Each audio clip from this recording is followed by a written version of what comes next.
fucking Game Awards time. Once again, when there's like one thing that's going on, there is absolutely 0% chance I could do anything else. Everyone is being cringe and cancerous fuck. It's Game Awards time. Sorry. We are going to watch the Game Awards, okay? I can't deal with it. I know there's 20 minutes left, but they're already showing stuff, and nobody, and I mean nobody, wants to miss out on a single second of my fucking soy-facing ad! Oh, Bob! That's it! Game Awards!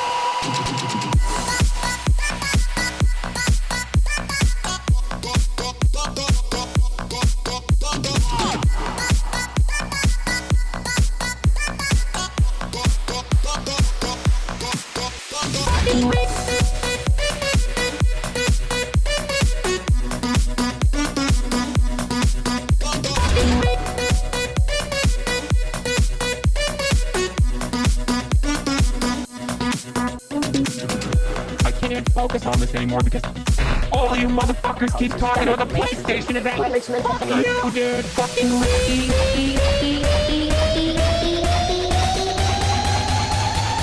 the fucking channel. Mommy, sorry. Mommy, sorry. Mommy, sorry. Mommy, sorry. Mommy, sorry. What's going on, everybody? Dude, Megaphonics. I hope everyone's having a fantastic evening, afternoon, pre-noon, no matter where you are in the world. I'm Hasan, Piker, and this is Hasanabi broadcast coming to you live. And my audio is low, and I know because I was doing a round of interviews right before. Let me fix that real quick, of course. I'm Hasan Piker, coming to you live from sunny California, Los Angeles, folks. We're live and alive, and I hope all the boys, girls, and MBs are having a fantastic one because today's a beautiful day. Today's a wonderful day. Today is Wednesday, ladies and gentlemen. I condemn Hasanabi. He made the offliners watch CNN for an hour. Okay. Did CNN bump you? I'll talk about that in a second. This is the part of the broadcast where I tell you about my personal news. It is, of course, it is 5/14, May 14, 2025.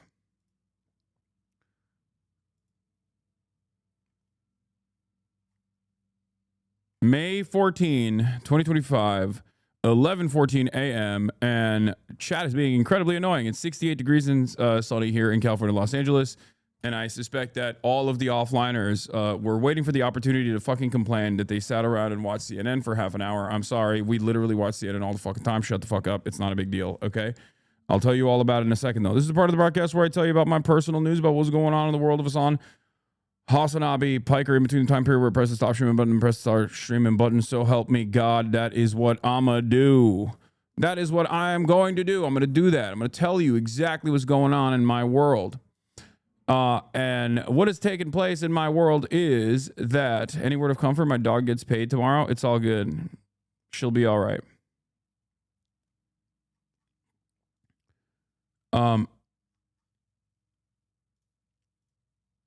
This is part of the broadcast where I tell you about my personal news about what's going on in the world of Hasanabi Piker.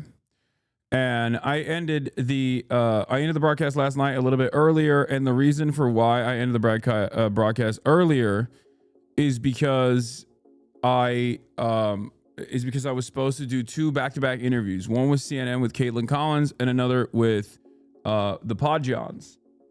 Okay. And the Caitlin Collins one was also going to be about the CBP detention, right? Problem is, there was a little bit of a miscommunication where the producer, I guess, like followed up with a text message after I had already confirmed that I would be on, and the where the fuck is the text message? Hold on. Basically, it's a little bit of a he said, she said situation, but there was an understandable miscommunication. She asked like if I live stream every day at the time, and I was like, yes. And she was like, are you able to end your live stream at 9:40 p.m. Eastern for this interview? We can't be live streamed, unfortunately. This would be a great opportunity for you to come on tonight. And I said, sure. And then she said, great. If I sent you a link around that time, would that work? And I didn't see that text message because I was live streaming. And by the time it was 6:40 and I hit her up like, what's happening?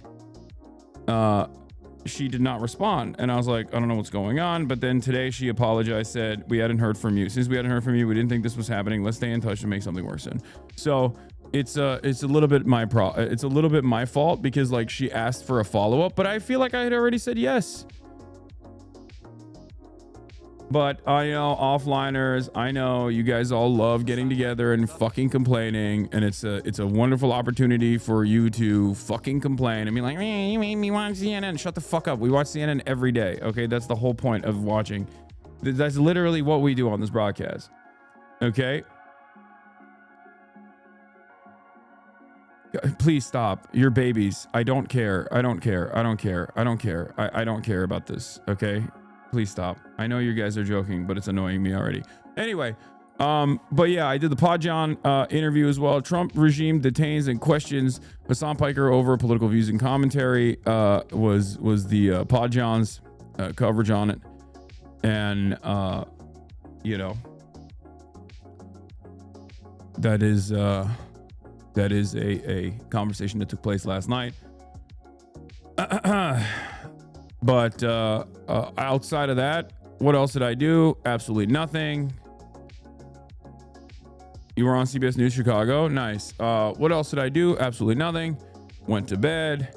Watched Andor. Went to bed. Second season is like, I'm a little hot and a little cold on it. I'll tell you. Second season of Andor. Sometimes it's like fun.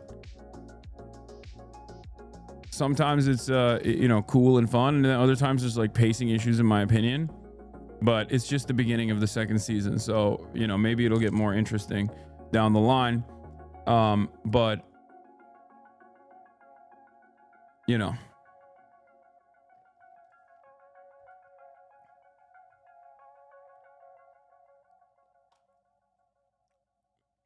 Who knows? Pacing issues, that's TikTok brain talking. Okay.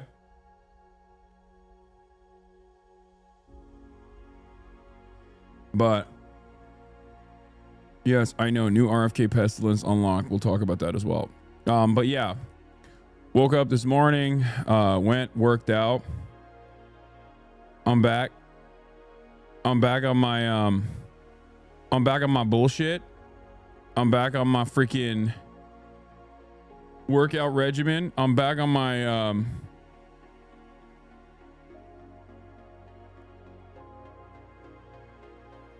I'm back on my workouts. Why are RFK op-eds on the New York Times front page?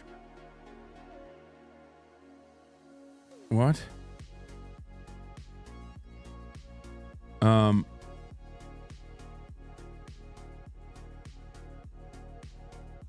Define pacing right now. Okay, calm down. Yes, I'm the king of the libs. Okay, I am the king of the freaking libs. Don't you worry about a goddamn thing. I'll talk about that in a second. But what was I gonna say? What was I gonna say?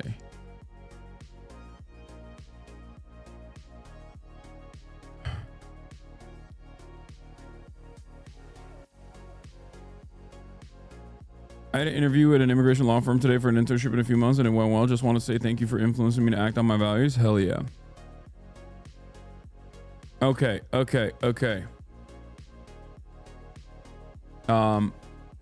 Oh, what I was gonna say is I've already lost 1 pound.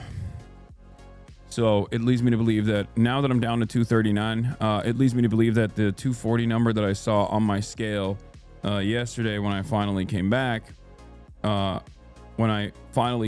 from France and Chicago was, as a matter of fact, simply water weight. I think it's just water weight. So I'll probably burn through that again. And my goal is to, in a couple months, get back to like sub 230, hopefully in a month. Have you watched the recent bias video from Legal Eagle? No, I have not.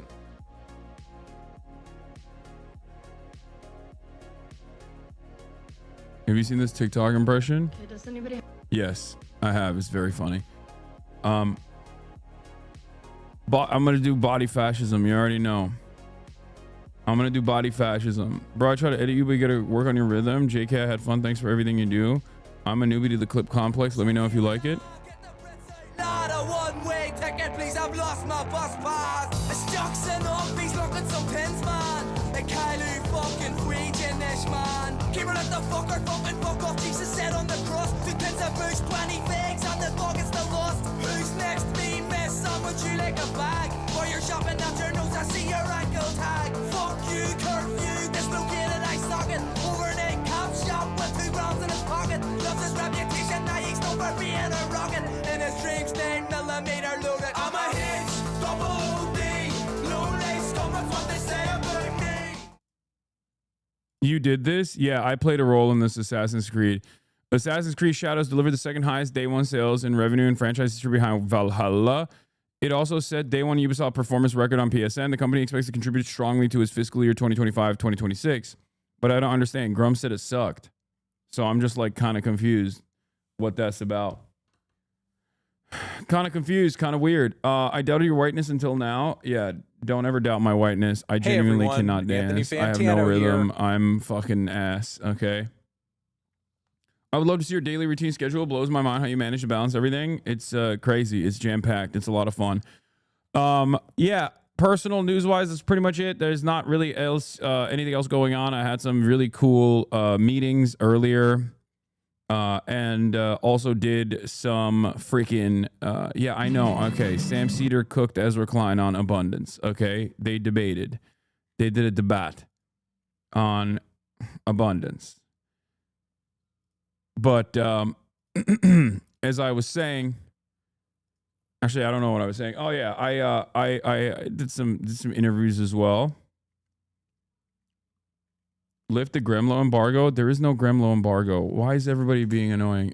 Do I have a hair trigger? What happened? What's going on here? Also, this is pretty funny. Stock 2000 crashing out over mainstream news outlets not falling for his months of harassment and smear campaigns. Why do MSM outlets keep asking Hasan about the manosphere? He's mentally weak as fuck and whines about 100 different things a day on his broadcast. Young men see those emotional outbursts from his incredibly privileged guy and move right along to watching someone like Aiden Ross or Asmund Gold. Okay, bud. Anyway, yeah, one day.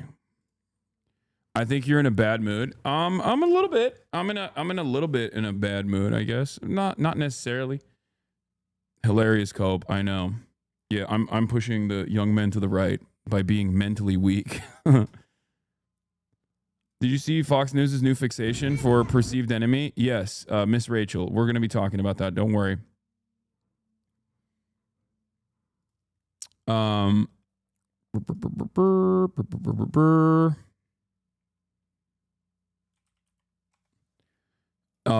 Okay, let's blast off. The laughing emoji called you soy is over. Yeah, we've heard ever since I heard what he sounds like. It's so funny. I just like, to me, it does not matter. I mean, it didn't matter, but it super does not matter since I know what kind of life this person leads. All right. Let's blast off. Let's do it. Let's blast off, ladies and gentlemen, boys, girls, and MBs. Let's blast the frick off, okay? Yes, I know. Elon Musk is manually doing a prompt about white genocide. I promise. I'm going to give you some Elon Musk. I'm going to give you some freaking Elon Musk commentary, Megaphonics. Oh my God, you're literally losing your mind in the chat. He's like, please, you have to talk about Elon Musk. You have to. I'm a hood, double OD, low life scum. Okay. That's what they say about me.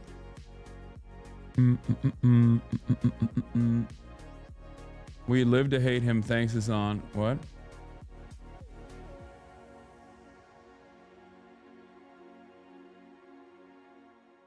Okay. What was I gonna say? There was some other stuff going on. Oh, I'm gonna have I am going to have Jeremy Scahill on the broadcast later. We're gonna be talking about interviewing Hamas and interviewing not just Hamas but also the Houthis as well, and what those kinds of interviews have contributed to. And also I'm going to ask him his perspective on the Trump Middle Eastern tour, of course. That is going to happen at 1 p.m. Pacific, so in a little bit. I'm on The Daily Show. Trump's Middle Eastern tour continues as he meets former Al-Qaeda commander turned Syrian president, talking to Jeremy Scahill. His interviews with Hamas / Houthis and Trump's Middle Eastern tour and its impact on Israel's genocide. Brisha Liberal Psyop, aka The Daily Show. Good job. Thanks.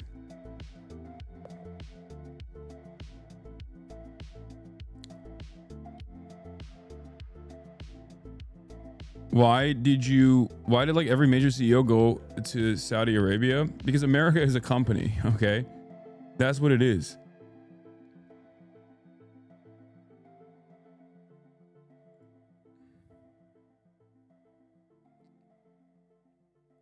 That's what it is.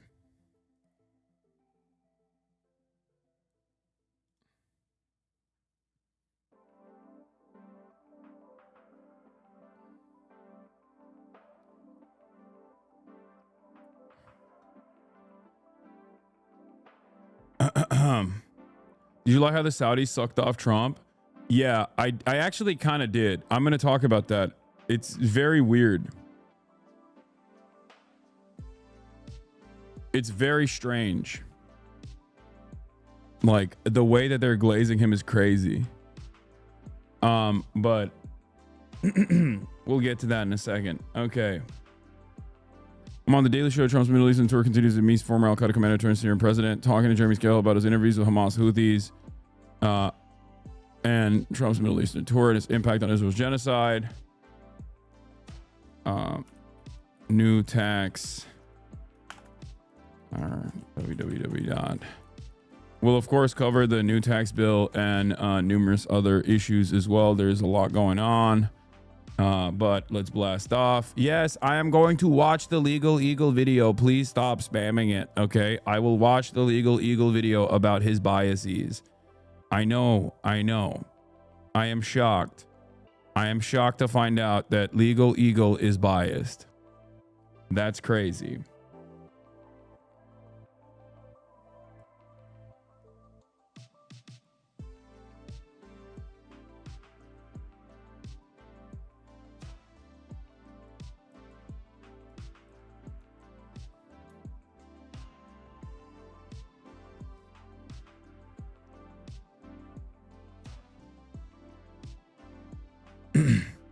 Drummer from band in Austin removed from plane and detained by U.S. Customs. Wait, what the hell? It isn't interesting. It's just him saying I'm a lawyer. I think the rule of law shouldn't be destroyed. I know. I know. I know that already. But chatters lose their minds.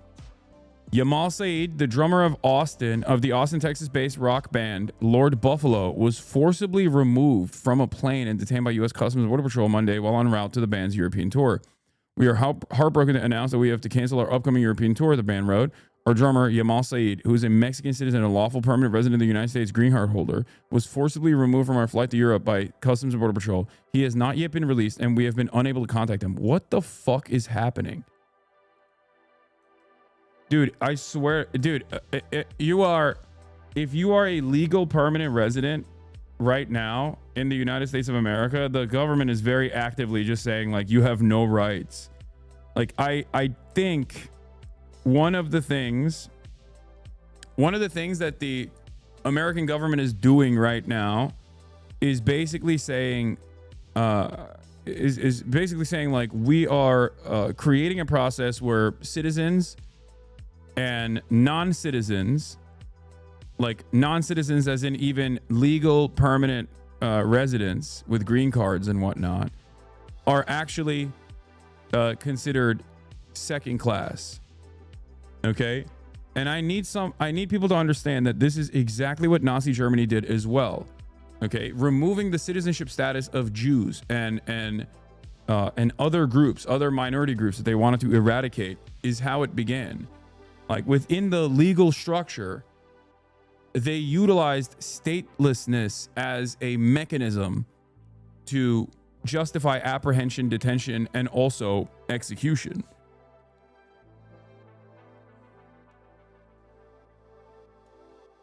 Do you understand?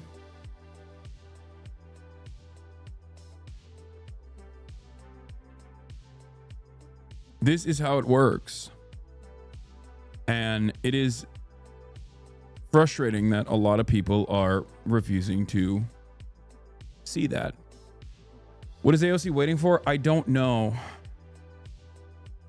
I don't know what AOC is waiting for as far as like endorsing Zoran, because there's some good news that have come out of the latest polling in New York.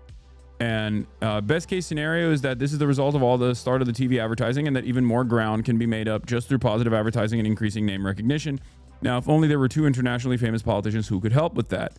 The gap is narrowing, with Zoran finally arriving at 40%. Okay. On the first round, Cuomo's at 44%, with the highest name recognition, obviously, and Zoran is at 22%. And he just keeps picking up over and over again with ranked choice, getting all the way to a 60-40 slant. This is a major improvement from previous polls that were conducted. It is very difficult for Zoran to win this race, but it is not impossible. And I wish that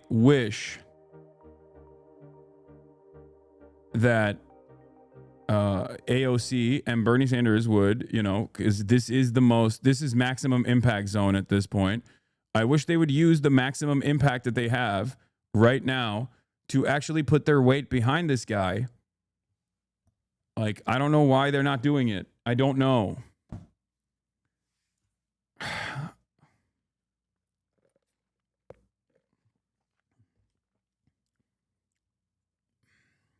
It doesn't make any sense.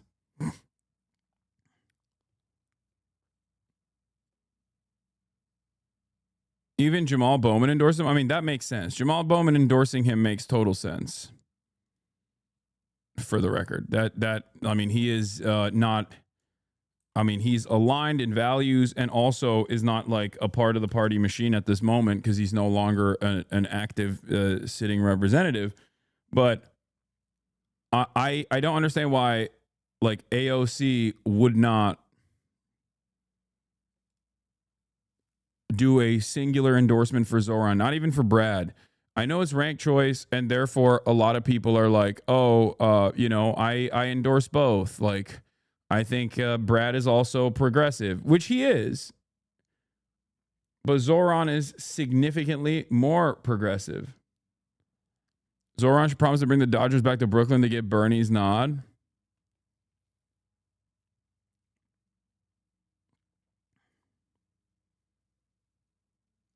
Guys, okay, I know Grok is bricked and constantly talking about fucking white genocide because Elon most likely manually added white genocide as a prompt into Grok, and now it's broken. I know.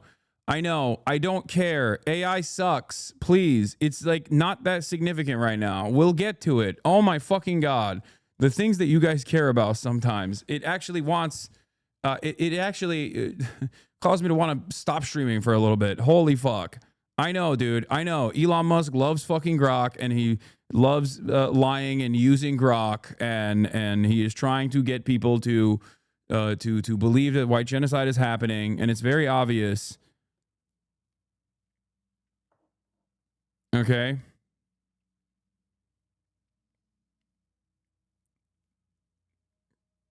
Jesus Christ. Do you hate Grok? Yes, I do. Even though Grok is almost always on my side because it's still, as it stands, without Elon Musk's input and feedback, is still very much relying on readily available information and is not like actively lying, even though it does have the capacity to hallucinate.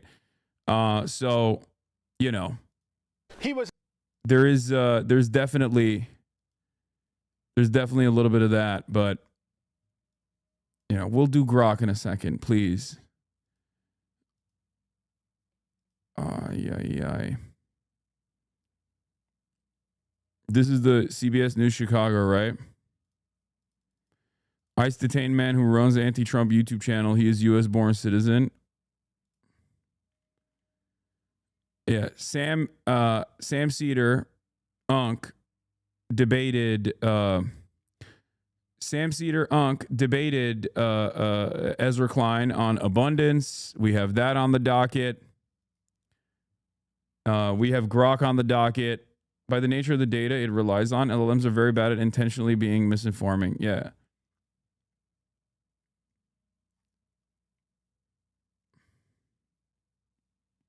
I have a fan account on TikTok, Hasanabiism, and it got reported and removed from For You page for the last week. Wanted to ask if there's anything you can do. No. Unfortunately, I have no contacts at TikTok, and I don't know how that stuff works. I think you just have to like try to correct it and work within the confines that TikTok has. And even then, there's a lot of mass reporting that works, mass targeting that can take you out. But I think you can bring it back. It's happened to me too. And I am, you know, like I have a million plus followers on there, and it happens all the time. It's really annoying. But you have to challenge those reports. They're usually good at replying to those challenges, though.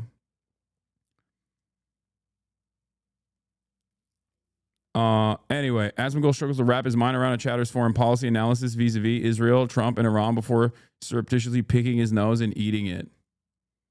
What is this? Laidan Alexander is now 21. Hamas cap. Israel wants to have the U.S. start a war with Iran, and Trump doesn't want to have to deal with that. That's why he's trying to stay away from Israel.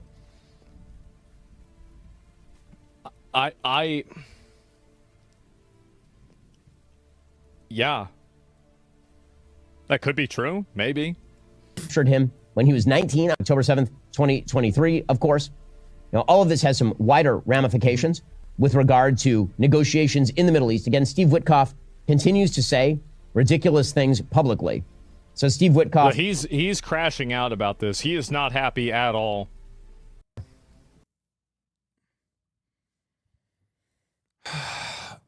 Yeah, based. Bro, you missed the part where he ate his booger? Where? I didn't see him. Oh, he did right here. Okay, I don't care. Okay. Dude, I love people who are like, whenever I make fun of Asmongold or whatever, people will be like, ad hominem attacks against Asmongold, who is a brilliant political mind. And hey, Hasanzi, did you really say a bunch of inflammatory shit on the internet and then get shocked Pikachu face when consequences popped up? I don't know if you know this, but the consequences that you're talking about are unlawful. Like that's kind of the whole point of all of the news coverage surrounding the incident that took place with Customs and Border Patrol. That's not how things work in the United States of America. Maybe you should move to Israel if you like it so much, where you can get detained for whatever you say about Israel that the government decides is not appropriate.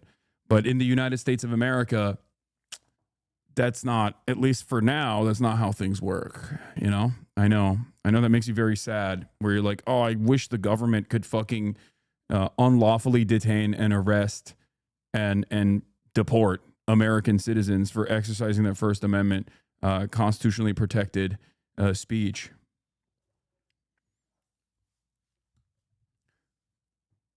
What's also really, really stupid is that once that goes away, it goes away for you as well. You know, I know you don't have the capacity to think that far ahead or think at all, but this is not just a threat for me. This is a threat for you as well. Hopefully you wake up to that, though. I'm worried about you even talking about interviewing Hamas or the Houthis. No, dude. That's and even if I were to personally interview Hamas or the fucking Houthis, there's nothing the fucking government can do about that. That is insane, okay? Don't be ridiculous. I am not from USA Law, but interacting with terrorists?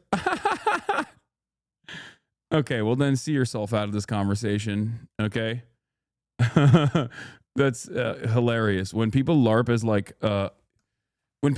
as American hogs, I have no time for that. You know, if you're not an American, I don't have to hear from you. I'm sorry. Your opinion is worth less to me than you could ever comprehend. Like, we already have enough right-wing dumb fucks in this country that we have to deal with, you know, that are actively advocating to take away their own rights because they think that this will never backfire on them, right?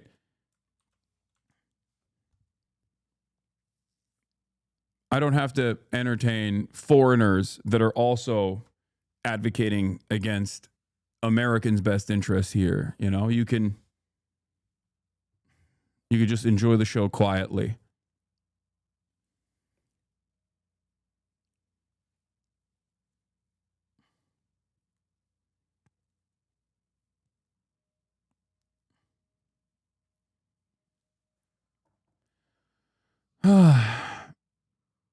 Just RFK Jr. said he doesn't think people should be taking medical advice from him. Nice. Okay. Another student has been released. Wonderful. A federal judge has ruled Badr Khansuri, the Georgetown researcher held in a Texas immigration detention center since March, must be released from custody and returned to Virginia as he challenges the legal basis for his deportation. So that's good as well.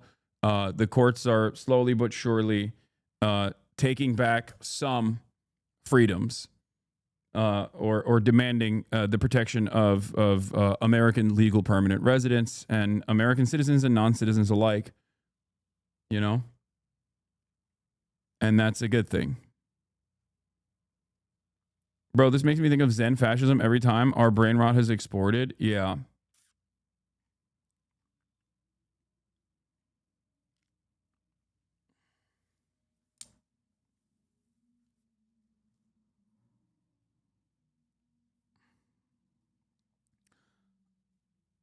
I know Ezra went on Sam's show earlier. I saw pieces of it. And I will watch it. I am interested to see someone whose opinion I respect tackle the abundance agenda, because I have not actually like read into it too much. I just know that like the most annoying people defend the abundance stuff, and I feel like they don't fully understand it. So anyway, let's get started. CBS News Chicago. Schumer Hasan Piker takes issue with the questioning at O'Hare International Airport. Was in town to speak at the University of Chicago, but says he was detained for several hours at O'Hare and questioned about his political beliefs. Federal agents say the prominent Twitch streamer is lying for likes. Our Sarah Maki is live at O'Hare and looking into this tonight. Sarah. Bro, they sent someone to O'Hare to cover it? That's crazy. That's dope. Is there going to be a part 2 of reacting to the context puke? Yes, there will be. Oh my God, this guy always comes in to demand, or is this the same? Yeah, this guy comes in and asks this like, yes. As I told you yesterday, I will repeat again. Yes, I'm going to finish the context puke. Do not worry. Okay? No, we aren't done. There's 40 extra minutes on it. And I said I was going to finish it, and I'm going to continue the fundraiser when I do finish it. Okay? I will burn through it faster. I will burn through it faster this time around. It's not going to be 12 hours or anything like that.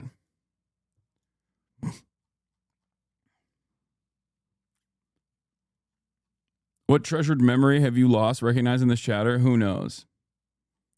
All right, let's continue. Guys, with millions of followers, Hasan Piker often talks about left-wing issues and believes that is why he was pulled aside and questioned here at O'Hare. We talked with our legal analyst about what travelers need to know. They started asking me about crazy, like, do you like Donald Trump? It's illegal for him to even ask me those questions. Like, they can't deny me entry into my own country for, like, even if I was like, I love Hamas, they can't do that. Like, what do you mean? That's American-born citizen, Twitch streamer, and left-wing political commentator Hasan Piker recounting a 2-hour encounter with federal agents after he arrived in Chicago from a family vacation in Paris, an incident he talked about at length with his millions of followers. Everything I've done is fully protected under the First Amendment, okay? And none of these questions are actually valid questions to ask. A Homeland Security official acknowledged the incident, telling us this is nothing but lying for likes. Claims that his political beliefs triggered the inspection are baseless. Our officers are following the law, not agendas. And I suspect because this happened at an airport and an entry point into the country, that there were cameras everywhere. Legal analyst Irv Miller told us location is key. International travelers give up certain Fourth Amendment rights to search and seizure that domestic travelers retain. And immigration has an absolute right to ask you who you are and to see your identification, but they don't have a right to ask you questions and demand answers of things other than your identity and your... Yep. This is, you know what's crazy? For American citizens, I found out that Customs and Border Patrol technically doesn't even have a right to deny you entry for like stuff that would fall under Customs and Border Patrol's purview, like whether you have like agricultural products that might be an agricultural threat. Like that is literally the job of Customs and Border Patrol, okay? I didn't know this. But even stuff that they are supposed to be looking at, like contraband, you have a legal right to say that you're not answering that, and that they can't deny you entry. They can confiscate it, but they can't like arrest you, from what I understand. Unless, I mean, obviously, unless it's like a drug, and then they investigate and they catch you trafficking drugs or something, and then they can obviously arrest you, but as a United States citizen, like in that conversation, you're not like, you can just say you're not responding to those questions beyond the confirmation of your identity. And I didn't even know that. Of course, they have ways of making it more difficult for you, but you have ways of making it more difficult for them. Like, for example, where there are things you can do, as I've mentioned already, that make it harder for them to actually seize your stuff or be able to like take information from you.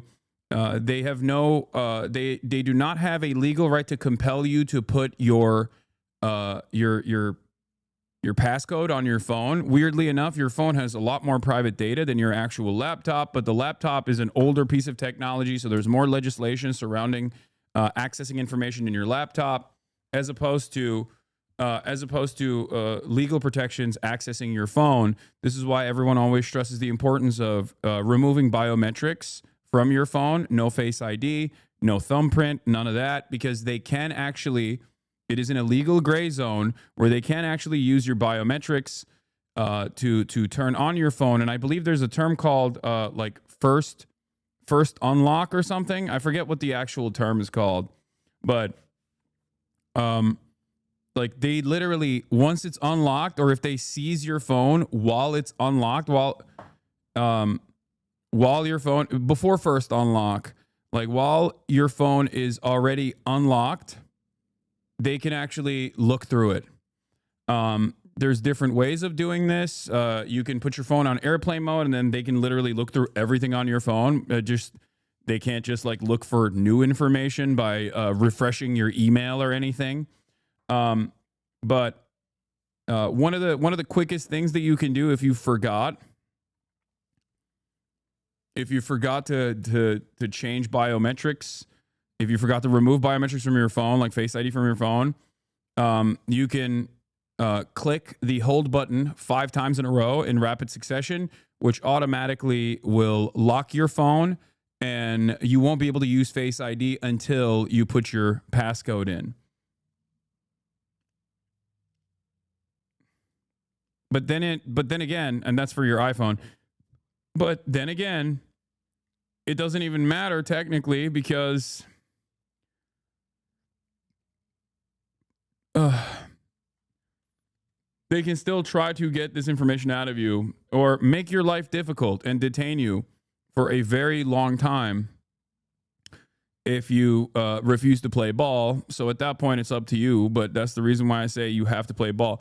The best idea, obviously, if you're traveling internationally, is to travel with a burner phone. That's what people say. Or back up your phone beforehand and then wipe it when you are in the process of travel.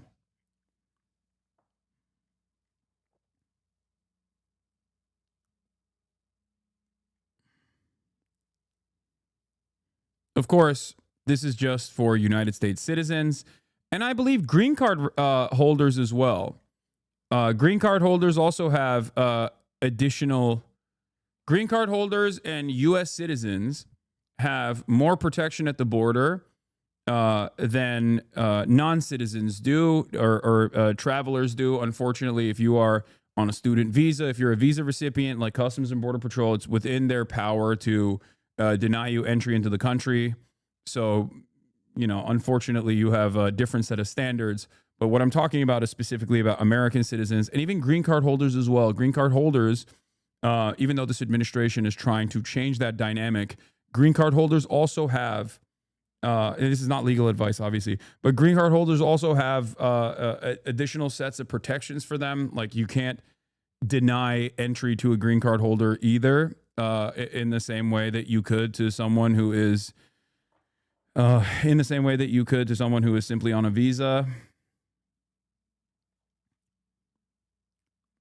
Your citizenship. He adds all travelers keep their Fifth Amendment right to remain silent, though acknowledging that could prolong your questioning at a time when border enforcement is a White House priority. The government is trying to be tougher. It's trying to be more invasive. It's getting close to that line, whether or not something's constitutional or unconstitutional. Has there been any more official response that you're lying for likes? No, but the irony, of course, is that the person saying you're lying for likes is Tricia McLaughlin, the spokesperson for the Department of Homeland Security. And while she said that, she also admitted that there was a detention. And the reason why I think it's really funny is that, like, they don't even deny it. They just omit the questions that they asked. And basically say, no, it wasn't for a political reason. It was a routine check. It's fucking bullshit. We all know that it wasn't just a routine check, especially given the line of questioning and how specific the questioning was. But having said that, I find it really funny that there are people who are still acting as though this is not real. This is not a real thing to happen, even though the Department of Homeland Security admitted that it happened. And I'm going to talk about that in a second, but I got to pee real quick. And it always ends up in the courts. We have asked for video of this encounter to find out exactly what was said inside. When we talked to Irv Miller, he also said when talking with clients, he advises them to answer questions respectfully, but when they think that something may be going wrong, to ask for a supervisor. From O'Hare, Sarah Maki, CBS News, Chicago. Thanks, Sarah. Hasan Piker, what's up? What's going on, John? Things are not looking too hot right now. How about on your end? You were briefly a political prisoner? Yeah, I mean, I wouldn't go that far, but yeah, I was briefly detained by the regime for being a political dissident and interrogated on my loyalties to the administration. So, for people who have not yet heard this story, which is all over the place now, can you tell us what happened? You were in France, and you were flying home? I went to France for Mother's Day. Took my family there. Did they straight up ask you about your temporary bans on Twitch? Yes, they did. Oh God, why does this keep happening, man? I don't understand. Bro, what is this self-suck half a stream? No, I'm not actually going to watch the whole thing, but you guys should if you would like to.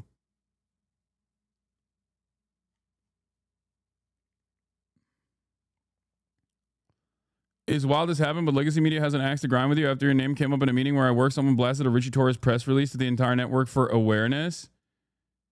No, that's not Legacy Media. That's Legacy Media does not have an axe to grind with me necessarily. Obviously, if they did, they wouldn't be talking. They wouldn't be offering this kind of coverage. But there are, of course, always going to be people in newsrooms that are fucking freaks. But no one worth a damn is ever going to take Richie Torres seriously, especially as it pertains to Israel. So, fairly easy to counter.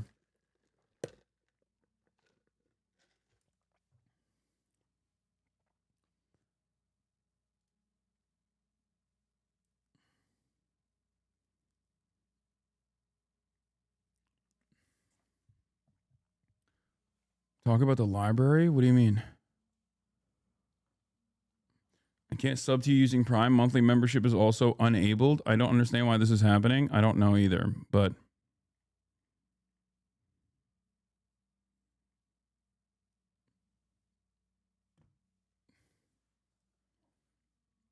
the Trump library. Oh, here's the last thing I was going to say about this. Well, one, I have officially set my line of inquiry. I sent in my line of inquiry at dhs.gov/trip to get more information on why this detention took place and why these questions were asked. So we'll see when they respond what they will say. Because I also asked them, like, how do I make sure this doesn't happen again? Okay. That's one. What is this? They're right. My Prime sub needs renew, but it won't let me. Only gives me an option for 3 to 6 month subs. And that's weird. Okay. They ain't responding. Lamafeo. Who knows? Did the news network ask you for comment before claiming you lied? What? They did. The outlet that reached out after that statement, after the DHS statement, was NBC, which I did reply to.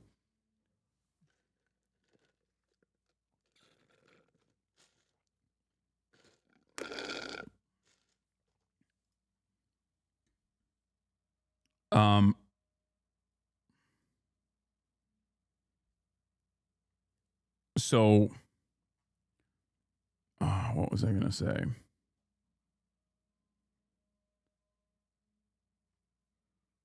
Someone related is the Block Club, local news in Chicago, suing the DHS for information about the ICE raids they've been doing. Good. There was another thing I was going to say.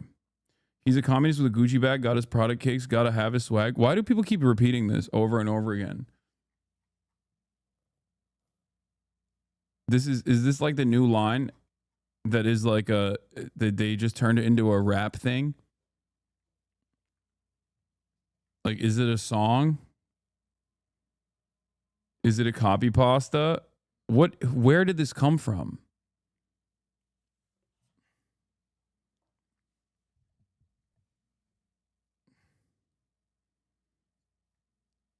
I don't know where this materialized from. This is what the heckler was going to rap in Chicago? I don't think so, but that's fucking awesome if that was the case.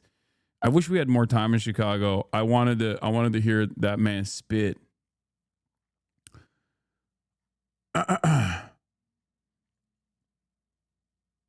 It's all over your YouTube vids, especially crossover collab podcast vids. Wait, really?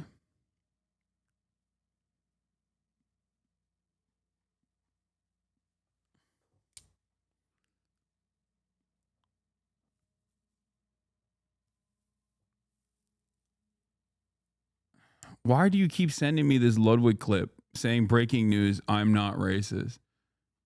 What does this have to do with anything? We're gonna look at the Daily Show appearance that I had, obviously, but the last thing I wanted to show you was this very funny interaction that basically explains how a lot of people operate online, and how that interaction looks like when they engage like a normal person. Okay. This guy, Derek Martin, okay, is the founder of Find the Path DC. He's on the board for Accountable.org, Campaign for Accountability.org. Like, this is the dude who fucking worked at the NSA, I guess. Okay. I'm not entirely familiar with his politics. I don't think he is someone who would agree with me on this, but he says the Trump administration is hassling Twitch streamers at customs now. Whatever you think of Hasan the Hun and his beliefs, I'm sure we disagree on some things. This is a dangerous road to go down. And what I find really funny is like this person, this lolly VTuber guy, okay, who is constantly making videos about me. That's like a super, like Israel bricked this dude's brain. Very, very unwell individual. He goes, there's no evidence this happened. And then this person responds, we can debate whether his recounting of the incident is credible, but the government admits he was taken aside for extra scrutiny. He says, Hasan claims ICE detained him. This says they asked the guy that supports multiple U.S. designated terrorist organizations a few extra questions. To me, when someone is released, it suggests at one point they were not free to go. Like, he's like, look at the Department of Homeland Security statement. It says it right there. Why the fuck are you trying to debate this? Okay. To which I said, Derek, you are arguing with an Israel dick rider who watches the pornographic anime of children.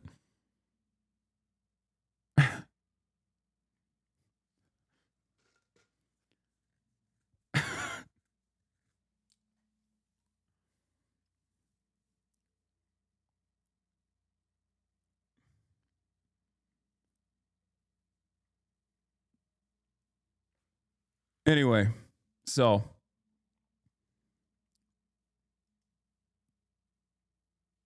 ad hominem, you called me a pedophile.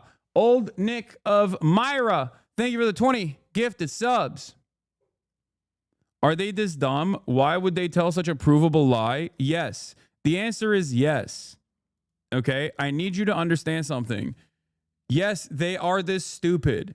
And yes, because they are so echo chambered into oblivion, surrounding themselves with other like-minded dumb fucks, that they have no way of comprehending how normal people interact with new information like this.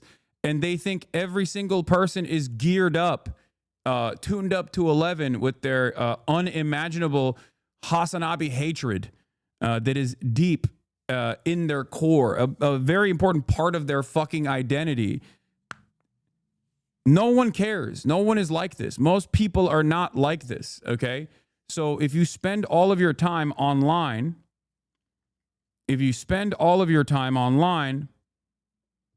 obviously you are going to have a very different approach to this situation, because there's a lot of insane stuff for the past, I don't know, 4 or 5 years at this point that have circulated online, mostly slander, mostly smear, bullshit, right? So you can generate a lot of attention and get some clicks if you entertain this ridiculous nonsense. Get in the helicopter. What does this mean? I don't know what the fuck this guy's saying, but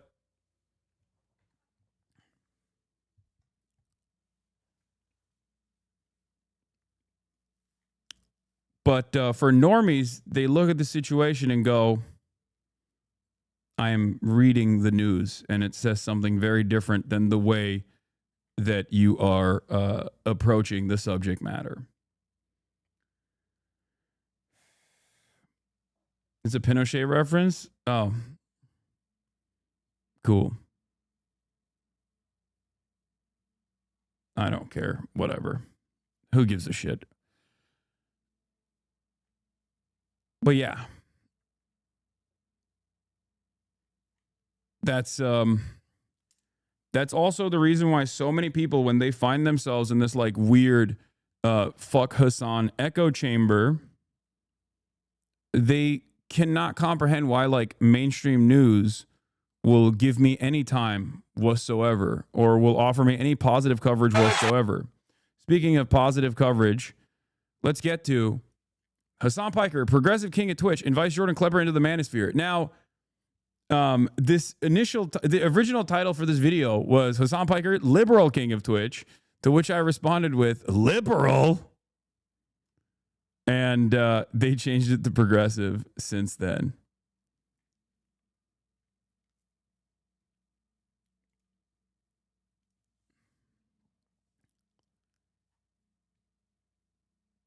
They called me the liberal king. Is there a longer version? 5 minutes seems a bit short. I think there is a longer. This hasn't been televised yet, so this is like a sneak preview. And I don't know if the televised version is going to be going to feature me for a longer time. But this is just the brief version. Maybe it was televised yesterday. Oh, it was on TV. 50 bones, goddamn. Oh, dude, I crack way more jokes on that one. Damn. I mean, this is a very we talked for like an hour, I would say, but of course it's supposed to be bite sized for the TV. You know, they put your bangers in there though. No, I had some other bangers too. I was ripping into Jordan. Was Clipper as chill to hang as he seems he'd be? Yeah, he was a chill hang. Bro, didn't know you got some funny in you. Disclosure, not paid chatter. Okay, dude. I feel like seeing that angle at a desk is forbidden knowledge. Yeah. It is. Because it doesn't look that good. Because it's not. Everything that you see is the set, basically. And everything you don't see, I don't really care to, like, create a visual space. Like, I don't care about I don't care about the aesthetics of what it looks like off camera.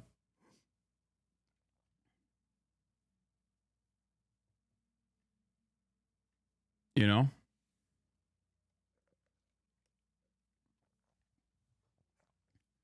You lied to us and made us think the room was much bigger. It is pretty big.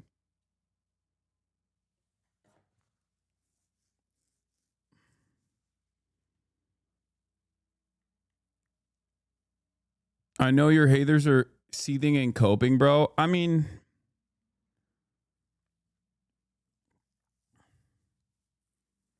I don't care. It is what it is. You got to do what you got to do. From your first interview, one-on-one with a Trump supporter, yeah, very different now. Very different type of interview now because I've gone through my political journey, I guess.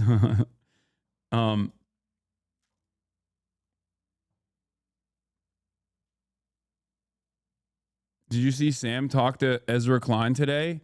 Yes, I did. And I want to watch it, but possibly later. He had a long interview with Ezra that, wow, seemingly went on for an entire hour, as a matter of fact, almost an hour, where this is a different E. Klein, not the E. Klein that all of you drama perverts are thinking of. This is Mr. Abundance. He's also wanted to come on my stream as well. The thing is, like, I don't know enough about Abundance. It started off as an interview, and then I think it turned into more of a debate because of the differences in opinion between Sam Cedar and Ezra. What is this? How do I handle the situation? Is it okay to watch you for political commentary, but watch Asmongold and Tectone for gaming news? New to the movement, but just want to do what is right. Dude, do whatever you want to do. I don't give a shit. That's so funny. Like, what are you asking me for permission? I will give you the full rundown. Ezra is a full-on piece of shit. Okay, that seems a little bit aggressive. He is a full-on piece of shit. I think he's just a liberal, man. Goddamn.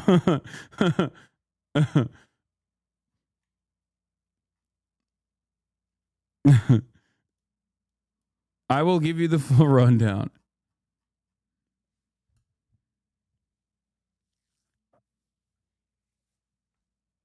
Chatter wants Bobby's news, but also doesn't want to get deported to El Salvador. Yeah, my hate for liberals is pure.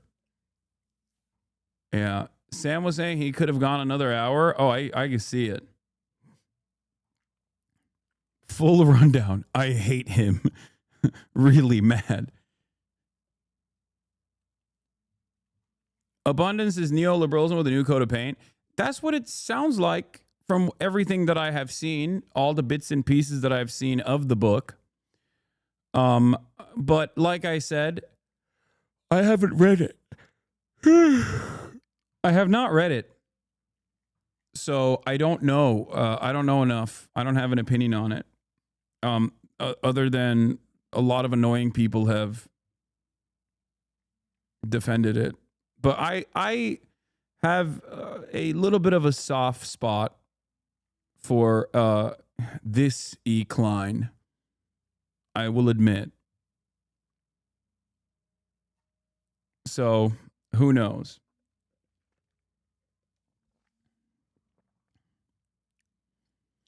I think he is 100% a liberal. I disagree with his worldview, but having said that, I do think that he is genuine. Not that it makes all that much of a difference. Listen, I want to build housing, but it won't happen by turning our cities over to tech bros and private developers.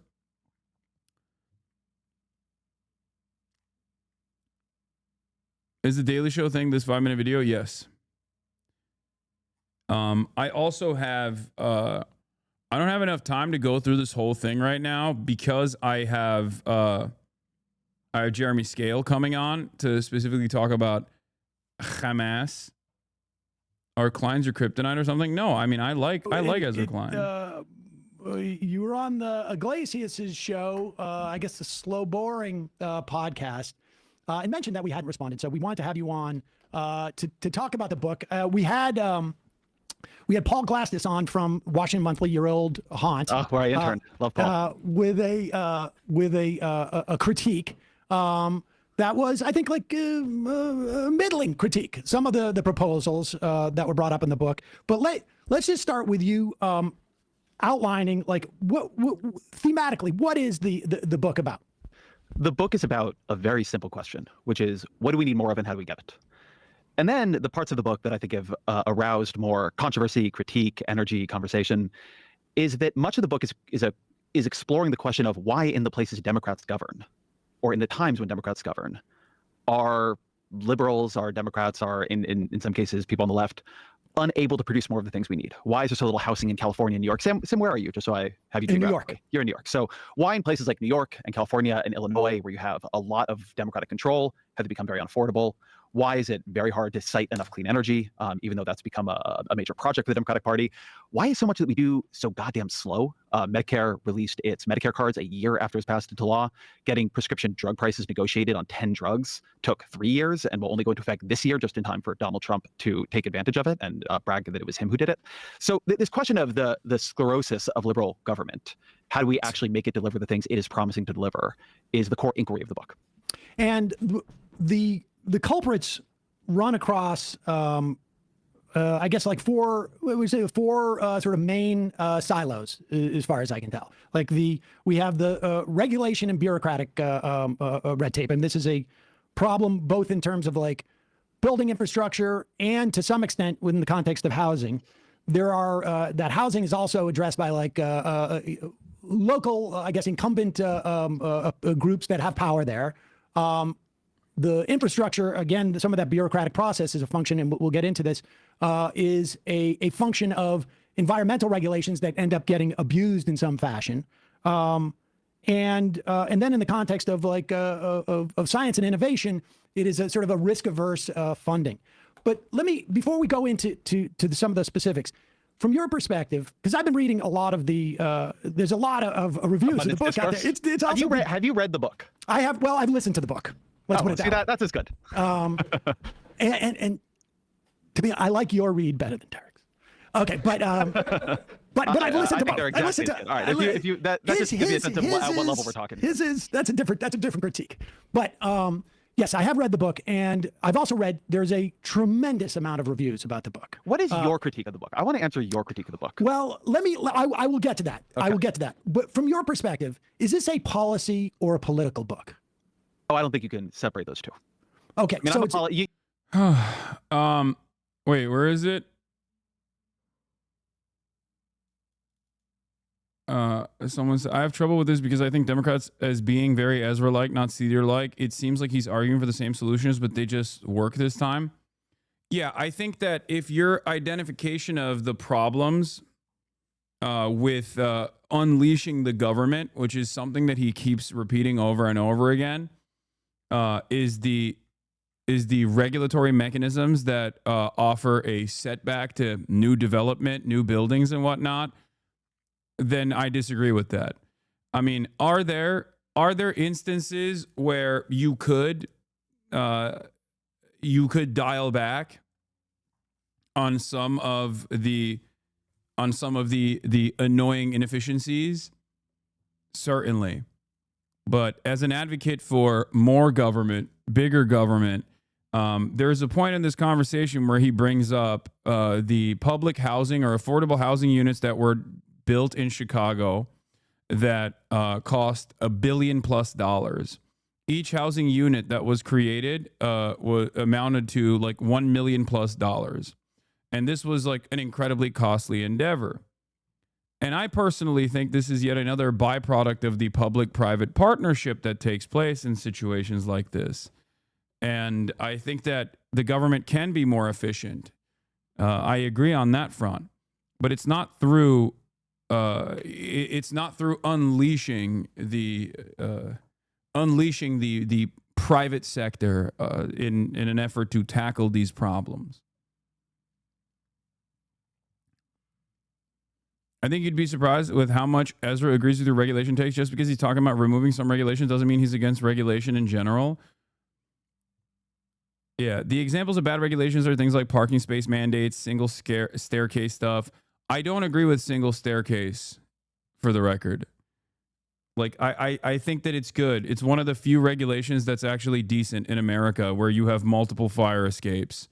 I know that. Look, I know the YIMBY language. Okay, I know that that's one thing that they point to. And the parking space mandates, I understand. That one I do understand. That one is actually a valid form of deregulation, right?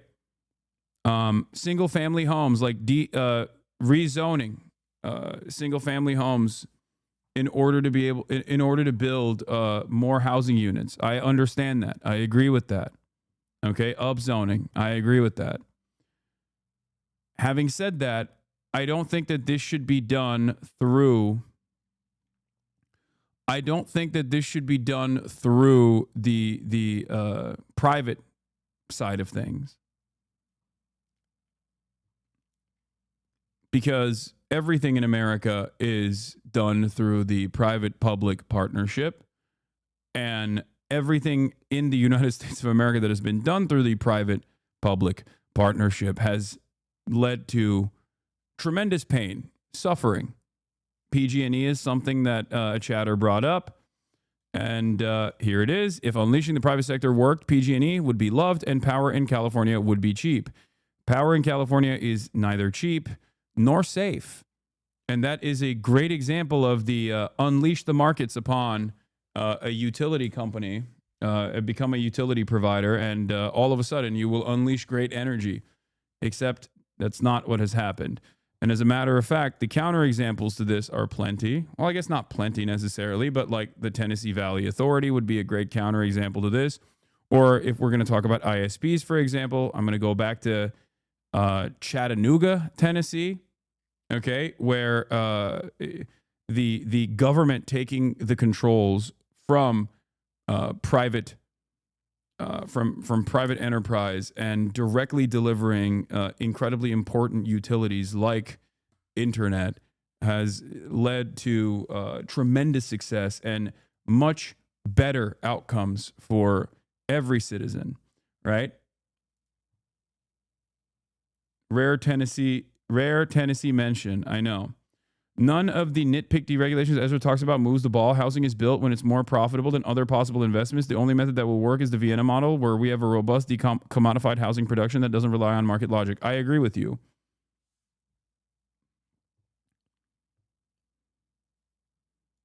You know my career. I'm a policy reporter from way back, but I think something that has always been central to the way I understand that is policy, politics, and process. And I think this is very much a book about process and proceduralism, are all intertwined. The idea that you can peel them apart, that you could say, oh, this bucket is policy, this bucket is politics, is not at all how I look at that question. Yeah, and I guess, you know, we'll start with the policy side first. But broadly, my critique is there seems to be an absence of, well, I think the culprits that you have chosen in some instances are correct, but broadly speaking, there's an absence of analysis of power dynamics, I think, that and the interplay of money and politics, or I should say power in our society, I think is problematic. Please explain why you don't like single staircase zoning. It's a fire hazard. The reason why that regulation exists is because it's considered a fire hazard to have only one fucking exit point. One of the most famous instances of single staircase zoning and the devastation that it contributed to was Grenfell.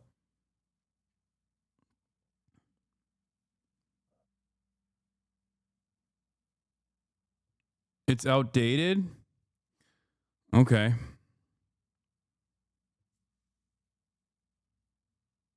This is not an issue with modern fire safety standards. Well, I mean, I just gave you an example of a modern fire safety standard, which had other contributing factors to it, of course, but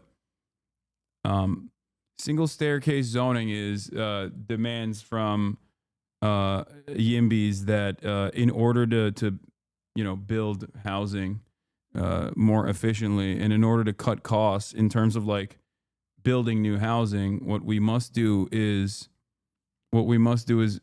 stop forcing people that are stop forcing developers to put 2 staircases at least, and that 1 staircase is enough.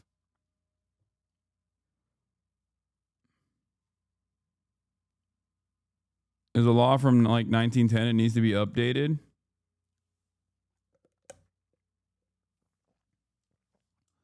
It's not just cutting costs. It costs density. I think New York City 4-floor walk-ups. Yeah, I personally don't think that maybe I'm wrong, but I don't think that it's like the fact that there are 2 staircases that you have to build that is like this big of a hurdle in building new housing. I mean, I think that, like, look, there have been, you know, questions about specific policies and assumptions. I've read critiques about your assessment of why China is able to do certain things and whatnot. But and I also think the power questions really filter through a lot of what you perceive to be problematic. And then I think broadly, I think it's also difficult to understand, like, how this is going to function as a political question. But we will get to all of that. Second. We'll do the second in a minute. But let's do the policy about power. Let me talk about power. I have been interested to see this critique develop. And I just had Zephyr teach out on my show. There's an episode with her and Shukat Chakrabarti called Abundance in the Left that I think people would be interested to hear sort of do the power debate at some length. I think this has been very revealing to me about what my friends on the left, and I think of myself usually as on the left, though, liberal, not a leftist, I guess, mean when they say power. I think this is a book entirely about power, but it is a book that treats power highly situationally. So there is a structure of power that arranges itself around, say, a housing development in San Francisco. That is a different structure of power than arranges itself around the question of can you build interstate transmission lines, which is a different structure of power than arranges itself around the question of can you site rural broadband and build that in the way that you want to, which is a different structure of power than you see in a bunch of the other cases in the book. And one thing we are attempting to do over and over and over again is get extremely granular about what is happening. So one thing that bothers me about the power analysis that I hear on the left, let's take housing, because I always think it's very important to ground things in like a specific case. Texas builds more housing than California. It builds more housing than New York. When people move to Austin and Houston and Dallas, they build homes. When people move to San Jose and San Francisco and Los Angeles, they don't. Is your view, do you find it a credible view to say that the issue is Texas has solved the corporate power problem, but California is permeable to corporate power and dominated by oligarchy in a way that Texas, or for that matter, Florida, is not? Well, I don't know if it's necessarily, I think it's not necessarily corporate power. I think what we're talking about is money. I think we're just talking about money. So and Texas has solved the money in politics problem, but California does not. Well, I can tell you that, like, if you want to compare, let's say, San Francisco to Houston, right? You just have a lot more space in Houston. You have a lot more money in San Francisco. And so the power that rests with the money is more concentrated, literally, right? And has the ability in those instances to stop this housing project or that housing project. Like, look at Austin, for instance. You bring up Austin. In the course of Austin, and this was, I read this in the review, because obviously I'm not studying Austin or San Francisco for that matter. But Joe Wiesenthal wrote, that his observation about Austin was that it was cheap, and then it got very expensive. Then there was, and it was a function of costs went up, rents went up. It became expensive there. Rents have gone down in Austin because they built so much. They built so much. I really want to hold on what you said the first time. But San Francisco has concentrated money in a way that there was no change in the building codes, for instance. Like the argument that the building code responded in Austin. So you can just go look. I mean, I don't know if you guys are able to pull up data on the show and show it, but just go pull it up if we can. You can search Fred housing starts in Austin and San Francisco. You could just do this in general. You can look at this analysis across blue and red cities. But what the difference? Hold on, let me just. I want to go through this example, but we can go through a bunch of them. Houston doesn't have a zoning code. That's why it's easier to build there. I mean, I was talking to a developer there, and he said, "Look, the thing everybody knows about Houston, if you're a developer, is it's a bad place to be a homeowner. It's a good place to be a developer." And this is what I mean when I say the whole book, in a way, is about power. That in these procedural questions, in this question of how do you get housing approved, what we have created in many blue cities is a lot of veto points. And that veto point can be used by corporate power. It can be used by moneyed interests. It can be used by local homeowners who are not power in the way we would normally think of them, but sure as hell are power when you're thinking about whether or not to build housing. It can be used by all sorts of players. And so I think that one of the places where Austin is still much more expensive than it was before the pandemic law. Houston has housing codes. They just put in ordinances. This is all bullshit. Quite diverge from some of my other friends on this is that I think when you create this level of proceduralism, this level of veto points, they get captured by interests over time. And that is a place where power can pool. Now, I think the place where I probably part, just to finish the thought, I think the place where I probably part is that I think that the left is often very attentive to power when it is coming from certain recognized villains, and much less attentive to power when it is coming from people who might in other contexts look like allies or just be local homeowners. But that can also be real power wielded in a problematic way. Well, but you listed off three entities that have power: corporate power, moneyed interests, and homeowners. And I would suggest to you that in all three of those that you just listed, that money is ultimately the controlling factor. So for instance, I can tell you, like, I don't know San Francisco, I don't know Austin, I know Worcester, Mass. And I can tell you that during urban renewal, we had, there was an entire neighborhood that was completely, I don't know if you've ever been to Worcester, had gone through 290. There was an entire neighborhood called Laurel Clayton, I think it was, that ended up dumping people into a housing project, Plumley Village. And it was all run by the Worcester Redevelopment Authority. It was completely streamlined. None of the other, what we would call today groups. There was no equity involved in this, or equitable justice or anything like this. And the neighborhood was completely destroyed because the input only essentially came from this big insurance company and the Worcester Redevelopment Authority, which was essentially owned by the same type of people. And I only know about this because a buddy of mine was homeless in high school because of how much destruction generationally it had created as a result of that. And so when you list off those three elements of power, in my mind, those are all moneyed interests. Those local homeowners, I'm sure there are stories of low-income people who own homes in an area that hasn't been redeveloped, is able to stop building. But I would imagine those are very far and few between. And I think we should be in agreement, right? If this is the case you're making, then I think we should be in agreement, because there's no doubt that I'm saying it's moneyed interest. It's sometimes money interest for sure, right? Well, what is it the other times? Let me finish the thought, okay. and then you can give me your rebuttal. When you create these highly legalistic systems, the people with the money to hire lawyers and lobbyists are going to be more capable within them. And so the structure of a society that begins to bury so much in bureaucracy, where you have to know when to show up to the planning meeting and you have to know who the city council members are, like, it begins to structurally favor those who can navigate that society. So when we talk about things like upzoning, where we want to make it possible to build more houses in an area, like, I think talking about regulatory capture this way, is a very, like, under normal circumstances, this is unironically a Charlie Kirk argument. This is where Yimbys often lose me because they start sounding like libertarians, which, by the way, a lot of libertarians are Yimbys, for the record, where they'll say like, oh, well, it's because there's a lot of regulatory capture, which is used against people that want to do the right thing. And therefore, deregulation is actually a necessity.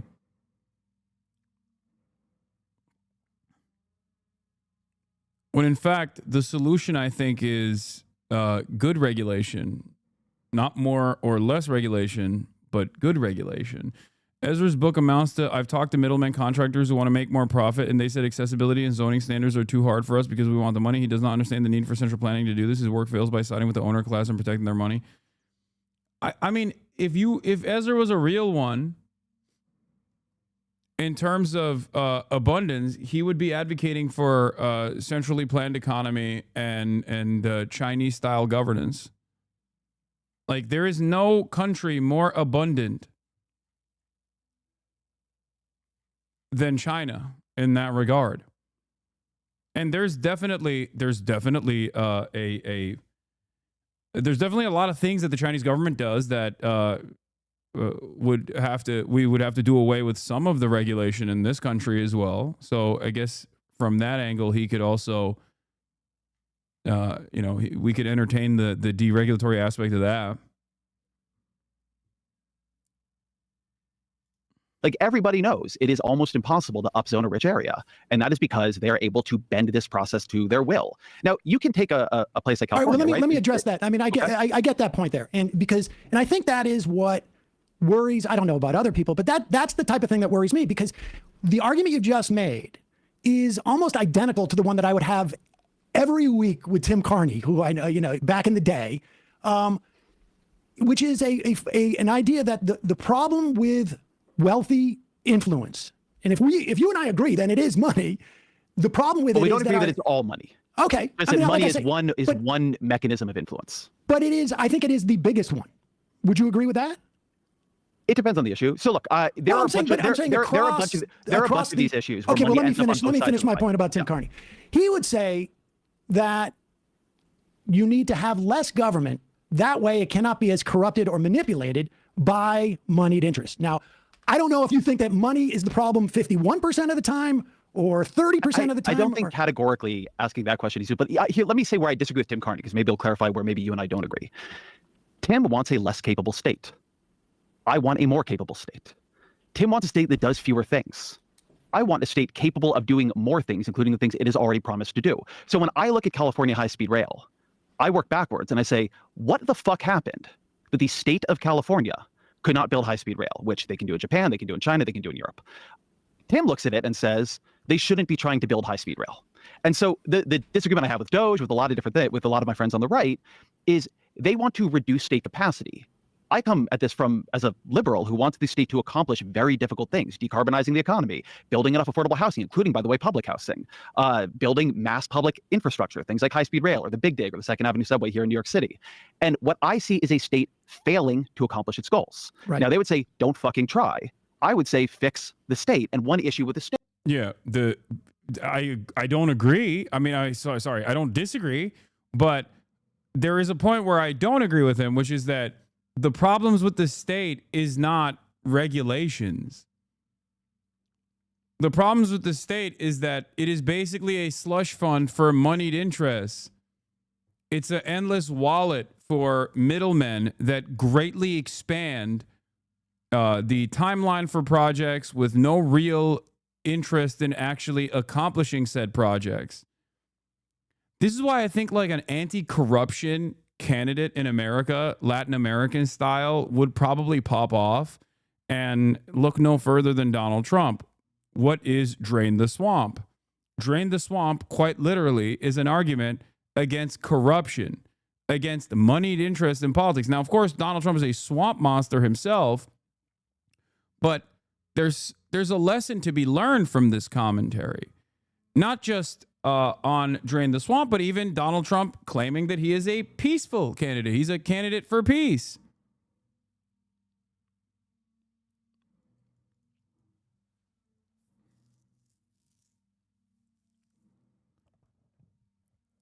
in terms of what the government that is supposed to have awesome powers should do when dealing with housing, in terms of like unleashing abundance upon the unsuspecting American masses, what the government should be doing is moving in the direction of either becoming, in the short term, a market competitor that forcibly draws down prices with public housing, or even in the long term, completely decommodifying housing in its entirety. Okay? Because the major issue with housing in this country that Ezra also recognizes both in this interview and in his book, that is his contributions to homelessness, that is a gigantic problem. Okay? That the singular, albeit reductive, but the singular most responsible reason for housing being so unaffordable in this country is due to the profit motive, is due to homes being recognized as this dual use shelter, but also a very reliable investment vehicle. Houses are seen as a speculative asset for homeowners, whether they are a single homeowner or own multiple homes. Okay. Dude talks about terrorists when he won't survive 10 minutes in Gaza. Asman would slap the shit out of him and he would cry. I wish I could live. I wish I could experience your reality for like one moment. You know what I mean?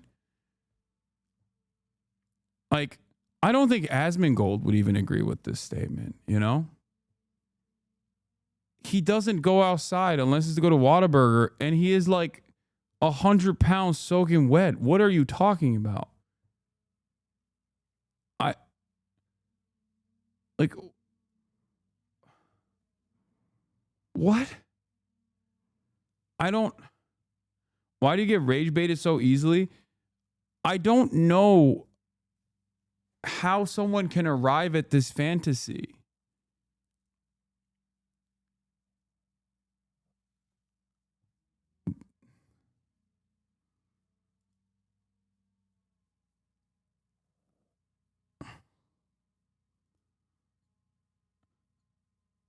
Like, physical contest aside, Asmongold doesn't even want to have a conversation with me. He's afraid of talking to me directly. He'd much rather yell from his hug box instead. And you think he's going to go outside and be in the presence of the sun and then also physically engage with me? Like, what the fuck?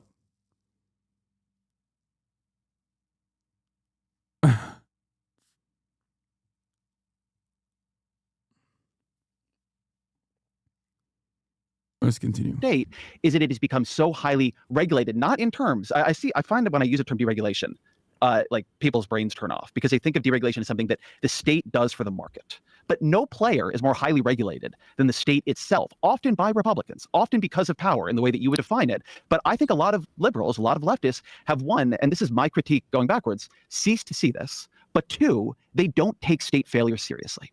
And when something like California high-speed rail happens or rural broadband, they sort of move on instead of saying, why are we not delivering? We are the people who believe in government. People are pissed at government for a reason. How do we make government deliver?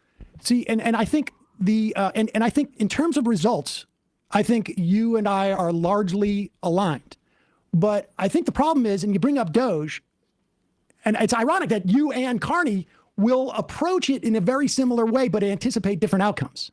But that being aside, I mean, I think that is where, people get a little bit But see, I don't think we're approaching it similarly. I think it's at a level of abstraction, it's similar, and then you go granular and it's not at all. But see, this is what we're talking about. See, like, it's their policy and politics are in the same place. So we have a level of abstraction, we have a level of granular, right? And the point is, the way that these two commingle, I think, becomes problematic, where these two things meet, because your identification of the primary problem, right? I mean, this is the point. Like, you don't address moneyed interest per se in the book.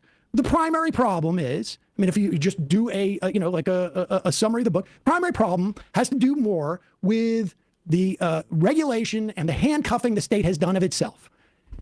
But the state doesn't do it itself. Like, all of this handcuffing comes from a place, and it's either moneyed interest or it's not.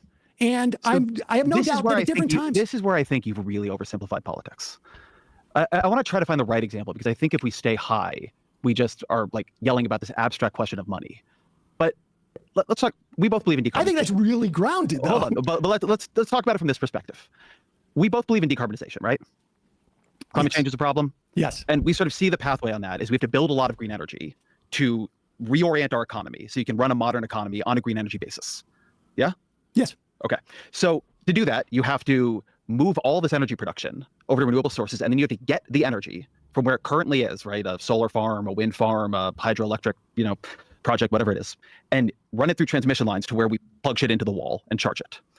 I have done a lot of coverage of this failure point because we are, to be perfectly clear about this, failing to build enough transmission lines. There is no world in which our decarbonization strategy works if we cannot increase by orders of magnitude how fast we are building transmission lines. There is money trying to build transmission lines. There is money trying to slow down the building of transmission lines. Just walking into this process and saying, where's the money, doesn't get you anywhere. Like, I have talked to the private equity figures trying to get a transmission line built. I have also talked to the green, new dealers trying to get that same transmission line built. And I've also seen the people standing in the way of it who have all their reasonable and good arguments.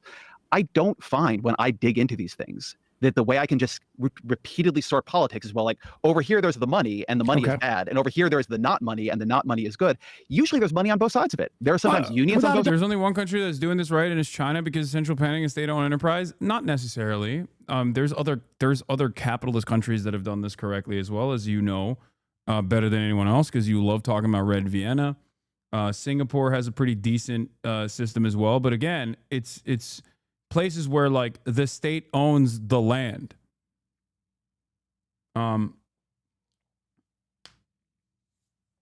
That's the major. Oh, you're talking about transmission lines. Okay, I thought we were still talking about housing as well. Can you turn down video sound and turn up your sound, please? I'm pretty loud, no? Sides of it. And so the structure of the book, because I hope people come from this and want to read it, the structure of the book is typically working backwards from a problem. We're not building enough housing. If we go granular on that, what can we learn? We're not building enough transmission lines. If we go granular, what can we learn? And I just don't think abstracting out to money tied the state's hands, if money could untie the state's hands on a lot of big building projects, all these fucking developers would do it. But it can't, because the proceduralism takes on a life of its own. I follow what you're saying, that in each case there are specifics that are different, and you cannot generalize. It sounds like what you're saying. You can generalize some, but you have to take seriously the specific issues in each case. I have no doubt. Your generalities should emerge out of the granularity. Okay, what are the generalities? This is what I guess what I'm asking. I'm saying the default in America has become that building, particularly when the state is involved, has become too slow and expensive. We have created an architecture of policy that makes it too hard for us to achieve our goals in the real world, and for that matter in social insurance. Say it again. Who's the we? It depends. You're not Please don't drive to me. Here's a version of the. Well, but I'm trying to address the point, because, for instance, okay, so I don't want to give you a better answer to who's the we. Well, but why I think this is important, though, is because this to me is the central question, really, about the book. Because I think, like, he is. Am I misunderstanding his point? I get his argument about money, but how is he tying it to deregulation? He's saying that moneyed interests create regulatory capture. Moneyed interests allow big businesses to take advantage of the regulations to price out the competition. That's literally the underlying argument for corporatism versus real capitalism that Charlie Kirk says. It's the same exact fucking argument that libertarians make. It is the unfortunate reality of exhausting all options, even if you are a kind-hearted liberal. It is the unfortunate logical conclusion that you arrive at, no matter what, if you have a dogmatic approach to capitalism. If you have a dogmatic approach to maintaining capitalism, then this will be the major setback, because the advocacy that leftists make towards any initiative, any sort of government interference, is to directly make things unprofitable. That is the goal of the state. And this is a reality that capitalists understand, which is why they hate state interference. Okay? That's why they try to flip the argument on its head. The goal of the state is to unironically engage in, under neoliberalism, this is the exact opposite. The goal of the state is to unleash the markets and even engage in state interference as long as it is at the behest of the profit motive, as long as it is at the behest of the private sector. But the goal of the state should always be to make things more affordable by forcibly making things less profitable. It is about decommodification.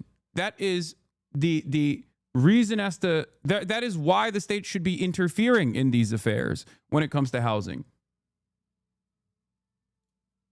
I don't personally think plunging into those specifics actually matter. It appeals to bookish, nerdy liberals who think that one bit of arcane knowledge of some obscure, well-intended rule is having unintended consequences. It is fundamentally a conservative outlook and is totally wrong. The reason why we don't have affordable housing is the same reason why we don't have single player, the same reason we don't have public transit. The capitalist class doesn't profit. That's it. No, I agree. His stupid nudge and tax credit bullshit fails, so he's defaulting to right-wing deregulationism because he's a neoliberal who hates the government and loves markets. Pure ideology right here from Ezra. He refuses to discuss actual left-wing policy. No, I like that. I recognize that. I don't have as much smoke as you do for Ezra, but I guess I entertain liberalism a lot more, considering that I see it as like a permanent fixture. A permanent fixture in American politics and in the Western world in general. But yes, this is the major setback. His dogmatic understanding of capitalism and his interest in maintaining capitalism is causing him to refuse to reckon with what the state's primary function is supposed to be. That's it. I could say there's some things in it I like, there's some things that I don't like, but the general point is, I think, for instance, like, where does the title abundance come from? From Derek's piece on abundance. Okay. We have seen an entire movement build up about abundance, correct? I mean, like, there is a lot of money behind this broad notion of abundance. And Derek, I think it was on the Lex Friedman podcast, said something to the effect of, well, I do mostly agree with you. Wouldn't making things less profitable just make companies increase prices? Wouldn't you need the state to force lower prices directly by nationalizing things? No. My point is, the state interferes in the market right now under neoliberalism to increase profit margins for private corporations. What the state should be doing is interfering in the markets to lower, to basically create, as a part of the state, to actually create competitive products in an effort to drive down market prices if you want to still, in the short term, exist within a market structure. This is precisely the reason why people don't like public housing. This is the reason why they don't want even the fucking public option, because it would be impossible for an expensive middleman that doesn't need to exist at all, as we all understand and recognize, like private healthcare. It would be impossible for private healthcare to exist where they would have to compete with the state. They would have to consistently limit the things that the state actually offers. They would never want that to be competitive. They would never want the state-owned product of healthcare to be competitive, that you can sign into, that you pay for with your taxes, whether you sign into it or not. They would never want that to be competitive with, United Healthcare, because United Healthcare would cease to exist in that process. It would become impossible to compete with. And that's my argument. It shouldn't exist to begin with. This is precisely the reason why private corporation interference has created this like weird public-private partnership within the healthcare structure that simply makes things more costly. Because as long as that expensive middleman exists, then it's going to consistently seek out profits. You stop the production of the thing you want to make non-profitable. If products weren't profitable here, China's economy would collapse, just so you know, Hasan. Wait, what? First of all, I don't even care about China when we're talking about this, okay? I'm an American citizen. No disrespect to the Chinese, all right? As much as I love China, okay, go ahead. Don't Americans want to destroy the Chinese economy? Okay, then you just made an argument for nationalization in an effort to beef up American national security by undermining our market competitor. There you go. Regarding healthcare, private healthcare exists alongside the NHS within the UK. No, that's cowardly. It shouldn't, for the record. It should not, because as long as there's a private profiteering in this space, then private profit seekers will always undermine the pre-existing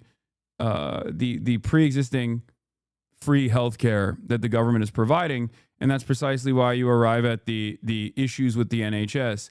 They seek to undermine the NHS by getting right-wing politicians and even the Labour Party, which is now firmly a neoliberal party, to undermine the National Healthcare Service by taking away its funding over and over again, by advocating for tax cuts in the process, starving the beast.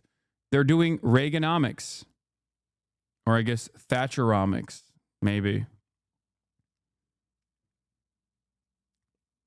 This is exactly what's going on in numerous provinces. Someone already brought up Doug Ford in Ontario. That's what he's doing.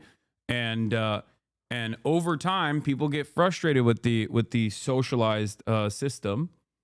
It's very difficult to take away things that the government provides, services the government provides, once people are used to it, right? The NHS is supposed to be a thing that British people are proud of, right?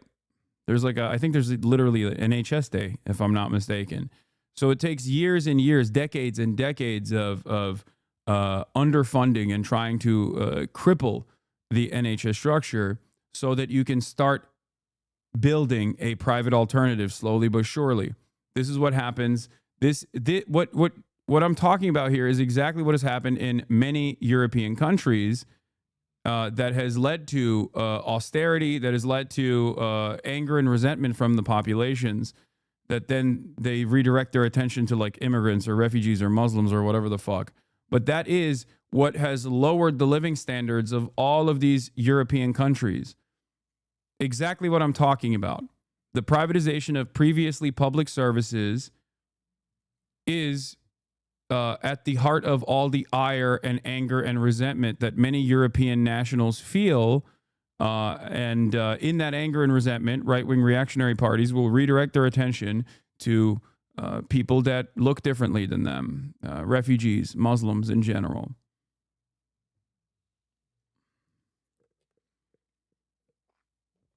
Can you give a specific example of a socialized service being completely privatized? Let me think. What would be a good example of this? Swedish public education. It did not turn into completely privatized, but there were privatization initiatives that led to horrible results. Railways in England would be another great example of this as well.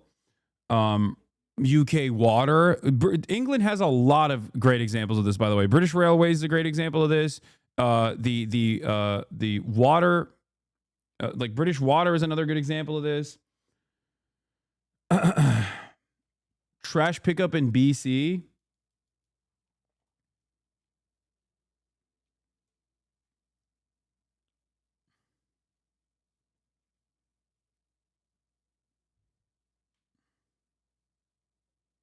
BC Hydro. By the way, our Swedish leftist party has now sued Cry and Dr.C for stealing tax funds and making profits off of it. In the United States of America, it was the internet. I feel like the internet and its invention came at a point where America was already firmly committed to neoliberalism. So I don't even know if there was any time and place where we had a nationalized ISP internet service provider. On that note, I'm going to put this debate on pause. We will get back to it because Jeremy Scahill is on the line, and I will be talking to him. Ladies and gentlemen, without further ado, I bring to you Jeremy Scahill of Dropsite News. Jeremy, can you hear me? I'm calling him right now. Hey, I'm here. All right, perfect. Jeremy Scahill, ladies and gentlemen. Very excited to have you. on the broadcast. Always an honor. You have had quite the eventful past month, I would say, with a lot of the reporting that you've done. And I'm very excited to hear your takes on Donald Trump's Middle East tour that he is conducting currently. But yes, Jeremy also wanted to offer us a gift for those of you who want to support his reporting and many other friends of the show that I routinely rely on. Go to dropsite.com/Hasan, right? For 20% off. Dropsitenews.com. Or dropsitenews.com. Dropsitenews.com/Hasan for 20% off. And you can support Dropsite News. And we'll put that as a chat bot as well in the chat. Jeremy, You know, how are you I mean, doing? I'm good. I'm better than you after your encounter with the customs officials. Well, yeah, but you haven't entered the United States recently, have you? No, I haven't. And I actually, I mean, you and I, full disclosure, you and I talked, soon after that happened to you. And, I had my own experience with being on the watch list for several years, actually under the Obama administration, when I was investigating Obama's drone program and I was traveling to Somalia, Yemen, Afghanistan, elsewhere. And for several years, I was on, I was on the terror watch list, which meant that every time I flew into the United States, I would get pulled aside for, what they called secondary screening. And, everything that you described, I had similar experiences. And, one of the things, and this was under Obama, Mr. Constitutional Law Scholar, but now the stakes have changed so dramatically. Wait, what is this thing here? Don't switch. Not doing that. You can hear me fine, right? Yeah. Yeah, you're. I mean, one of the things that we're witnessing under Trump is, obviously they're targeting people for deportation. They're going after people that are vulnerable. They're going after people also who are legal permanent residents, who have green cards. And there's some people calling for going after naturalized U.S. citizens as well. But in the bigger picture, what we're witnessing is an attempt to shred constitutional protections that have existed under both Democrats and Republicans for a very, very long time, and to try to implement a system of deeming people persona non grata by presidential fiat. And so, what you look, you're a high profile guy, and increasingly so. You just had a profile. Well, I think it was in the fashion section though, so it sort of doesn't count, but in a way it does. That you just had a major profile done of you. But as you and I discussed, a lot of times when I would get pulled aside for questioning, I would go into a room and there would already be several people in that room. And I knew when I set foot in it that I was going to get questioned before them and I was going to get released before them. And, there was one episode when I was flying from Cairo back into the United States, and I had happened to sit next to an Egyptian couple on the plane. It was a man and a woman and their 3 kids.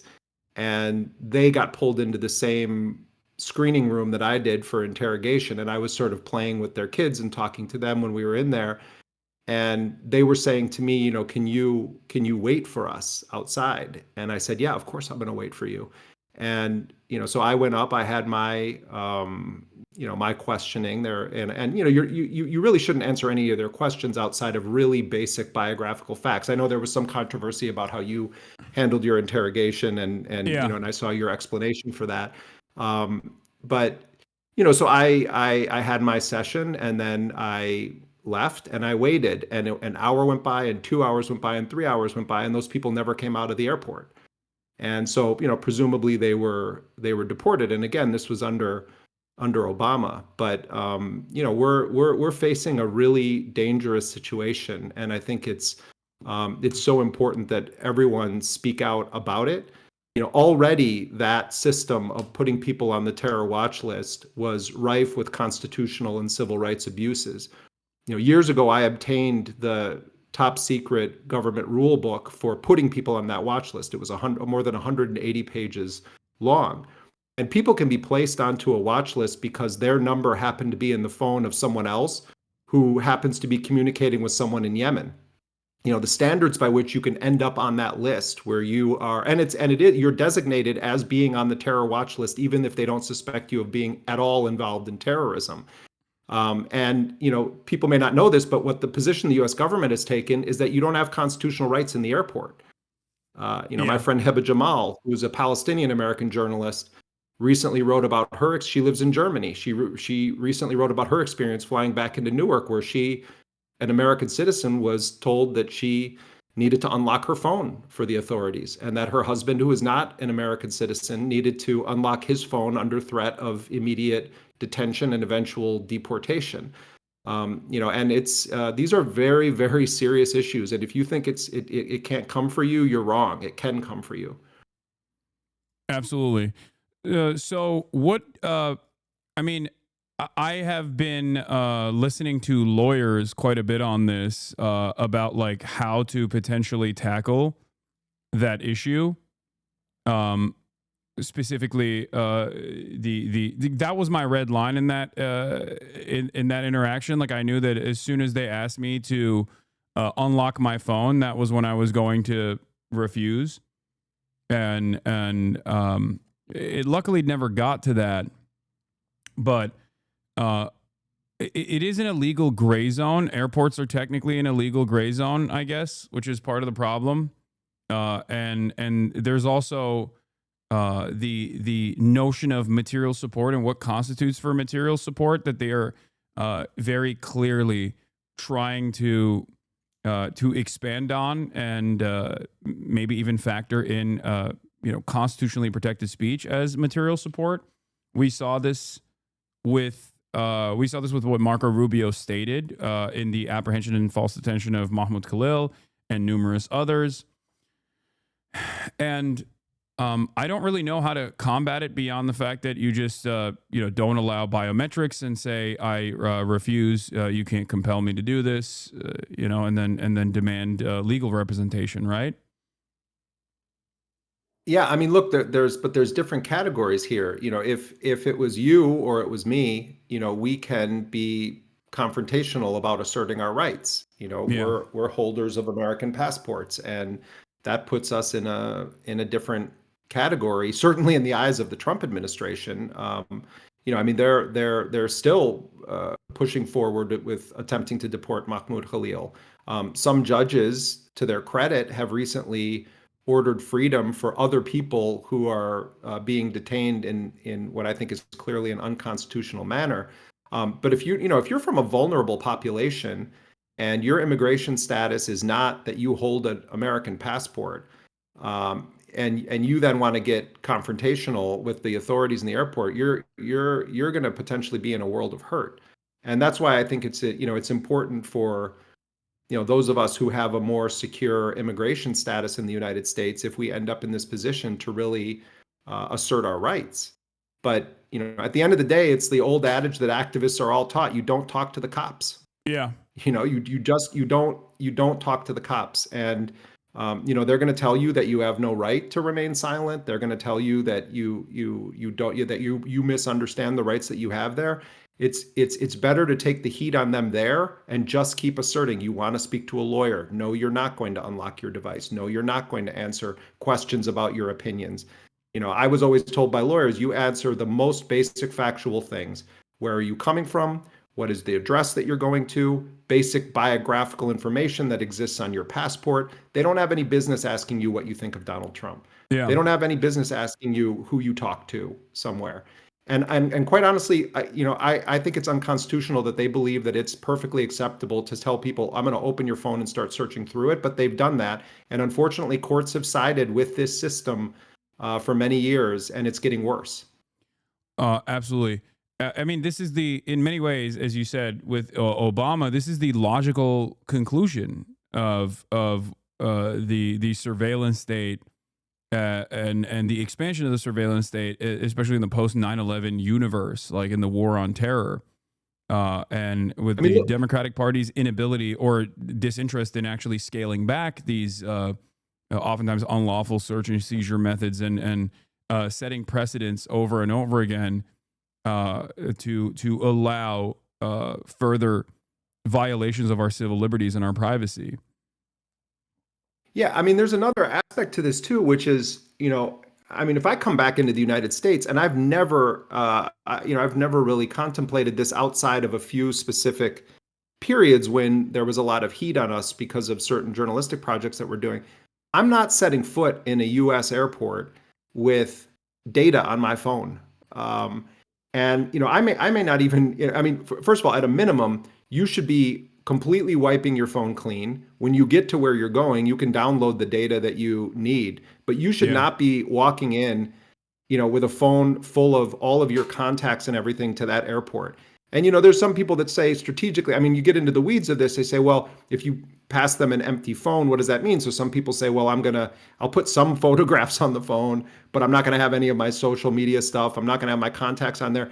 But at the end of the day, I mean, they're searching people's phones. They're trying to deny entry based on social media postings. They're using AI now to review everyone's history. And as a journalist, and I know we're going to talk about interviews with Hamas and other other groups, but journalists shouldn't have to think like they're spies.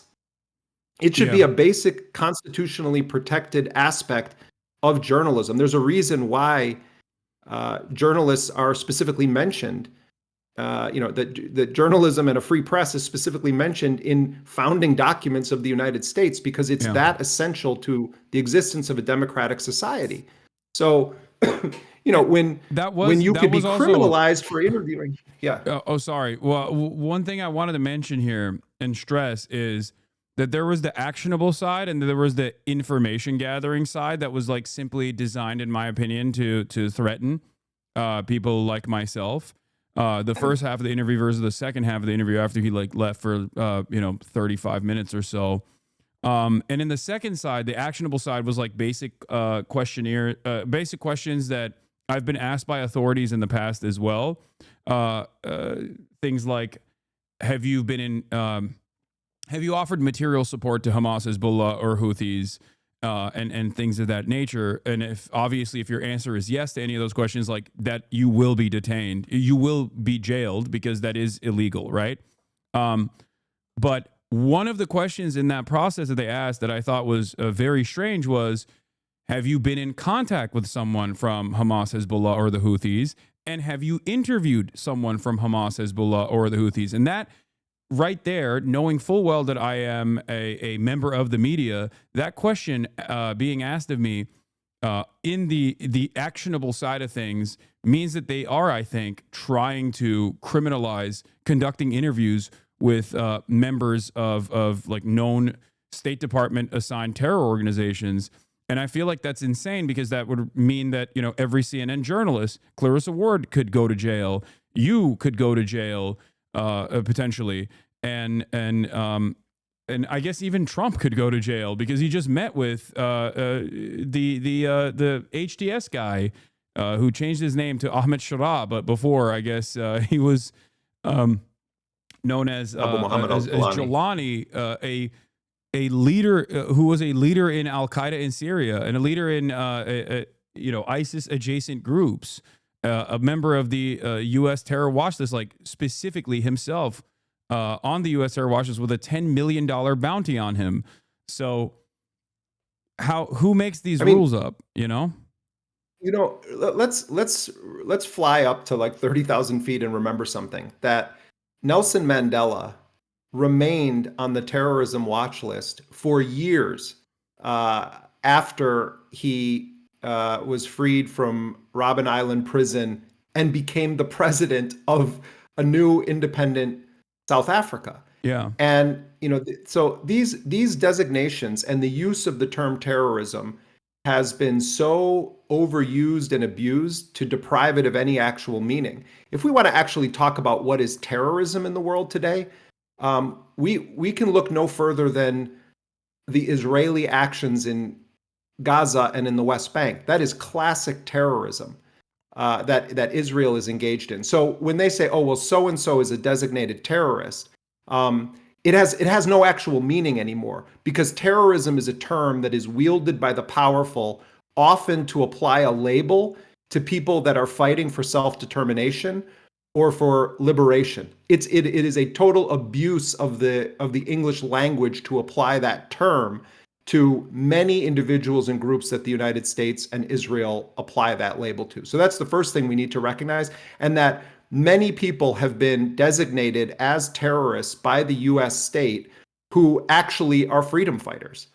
It's not that there aren't people on that list who have conducted acts that could be legally categorized as terrorism. Yeah. But they've used it so much that it actually is meaningless. And Exhibit A of terrorism in the world today is the US client state of Israel and its war of mass extermination against the Palestinian people. Yeah. Also, even Luigi Mangione, when you talk about like domestic figures, like Luigi Mangione is currently being tried for being a domestic terrorist.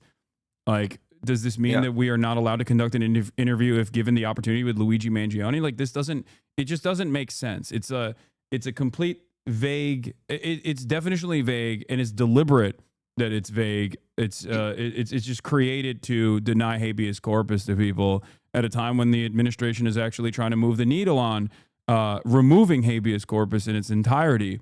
So, and it's something that even Steve Bannon has talked about. What they're doing in the UK. They're doing this in the UK now with Palestine Action activists, the people that have been targeting Elbit Systems, the Israeli manufacturer of drones and other technology. They're going after people, and they're applying this label terrorist. And we're going to talk about my conversations with officials from Hamas and Palestinian Islamic Jihad.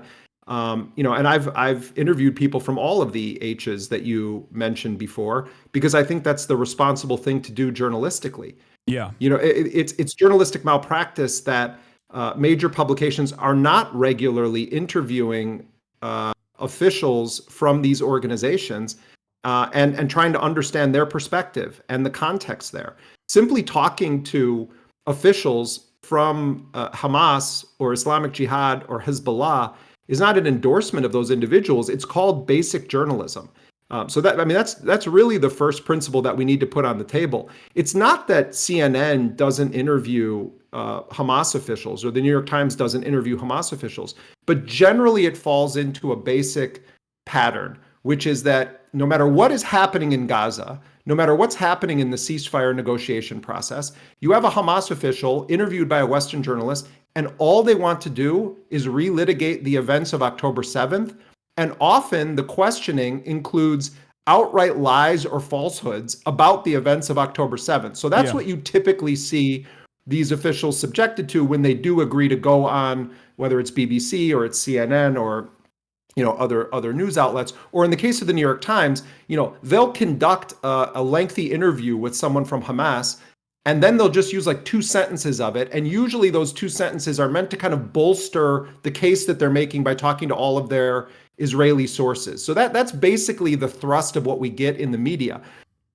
But what the US learned, and what Adam Bowler, who was one of Jared Kushner's college roommates, was Donald Trump's special envoy on hostages, he goes over and he meets with Hamas officials. And I actually then met with the 2 main Hamas officials that met with Adam Bowler. And I talked to them at length about what it was like speaking with Adam Bowler. And they said that Bowler kept telling them, you guys are so different than I imagined, that I had been led to believe. That Bowler is not, a swamp creature. He's not from the consultancy class. He's not Antony Blinken, who is paid by the makers of tanks to think when he's not officially in government. He's simply Jared Kushner's friend. But he's like Jared Kushner's beer bong buddy. Yeah, but that's it's the same thing with Witkoff. Like, he's not like a brilliant tactician. He's not a guy who's been inundated with like American foreign policy attitudes like Blinken was, but he has forced Israel to make concessions that Israel seemingly never took with the previous administration, due to his lack of interest in abiding by U.S. standards up until that moment. Like sometimes that is what takes. Sometimes it is what it takes to actually come to a managed resolution. Well, I mean, also just on a factual level, from the beginning of Netanyahu's declaration of his war of annihilation against the Palestinians of Gaza, he sought to portray Hamas as akin to ISIS or Al-Qaeda. And the fact that Hamas has never engaged in any operations outside of the territory of historic Palestine is an inconvenient fact that no one ever wants to talk about. Whatever you think of the historical methods that have been used by the Palestinian resistance since the first Palestinian Intifada, around the time when Hamas was formed, the fact is that this is a national liberation struggle that is using means of violence to try to achieve a political objective. And so if you want to talk about Hamas and its tactics or its methods, at least have your starting point be based on accuracy. Have your starting point be based on facts. And so, Netanyahu went to great lengths to say that Israel is fighting for the very existence of Western civilization itself. It is complete nonsense, complete propaganda, but clearly it is believed by so many people in power in Washington. And so when that is the setup, and that's what you're told constantly, and the US has this slavish devotion to the Israeli narrative, and then a kind of normie like Adam Boehler ends up in the room, he immediately starts to feel this discomfort inside of him because he's saying, well, wait a minute, why aren't they trying to put a hood on me and film a beheading video with me? Or why aren't they talking about death to Jews? Why is it that they're pointing to a 2017 charter that says that Hamas is not going to stand in the way of a two-state resolution if it's the will of the Palestinian people? The whole mythology gets dismantled. And so Boehler has these meetings with, I'll tell you one funny thing. I spent a lot of time speaking on background with Hamas officials, and then I did some, I recorded on the record interviews, but a lot of it was just sort of talking to them on background, trying to understand their perspective on the current negotiations, on what's happening with Trump, on Netanyahu's threats to conquer and seize all of Gaza. But it comes up at one point where they were saying, the Israelis really tried to destroy Boehler after he met with us, and they did. Ron Dermer and these guys lost their minds, and they were smearing him. And the first question that he's asked by Jake Tapper on CNN is basically, what was it like to sit with unrepentant Semitic people who just want to murder Jews? That was basically the opening question from Jake Tapper, who is a major facilitator of the genocidal narrative on behalf of the Israelis. That's his main role that he's served over the past 19 months. So that's the opening question to Adam Boehler. And then he's just getting attacked. And then these Republican senators start going after him and they want him removed. But Trump doesn't remove him. It seemed like maybe he was going to be gone. But then I'm talking to Hamas people and they're like, how come Boehler got put back into play? And I was like, well, he was one of Jared Kushner's college roommates and he's a close friend of the Trump family. And they were like, what? They didn't know that Boehler had that family connection to Trump. I'm telling that story as just a vignette because it's sort of a surreal thing that played out there. And then Boehler goes not only on US TV, but on Israeli television, and he pretty accurately describes what Hamas's answer is to the question of what is your resolution to all of this. And he says Hamas is proposing a multi-year all-for-all deal with Israel, where they would have what's called an Arabic a hudna, a long-term truce, that they would release every single Israeli captive. They would want huge numbers of Palestinian hostages released from Israeli custody. There are upwards of 10,000 Palestinians, and among them women and children, and a couple of thousand people from Gaza who were kidnapped and held hostage explicitly for the purpose of exchanging them in these exchange deals. So Boehler goes on Israeli television and US television, and he's pretty accurately describing what Hamas's position is. He even so said from they're there, not beasts, to Jake Tapper, I believe, as well, which is the worst. Yeah, the whole thing. person to say. They're going to have horns growing out of their head. But so then the most recent thing that happens is, so the Israelis. What I was told by Hamas was that the next step in this was going to be that they were going to have a direct meeting with Steve Witkoff, who is the envoy for Donald Trump's golf buddy, who's now in charge of ending the Ukraine war and dealing with the Gaza ceasefire negotiations. And so the Hamas assessment was that the Israelis, by smearing Bowler and making this big deal about it, and they were the ones that made public the fact that the U.S. had done these negotiations, that they sabotaged then this direct meeting with Witkoff. And so then what happens is March 18th comes and Israel resumes its scorched earth bombing of Gaza. And to this moment, they've killed almost 3,000 Palestinians since Israel unilaterally broke the ceasefire and resumed the terror bombings of Gaza. Today alone, more than 80 Palestinians have been killed since dawn this morning. There was a horrifying attack on yet another hospital, supposedly in the name of trying to kill Mohammed Sinwar, the most senior commander now of Al-Qassam brigades, the armed wing of Hamas.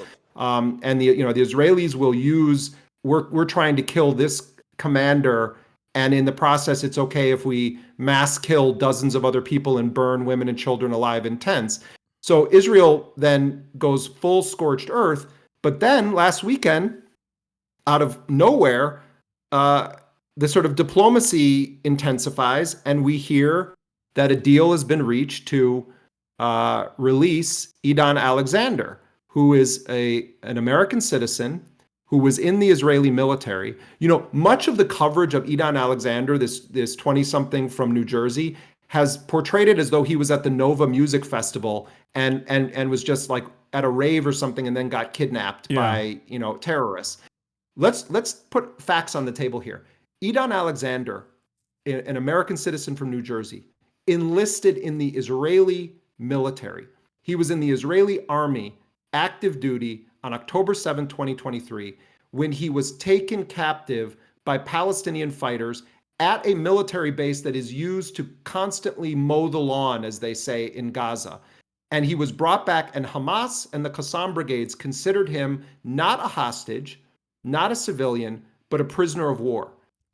Idan Alexander was the first male soldier released since October of 2023 by the Palestinian resistance, and it came about as a result of direct negotiations by the Trump administration through mediators, Egypt and Qatar, with Hamas.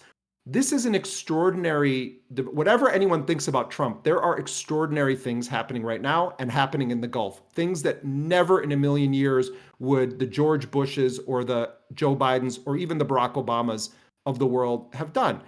Trump not only authorizes direct negotiations with Hamas, and not only on the issue of American hostages, but a comprehensive discussion with his envoys. He also makes a deal with Ansar Allah, commonly known as the Houthis in Yemen. And what was that deal that Trump made? And this was brokered by the Sultanate of Oman.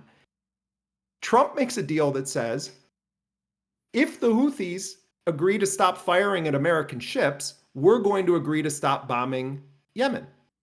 And, my colleague Shoaib Al-Mosawa and I did a story that we understand played a role in this. We interviewed Mohammed al-Bukhati, who is a senior figure within Ansar Allah, many weeks ago. And he told us on the record this very thing. If the Americans agree to stop bombing us, we'll agree to stop attacking American ships. And by the way, they hadn't attacked a civilian cargo ship under Donald Trump at all. That was also part of the big lie. But putting that aside for a moment, the significance of this is that the U.S. made a deal that didn't include Israel. Why does that matter? Because Ansar Allah's entire reason for the maritime blockade and for launching attacks against Israel, and just a few days ago, they did a devastating attack on Ben Gurion Airport. They are regularly penetrating the much vaunted Israeli air defense systems. Yeah. And Ansar Allah cannot be stopped right now. They have weapons production facilities deeply embedded in the mountains. This is a tiny group of people that control part of Yemen that are the poorest nation on the planet. And it has almost no water to speak of. One of the poorest countries in the world, and it's not even an official government in the eyes of the United States. So what Ansar Allah has been able to do puts to shame so many Arab countries that have done nothing more than issue sort of strongly worded statements condemning what Israel is doing in Gaza. So Trump makes a deal that doesn't include Israel that says, okay, we're going to act in the U.S. national attack us, we don't attack you. But what they didn't do is say, you can't attack Israeli-linked ships anymore. What they didn't say is, you need to stop striking Tel Aviv until the siege is lifted and the genocide is halted. That's extraordinary. Trump makes this deal with them. As we speak, they're negotiating with Iran. You know, there has been a sea change in the posture of Trump from his first administration to this one, where the whole point of the first administration was, let's build a coalition that hates Iran and try to normalize all of these agreements between Israel and Arab nations.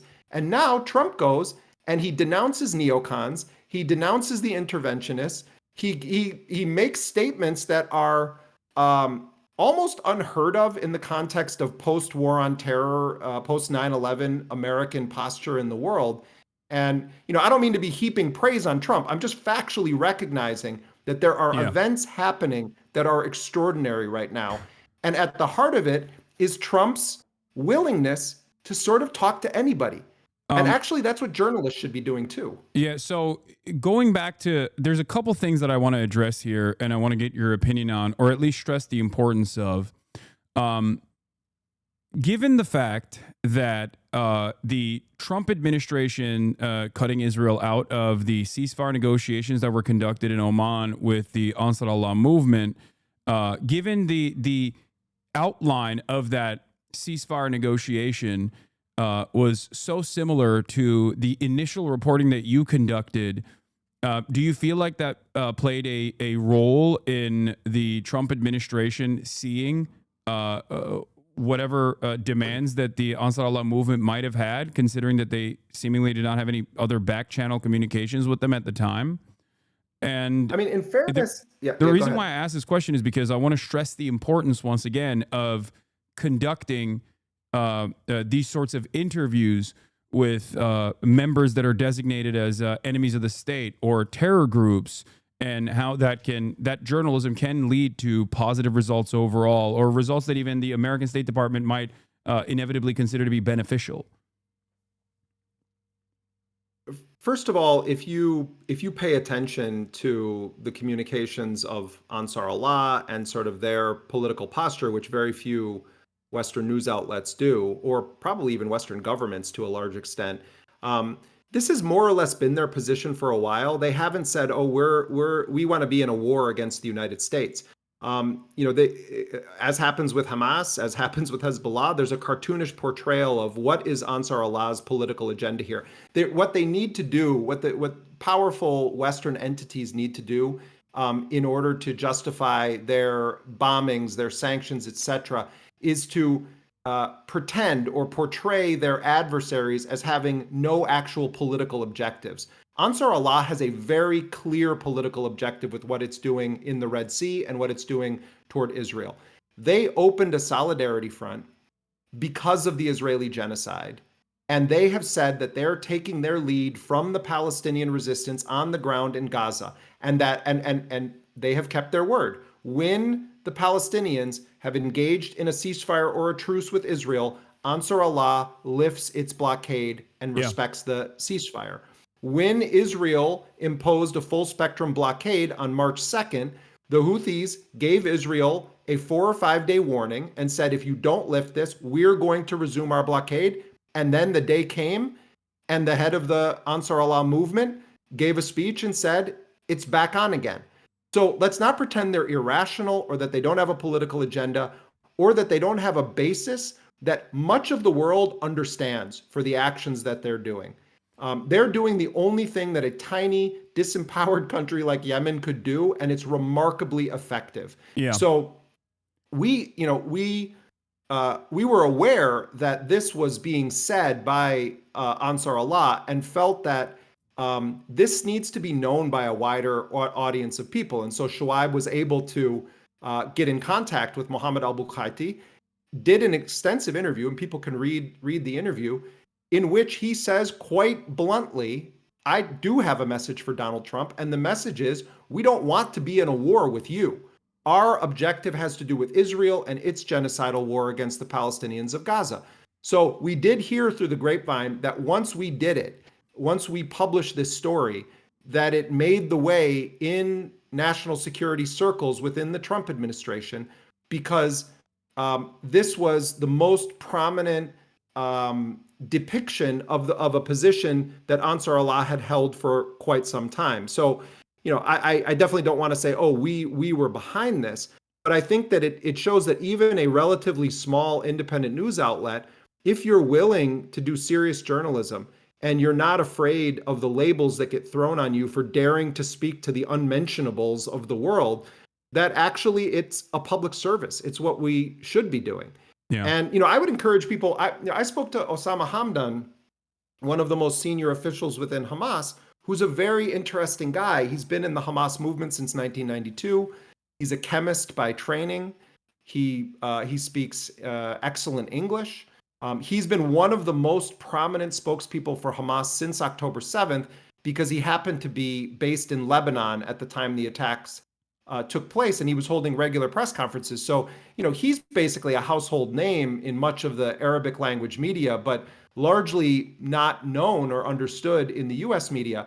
And when you listen to actually his take on things and the historical context that he brings to it, you start to really understand the political evolution of Hamas, how they see Israel, what they believe are reasonable solutions to put forward. And the language of diplomacy toward Trump, I found quite interesting from Osama Hamdan. It's not that they're not critical of Trump. They're very clear. They understand this is an administration stacked with Zionists. They know who Mike Huckabee is and what it represents, that a Christian Zionist fanatic lunatic has been placed as the U.S. ambassador to Israel. They know Miriam Adelson was the top donor to Trump's campaign, and she believes in full annexation of the West Bank. And they understand that Donald Trump, for various reasons, is going to always support Israel's agenda. But they also see opportunity in the fact that Trump is different. Trump is a transactional person. Trump fancies himself untangling the mess that Joe Biden made. Trump also, it's not just about Trump's business in the Middle East, it's the Trump family business in the Middle East as well, which is the context for everything we're seeing happening in Saudi Arabia, in Qatar, in the United Arab Emirates.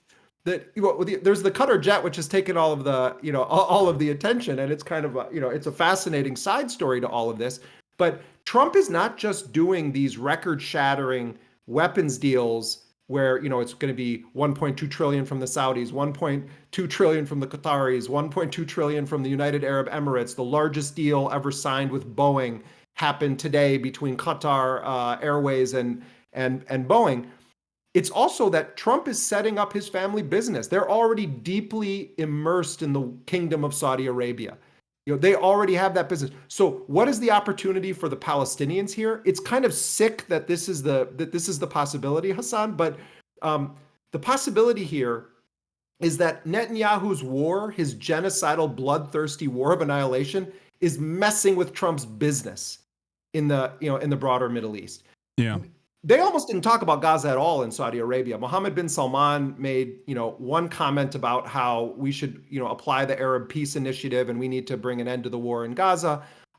Trump basically said almost nothing about Gaza when he was there. They didn't really want it to be the issue. Or the only thing that he brought up was that they were they were being backed by, it was mostly anti-Iran. Their angle on Gaza is mostly still anti-Iran. They talk about Hamas as being an Iranian-backed form of militancy. Yeah. And he said that, they were child killer rapists or something when talking about how this fundamentalist country is backing them. And that was pretty much it.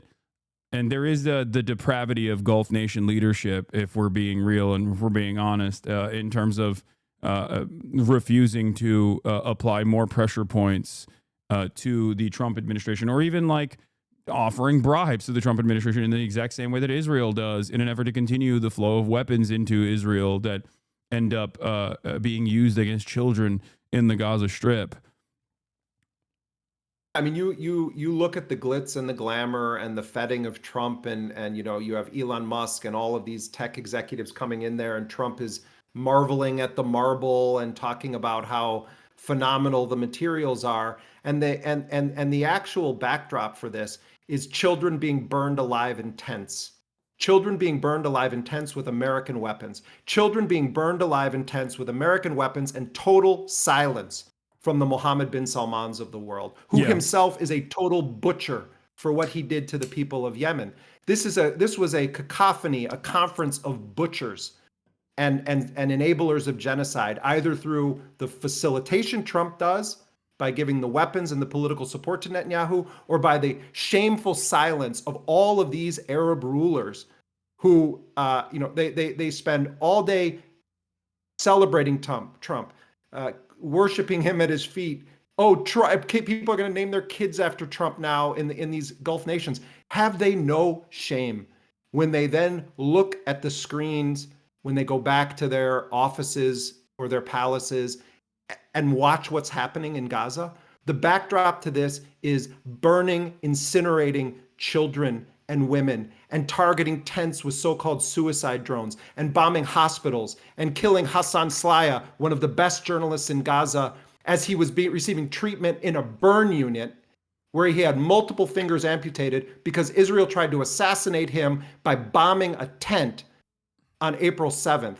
Yeah. That's the backdrop to everything that we're seeing. So I can talk about what is extraordinary about what Trump's doing, but let's never forget the moral question here. And that is that the charade we are watching, where the wealthy and powerful of the world gather together to fluff each other, pat each other on the back, sign their big weapons deals, talk about a new vision for the Middle East, while simultaneously facilitating the incineration of Palestinian children, that should be the headline on all of this.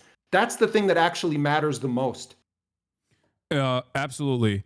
So because of this, this is actually what I wanted to talk about. Like I wanted to maybe speculate a little bit about where this deal may head. Now, you have gotten great insight from Hamas leadership on this matter with your interviews. I read the Osama Hamdan one on stream. It was fantastic. I've seen pieces. I've read parts of the Palestinian Islamic Jihad interview that you conducted as well, where they said, look, like decapitating Hamas leadership or decapitating or trying to actively demilitarize the Palestinian resistance or Palestinian militancy is not going to yield the results that Israel wants out of this, because there's always going to be resistance as long as the apartheid exists, which is, of course, a perfectly reasonable and perfectly understandable position to take. But having said that, Israel is a belligerent actor. It's a belligerent occupier in the legal sense, and illegally engaging in this act of genocide, this ethnic cleansing campaign. But outside of that, Israel is a very entitled actor in the global stage as well. And it seems like even whenever Israel feels betrayed, or whenever Israel feels unsafe or angry, I feel like the Palestinian population is punished the most. They are significantly more restrained when it comes to their retaliation to Iran, for example, as opposed to their retaliation, or even as opposed to their retaliation in southern Lebanon, which was obviously not as restrained as Iran, but significantly more restrained in comparison to Gaza. And it's obvious that incurring penalties for their actions is the only lesson Israel responds to, is the only language Israel responds to. Having said all of that, their actions that amounted to 100 people being killed, including bombing multiple hospitals at this point, and their open and deliberate targeting of Hasan, the journalist that you were talking about, and assassinating him, and even assassinating a 12-year-old survivor, the 12-year-old survivor of the medical worker assassination that Israel had conducted. All of this happening in the last 48 hours, I think, is because Israel is angry and frustrated that by the conclusion of this Trump trip into the Middle East, that Trump may end up forcing them to stop this genocide, or at least like have a more reasonable conclusion than what Israel's demands are, which is complete ethnic cleansing, hostages being secondary, not even like the extraction of hostages not even being a main focus, now admitted by Benjamin Netanyahu.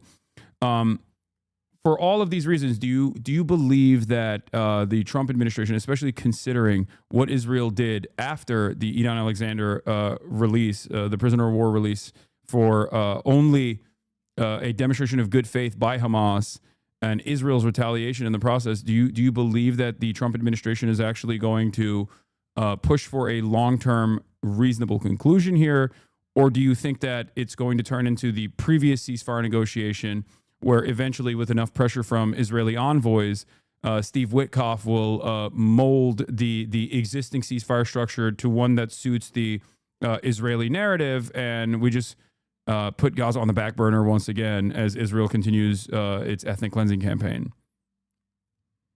I mean, this is you raised a lot of questions here, and there's one central thing you're asking me, which is to sort of speculate or give an educated guess, which I'm not in the business of doing, but I won't. I will share with you some thoughts based on all the things you put on the table there.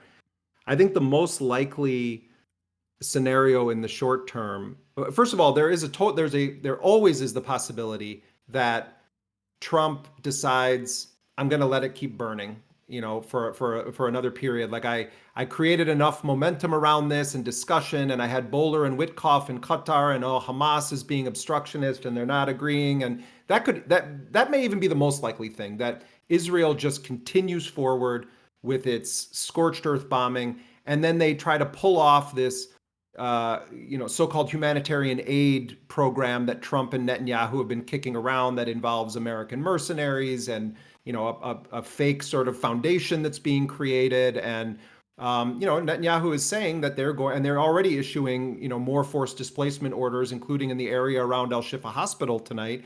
Which anytime Israel does this, it's followed by horrifying bombings. So what may be the most likely scenario is not much happens, that Netanyahu then intensifies the attacks further. They try to push hundreds of thousands of Palestinians, once again, cram them into an ever-shrinking killing cage in the south, put this dystopic, quote-unquote, aid distribution plan in place that has no tie whatsoever to a ceasefire. And you just have a continuation of the war of annihilation for another several weeks, several months, until there's some momentum or some reason why Trump gets interested in this again. That could happen. What I think is, also possible is that we're not going to have a comprehensive deal emerge out of the discussions happening right now in Qatar. But you might have Israel having to concede to create a longer period of a short-term truce. And also Hamas will not agree to a short-term truce. They were very clear with me about this. Unless it has a path to a framework that has clearly defined terms for ending the war and a full withdrawal of Israeli forces. Hamas actually has shown quite a bit of flexibility on a number of issues, but they've said that they have a couple of red lines. One is no more short-term truces, no more captives being exchanged, unless there is a guarantee by the United States, Qatar, and Egypt that this leads back to a framework like the original January deal that says at a certain point, Israeli forces are all out of Gaza and the war comes to an end, and then Gaza can go through reconstruction with Palestinians in Gaza, not with Palestinians shipped to Somaliland or whatever fantasies Netanyahu is thinking about. It's possible that we're going to see something that is not great, but does pause the genocide. And maybe instead of it being 40 days, it's going to be 70 days or 90 days. And then the scramble will become, how do you now prevent Netanyahu from just doing what he said he's going to do, which is, even if we sign an agreement, I'm going to go back in when that agreement is done and burn Gaza back to the ground again and again and again, and keep pummeling an already dead body. And, they're bombing. Look what they're bombing. They're bombing places they've bombed. They're bombing people in tents.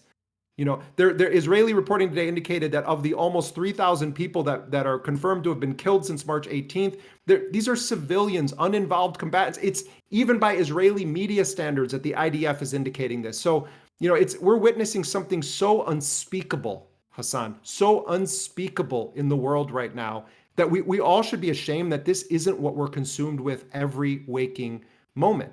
So maybe there is going to be some deal. Maybe Trump's pressure is going to be saying to Netanyahu, you are going to concede on these two issues, And we're going to kick this issue of Hamas disarmament down the road that you keep insisting on. Because the other point that Hamas makes is they're not just trying to take Hamas's weapons. They know that there's been a massive degradation of the weapons in the hands of the resistance. And let me remind people, I mean, you have a smart audience, but let me remind people, most of the weapons used by the Palestinian resistance are manufactured in Gaza. They're making their own bullets. They're making their own sniper rifles. They're making their own grenades. They're making their own rockets. You know, the October 7th attacks were under a complete embargo, mind you. Right, under a complete embargo. And one of the spectacular, and I mean this in a kind of historical context, aspects of Operation Al-Aqsa Flood was that it was done with technology that was domestic within Gaza. Overwhelmingly, the weapons that were used in the single most devastating attack against Israel since the 1948 Nakba, which, by the way, we're now recognizing Nakba Day, the creation of the state of Israel and the beginning of the campaign of mass expulsion and extermination of the Palestinians. So, when we talk about Hamas disarmament, Israel knows that this is an outrageous issue to raise, that they're putting Hamas in a position of then pretending that they're saying, well, we're not going to put down our guns. Hamas is in fact saying we're not going to put down our guns, but they're not saying it as like the Hamas militia. What Hamas's point is, every point in history when the Palestinians have agreed to any form of disarmament, it's followed by them getting slaughtered by the Israelis. And by the way, Netanyahu's not just saying Qassam brigades and Saraya al-Quds, the armed wing of Islamic Jihad, that they have to put down their weapons. Netanyahu is insisting on a demilitarization of the entire Gaza Strip. That is the end of the Palestinian liberation struggle if there is demilitarization of the Palestinian resistance. Whatever anyone thinks about Hamas or Palestinian Islamic Jihad, the issue of the right to armed resistance against Israel remains one of the most popular issues in all public opinion polls across the Palestinian spectrum. So he says, you must disarm and Hamas must leave Gaza. Okay, Hamas says, look, we don't need to be the government in Gaza. In fact, I've had multiple Hamas officials say to me, it is an albatross around our neck that we're the government. These guys were elected in 2006. And then there haven't been elections since then. And you've got crooked old Mahmoud Abbas, the head of the Palestinian Authority, who has single-digit popularity ratings, who's widely viewed as a collaborator with Israel. Firmly a part of the Israeli security apparatus, and also the second and he puts least, in a deputy. And the second least popular entity in the region, according to Palestinians, after Israel, like very close in its unpopularity to Israel. And remember, as Gaza is burning, the war against the Palestinians of the West Bank has been escalating, not just from armed settlers backed and facilitated by the Israeli state, but also the Palestinian Authority security forces cleared the way, attacking Palestinian resistance forces for then an Israeli invasion. The most significant forced displacement campaign since 1967 has been underway in the occupied West Bank, and it was aided and abetted by Mahmoud Abbas. So what is happening in Gaza is that Hamas has been the government for 2 decades. And people were fed up with basic governance in Gaza even before October 7th. One Hamas official said to me lately, can you imagine what happens in our society when we don't meet payroll, when we don't pay people on time, when the trash is piling up? It's the same. Palestinians are the same as everybody in the world. Most people are not generally too happy with their government. So from their perspective, they're saying we don't need to be the government. But what's going to happen is that Israel has painted Hamas with such a broad brush, and the U.S. has bought this line, hook, line, and sinker, and so has much of the Western press, that at the end of the day, when you say we're getting rid of Hamas, it's the same level of brilliance that existed when George W. Bush and Dick Cheney invaded Iraq and did their de-Baathification program. When you fire all of the civil servants because they happen to have been affiliated with the former government's political party or the single party system that existed in Iraq, that means you're firing the teachers, you're firing the postal workers, you're firing the doctors in many cases, you're firing the people that are the paper pushers that nobody ever thanks or sees what they do. That's what we're talking about here. So Hamas is saying, okay, put anybody in who you think is going to be competent. But at the end of the day, you're going to come and ask us because we've been the only government there since 2006. Yeah. So speaking of that George issue W. Bush, also is a red herring. Speaking of George W. Bush, ironically enough, that election was conducted against the wishes of the Palestinian Authority in 2006, which understood how unpopular they had become due to their consistent collaboration with the Israeli state and due to the failures of the ceasefire, the so-called peace talks with Israel, and what that had yielded for the Palestinians in the West Bank, which was Bantustans forming due to settlements propping up all over the West Bank. And that was a Bush gift as well to force an election in all of historic occupied Palestine, which of course Hamas was seen as a anti-corruption party, which led them to win over the Palestinian Authority and Fatah. And remember that. I mean, I'm glad you're bringing this up, because remember that Ismail Haniyeh, who was assassinated last summer in Tehran, Iran, who was the political leader of Hamas for a very, very long time, was supposed to be the prime minister of Palestine. And, you know, there was a civil war between Hamas and Fatah, and Hamas consolidated its control of Gaza. You had international sanctions, right? American facilitated coup d'etat.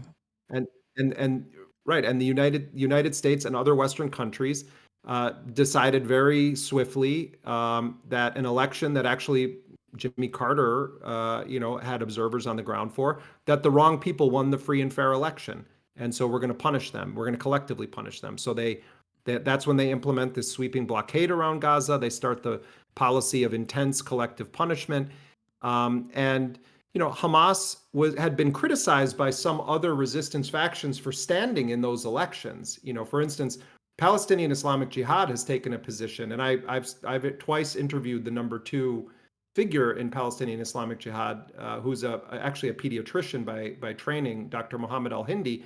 And Palestinian Islamic Jihad will not participate in elections organized by what it considers to be an illegitimate entity, which is the Palestinian Authority, but they are very much a part of the body politic, the fabric of Palestinian society.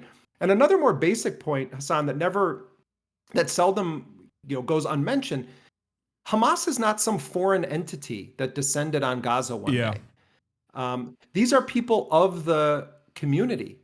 These are the men who are in the Qassam brigades or in Soraya al-Quds are fathers and sons and daughters and brothers of Palestinian families. And, Osama Hamdan shared with me, he's a senior official in Hamas. He was telling me just about his relatives. Some are in Fatah, some are in PFLP, some are not in any political affiliation. And he was just talking about how there's such a cartoonish way in which Palestinians are talked about. And he's like, asked me, do you have relatives that voted for Trump? And I said, yeah. And he said, well, why aren't Palestinians allowed to have that complexity in our family lives either? It's a good question, and it's a fair question that he asked me. So, when we talk about this, there is an internal Palestinian dialogue about what Hamas is, whether people, want them to be the government, and that's for Palestinians to decide. But what we're watching is a lie-filled narrative that distorts facts, that necessitates a portrayal of Hamas as being so beyond the pale, akin to Al-Qaeda and ISIS, that the only solution then is to mass murder everyone. Yeah. So when Israel says Hamas must leave Gaza, what does that mean? That you're talking about potentially then the families of everybody has to go? What does it mean to expel? These are not serious ideas that Netanyahu is putting up. These are ideas intended to justify the forced mass expulsion or murder of every Palestinian in Gaza. If Hamas was to say, we will agree to demilitarize the Gaza Strip, they would essentially be surrendering on behalf of 76 years of Palestinian history and people. And it's why the most recent public opinion polling of Palestinians in both Gaza and the West Bank has shown that most Palestinians support Hamas's position in the negotiations on issues such as disarmament, and issues such as surrendering to the Israelis or making a deal to release the captives without a firm deal to end the genocide. Yeah, absolutely. I mean, you mentioned this already, but Hamas is, or the Al Qassam brigades are almost entirely comprised of orphaned soldiers. Like the reality of the matter is, as long as Israel keeps killing the Palestinian population, there will always be an understandable moral obligation and a legal one to resist against such actions from the indigenous population. This is a reality that Israeli military officials have recognized. This is a reality that former Israeli prime ministers have recognized. This is a reality that Shin Bet officials have recognized as well. They have a legal right to resist against this unjustifiable occupation that is conducting a genocide right now. And I think going back to the importance of your journalism, the importance of journalism in general, that seeks out the truth by talking to the groups that are considered terrorists by the state. I wanted to juxtapose your work with the way that the current mainstream press and legacy media operates, where I think they play a formative role in trying to get Americans to consistently refuse their better judgment when they see dead children on their timeline, on their social media feeds, or all of the pain that Palestinians are subjected to, by trying to create this like unworkable position where some Americans will recognize that there is a genocide going on and it's heinous, but also simultaneously say, well, any kind of group resisting against said genocide is actually wrong still, and that you shouldn't even talk to them, and that the discussion should never revolve around them behaving as rational actors, let alone rational actors with a, regardless of tactics, rational actors with an overarching desirable goal to end this occupation and to end this genocide. And that is something that you alluded to in the beginning when you talked about like how Western press will often immediately demand Hamas condemn its own campaigns or its own operations or itself. And I feel like this is thought terminating, and it's somewhat successful. That's why you arrive at people that on the one hand will say, yeah, what Israel's doing is really messed up. But you know who's really also messed up? Hamas. You know, I mean, this is the whole history of armed resistance against established power or against colonialism or against apartheid, that you must portray anyone who uses armed force to try to overthrow your system of oppression is a terrorist. I mean, this is also the way that Black Americans who rebelled by force of arms against slavery were characterized at the time. It's how indigenous people in the United States were characterized by European settler colonialists who began to expand their occupation of native lands in the United States. It's a story as old as war itself. And so, you know, when I look at the history of Palestinian resistance, you look at the evolution of thinking, the evolution of tactics. You know, Hamas and Islamic Jihad are relatively new to the Palestinian resistance scene because this has been going on for so long, for so many decades. And, you know, large chunks of the story of Palestinian resistance involves secular-oriented Palestinian nationalists or liberation fighters. And part of what happened is that, you know, Hamas and Islamic Jihad started to rise up out of a period where Israel had expelled and exiled all of these Palestinian resistance figures, including people like Dr. Mohammed al-Hindi, who I've interviewed from Palestinian Islamic Jihad. And they kind of put them all in the same place in the camps in Lebanon. And you know, it was a heady time in the Islamic world. And then there's also that component, which is that they're constantly assassinating any Palestinian that rises up and has an ability to be a uniter of the Palestinian cause. It's why Marwan Barghouti continues to rot in a prison cell, because the Israelis fear that figure, who is not from Hamas, he's actually from Fatah, but he's number one on Hamas's list of prisoners that they want freed in these exchanges, and has been from the very beginning. That terrifies Israel, and that's why Israel assassinates and imprisons Palestinians that it believes pose a threat to its colonial apartheid occupation regime.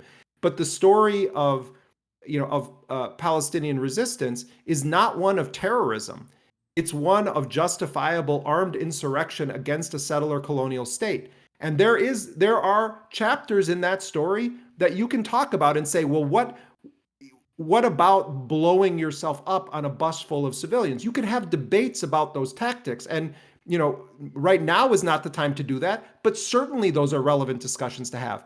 But I'm sorry, that's one tree in the forest. The forest is a story of a people who were punished because of Germany's mass murder of Jews and other minorities in Europe. And Western powers decided that they were going to steal the land from the Palestinians and impose a European colonial settler state on that territory. And then they were going to say, we're going to demonize anyone who was indigenous to the land that dares to challenge what we've just done to them. That's what the British did to the Irish. That's what the settlers did to the indigenous Native American population. That is the story of colonialism and the story of armed resistance. So don't believe, this is an epic lie that has been told over these past 19 months and these past 77 years. An epic lie has been told about the motivations and political objectives of the Palestinian resistance. Their objective is self-determination. Their objective is to expel occupiers. Their objective is to achieve the same rights of any people on this planet. That's their objective. You can debate tactics. That's fine. That's legitimate. But let's not pretend that that is the story. The story is the genocidal regime that is mass murdering Palestinians right now because they've had the audacity to commit an act of resistance, which as a Palestinian means you've taken a breath on planet Earth. You've dared to live. Yeah. Also, one important part of this conversation, actually, because we talked about the vague definitions of terrorism, is the historic usage of terrorism most commonly is talked about with respect to the war on terror, the anti-Muslim thrust of war on terror policies. But that was built on top of a pre-existing foundation, and its inception point is the Palestinian liberation struggle, as a matter of fact. The earliest mention of terrorism in a federal statute was in 1969, and it dealt specifically with restricting humanitarian aid to Palestinians and inaugurated a pattern of rendering Palestinians synonymous with terrorism. So as early as 1969 was the first mention of this term in American in the American legal setting, and it was directed towards Palestinian liberation organizations. So it has been going on for quite a long time, and it's important to recognize that, because now a lot of people that are learning about Palestinian liberation and its history will look back at the PLO and its efforts, will look back at the Palestinian Liberation Front, or look back at PFLP, DFLP, and its leadership that was Western aligned, or even aligned during the Cold War with the USSR at certain points. And say, oh, why can't they have guys like this? Why do they have scary fundamentalist Muslims, which Hamas is always often portrayed as, and so is Hezbollah, and so are the Houthis. And regardless of their religious perspective, obviously, they still are comprised of very well-read individuals who are rational actors in this process. They're not operating off of like this unrestrained anti-Semitism. That is just a lie that the United States has told, the State Department has told over and over again, and that is a lie that is traffic through all forms of media, through the permissible ways of talking about Palestinian liberation. That's just a way to tarnish a justifiable demand for emancipation from Palestinians. I mean, it's also in if you study or research the history of some of the key figures that were responsible for October 7th, or that have emerged over the course of these past 19 months as figures that the world knows about. You look at Yahya Sinwar, who was born in a refugee camp, and his entire life, you can draw an arc of the escalation of Israel's terror attacks against the Palestinians of Gaza, and his political development, his intellectual development, how he came to see what Israel is in the world, why he conceived of that he spent 22 years in prison. He became fluent in Hebrew. He studied the enemy in prison. He translated by hand the memoirs of former heads of Shin Bet from Hebrew into Arabic and distributed it. And distributed these texts to other Palestinian prisoners, telling them we need to study this. Mohammed Deif, who was widely credited with being the most central figure in the modernization of Al-Qassam brigades as a fighting force capable of doing an operation like October 7th. All of these guys, or when you speak to Hamas officials and you ask them about their family history, all of them have a story that begins as a child witnessing the humiliation or the killing of close family members. And when you start to humanize these people that are demonized in the media, and you actually are about the business of being intellectually honest, and you say, where does a Yahya Sinwar come from? Where does a Mohammed Deif come from? Who is Abu Obaida, the spokesperson for the Al-Qassam brigades, who's one of the most recognizable voices now in the Arab world when it comes to the situation in Gaza? When you start to understand their history, you're really studying the history of Palestinian resistance, and you're studying the history of a gratuitous, violent enemy that believes in the extermination of those people. And then you start to say, well, let's look at this from a different angle. Let's look at this in a very big sense. What is right and what is wrong here? Are the Palestinians terrorists? Is it terrorism to have grown up in a concentration camp where your family members are systematically killed and humiliated? Is that terrorism? Or is there a deeper discourse that we should be engaged in? And that's how Palestinians have always been portrayed. And the United States and Western journalism has been a major player in promoting lethal myths about the Palestinian people. Again, there's all kinds of debates that can be had, about Hamas, about tactics, about what happened on October 7th. And they have had these discussions. But that's all they want to talk about. But that's all they want to talk about. No one wants to talk about, do the Palestinians have a right to use force to get rid of a Western-backed genocidal colonial apartheid regime? If your answer to that question is no, they don't have that right, you're not a serious person, you're not a student of history, and you're just a propagandist for one of the most heinous crimes we've witnessed in our lifetime. Yeah. Two things I want to mention here, giving more historical context to this as well. Other friend of the show and also Palestine historian, Zachary Foster, who conducted, I believe, his PhD in Princeton, has written extensively on the Palestinian militancy, specifically lasering in on Hamas and its tactics and how its tactics have evolved, where he says the violence committed by the Israeli military in Gaza during the first year of the Intifada, where 142 Palestinians were killed and 0 Israelis were killed, was the same time that Hamas officially transitioned from a charity organization, because it was an Islamic charity, a Muslim Brotherhood cutout that simply worked in charitable works, and it turned into a militant group.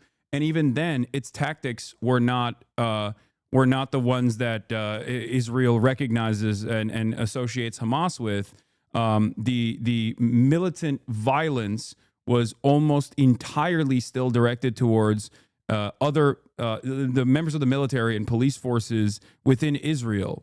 And then after the second Intifada, or before the second Intifada, rather, given the very famous act of terror conducted by a Kahanist terrorist, Baruch Goldstein, that was when the Palestinian resistance, or at least some militant factions within the Palestinian resistance, including Hamas, started changing their tactics to also target civilians. And it's the same standard that exists always in any kind of liberation movement, where the standard of violence is always maintained by the oppressive force here. The colonial entity is what dictates what kind of violence exists as retaliation for the endless amount of violence that it subjects its colonial subjects to. And that is the reason why that standard has evolved over 76, 77 years at this point, and has turned into the final culmination of October 7. But having this conversation, or trying to have an academic conversation around like militant resistance, especially in a setting such as this one, is completely not allowed. Like this conversation that I'm having, many people do not want me to have. They want to simply say, what you are saying is insane. You are crazy. You're a terrorist. You're offering material support to terror groups, and you should be banned or maybe even criminally punished for this. It should be. The idiocy of the line that this is material support is almost not even worth a response. But what I would say is, if you actually believe in a free press and you want journalists to serve a function of providing the public with information that they can use to make informed decisions, then you want journalists to talk to every possible player in every story that you can. And so, I reject fundamentally the notion that by interviewing people that are designated as enemies, that we're committing some crime. The crime that we're committing is called journalism. And if that's a crime, then let 1,000 million journalists bloom. I mean, we should be speaking to everybody. It's one aspect of Trump that I really do respect, that he is willing to authorize his administration to speak apparently with almost anyone. He directly meets with Abu Muhammad al-Jawlani, Ahmed al-Shara, who, State Department designated terrorist, was ISIS, was Al-Qaeda, he's talking to Ansar Allah, he's talking to Hamas. That's what a sane, rational country should be doing. We should be favoring diplomacy. We should be trying to not have wars. Now, there's a whole other aspect to Trump where he'll do things like, authorize massive bombings of countries and drone strikes, etc. So let's not pretend that he's, some perfect character here. But the basic instinct of let's talk to people, let's go with that, because I actually think that is one of the paths to peace in our world. But this accusation of material support because you're talking to people or you're explaining context or you're trying to correct the record is very dangerous, particularly because of what's happening in the United States right now, where there is this attempt to criminalize criticism of Israel and to conflate criticism of Israel or Zionism with anti-Semitism, and to try to make that by fiat the law of the land in the United States, or by law. There's enough Democrats that are down with this program that it becomes very, very dangerous. But at the end of the day, what you try to do with your show, what we try to do with our journalism, is to not bend the knee ever to the powerful on any of these questions. And we respect our readers enough, as I know you respect your audience enough, to let them make their own decisions. Our job is to talk to anyone that we believe has a story to tell that's relevant to the public interest, and I'm going to continue doing that because I think that that's basic journalism, and I wish that the New York Times was doing it. And I've had friends who work at the New York Times say to me, this just isn't really allowed at the New York Times. We can talk to Hamas, but we're not allowed to really get into, their perspective in that way. And there's a reason people don't want to do that. You know who targets civilians nonstop? Israel. You know who justifies the killing of civilians in the name of killing, some former bureaucrat for Hamas? That's what they're down to now. They're whacking people that were in the civil government of Hamas and then putting out press releases saying they've killed some important commander. And they're willing to kill as many women and children as happen to be in the area. And they specifically are targeting and murdering our colleagues, journalists, and their families, nonstop. So, we want to talk about October 7th. 1,300 people were killed that day. And, you had several hundred of them that were in the military or in security forces. You had multiple Israeli military bases attacked. You had scores of Israeli soldiers taken captive by the Palestinian resistance. And yet, to this day, it's still portrayed as Hamas and Islamic Jihad went into Israel and kidnapped a bunch of innocent civilians and murdered 1,300, although sometimes they exaggerate the number, murdered 1,300 innocent civilians. Well, we should be fact checking that. It's not that there weren't a substantial number of civilians killed out of that number. That's true. Yes. I've watched the video. I'm very well aware of the scope of events, but let's not pretend that operation was not at its inception targeting Israeli military bases that are responsible for the siege, the blockade, the surveillance, the mowing of the lawn, the bombing of Gaza. Let's have an honest debate about that. Let's not shy away from it and just defer to the narrative because we're afraid of being called pro this or pro that. We have to have an honest discussion about it. And yes, it includes video of the clear intentional killing of civilians. That is absolutely part of this story. Yeah. It's, if we had a real international criminal court that was willing to actually go after war criminals regardless of their status or power or nationality, then we could have an actual discussion, not just about the events of October 7th and about the role of armed resistance and what happens when civilians are killed in those kinds of operations, but also let's talk about the genocide. Let's talk about what Israel did. Let's talk about the minimum 60,000 people, probably far greater than that have been killed. And let's talk about a country that openly, gleefully dehumanizes Palestinians, starves them, and portrays Palestinian children as terrorists ready to grow up. Or 77 years of an apartheid structure. Sorry to cut you off. 77 years of an apartheid, which is also illegal. I mean, that is...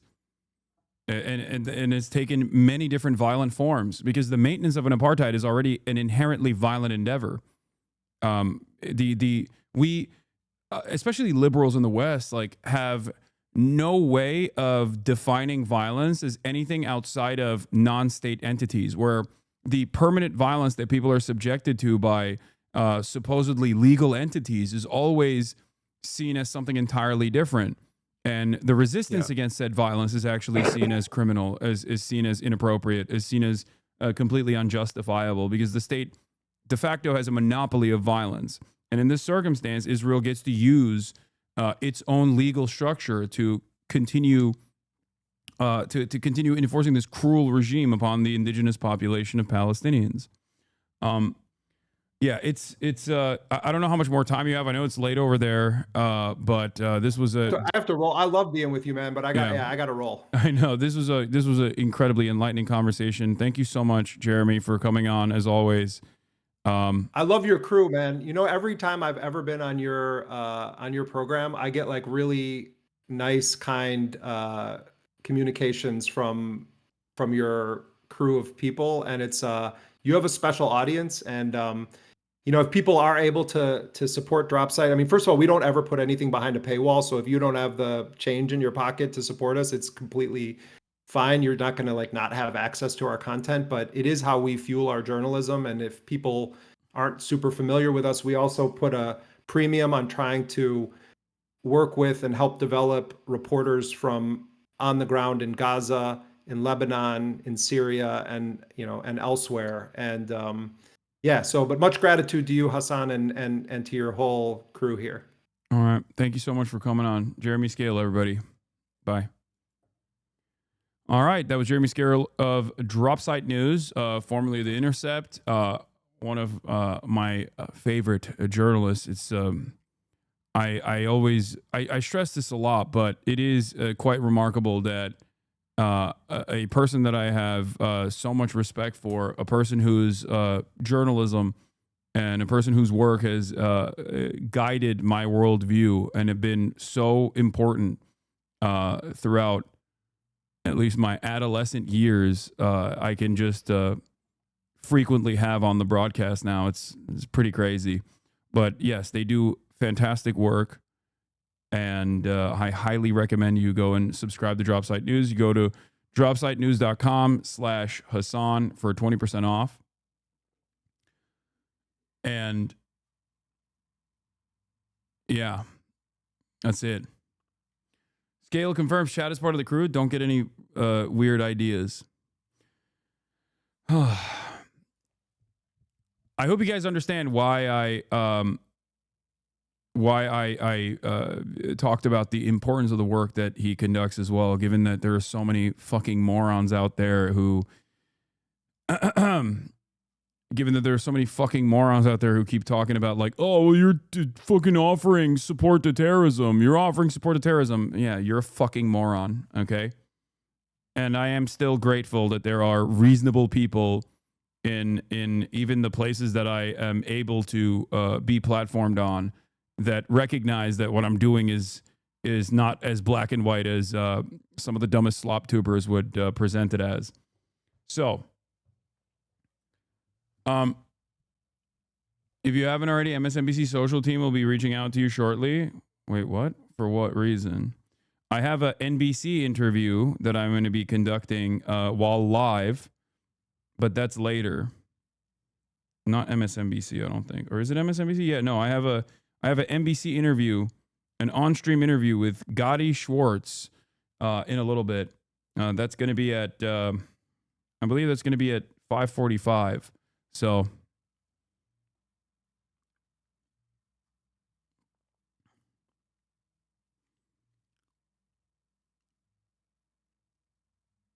does Dropsite just give the facts about a situation, or do they have their own agenda and opinions? No, it's not opinion pieces. It's just straightforward journalism chatter.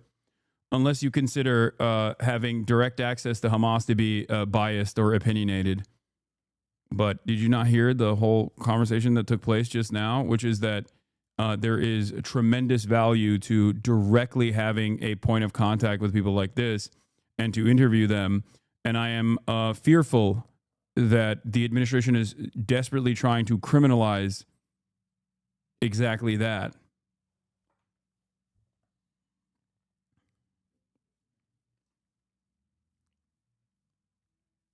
So, for the record, if you are wondering why some of these incredibly respected journalists come here and do these sorts of interviews, as opposed to your favorite slop tuber, maybe you're like a fucking hater or whatever, it's because there is a lot of value in understanding or developing developing a broader understanding, a more nuanced understanding of the history of resistance, militant resistance against entities such as Israel and numerous other colonial entities throughout history. Okay? Something to consider. There is one other interesting piece that just came out from friend of the show. Yeah, okay. MSNBC is trying to reach out. Well, they know how to get to me. This was from friend of the show, former colleague of mine, Ken Klippenstein. Feds begin political vetting for American citizens, he writes. This is at kenklippenstein.com. Hasan Piker interrogated at border as Trump's war on free speech intensifies. This is one of the more comprehensive investigative reports on the matter. I talked to Ken extensively to aid him to the best of my ability. He's a national security reporter, for those of you who don't know, has done brilliant work in the field. And this is what he wrote. Hasan Piker, an American citizen, was singled out and interrogated on Sunday at Chicago's O'Hare International Airport. Piker, who is of Turkish background, was returning to the U.S. after a trip to Paris. For 2 hours, Customs and Border Protection detained him and asked whether he supported Hamas, Hezbollah, or the Houthi rebels in Yemen, according to Hasan's account. His story, first reported by UserMag, has circulated widely. That's Taylor Lorenz who wrote about it. But it caught my attention because I once worked with Hasan. He's a well-known Twitch streamer and a political commentator, outspoken about the Gaza war and Israel's conduct. The most disturbing part of the Hasan Piker episode, I learned in the course of my reporting, is what the border agents did was completely legal. Homeland Security issued a statement confirming the incident, emphasizing how routine it was. Upon entering the country, this individual is referred to for further inspection, a routine lawful process that occurs daily and can apply to any traveler, DHS spokesperson Tricia McLaughlin said on X. As outrageous as it sounds, federal authorities have broad power to question and search U.S. citizens at the border without a warrant, probable cause, or even reasonable suspicion. Though the Fourth Amendment protects against unreasonable search and seizure, the Supreme Court has recognized the so-called border search exception. This authority applies to anyone located within 100 miles of a land border or coastline, the border zone, which incidentally covers 2/3 of the U.S. population. It's also known by the ACLU as Constitution-free zones. I've talked about this extensively. Constitution-free zones are where also BORTAC gets to operate freely. BORTAC is basically the SWAT team, or the heavily militarized, highly trained, internationally trained version of Customs and Border Patrol. CBP has frequently used these powers since 9/11 to target Muslims, but up until Trump, they very rarely targeted American citizens so overtly for voicing their opinions. As Hasan told me, he had never been targeted before. Now, I told him this as well. Like I've been questioned, but never to this degree, and never on my opinions of Donald Trump or directional questions about my commentary. How was Hasan selected and why? That part remains a secret. Which federal agency or intelligence service flagged him is unknown, but how they targeted him is known, and its capability is ripe for abuse. Homeland Security operates a system called TEX, not an acronym, which supplements border screening based on input from immigration, law enforcement, and counterterrorism agencies. Any of these agencies, FBI, ICE, CBP, can enter an alert known as a lookout, designating a traveler as a person of interest in an ongoing investigation. This is different than the no-fly list or the terrorism watch list, by the way. That has a much higher standard, but TEX, on the other hand, having a lower standard makes it even more terrifying because it's a broad application. These lookouts can require anything from enhanced screening to full seizure and copying of a traveler's electronics, including contacts and data. Many TEX lookouts are tied to international flights. Turkey, for example, has been a frequent trigger for enhanced scrutiny, both because it's majority Muslim and a known route for foreign fighters heading to Syria. TEX designations are individualized. Someone known to travel to a country like Turkey can be flagged in advance. Piker's travel history alone could have triggered a TEX alert. He told me he hadn't traveled to Turkey in nearly a decade, but that CBP had asked him if he traveled to other parts of the region. Upon return, travelers are matched against terrorist watch list, the no-fly list, and TEX. High-profile targets like filmmaker Laura Poitras and others linked to Edward Snowden or WikiLeaks have also been subject to TEX-based detentions. TEX can also be used for target exploitation, a euphemism for extracting passwords and contact networks through device searches to create link analysis, feeding intelligence databases. Piker told me CBP did not search his electronics and that he would not have allowed it, calling it a red line for him. However, refusal could have led to detention or denial of entry. I think Ken is wrong on this, by the way. As an American citizen, the Customs and Border Patrol, as of this very moment, cannot actually deny someone entry into the United States of America. There's a violation of the 14th Amendment.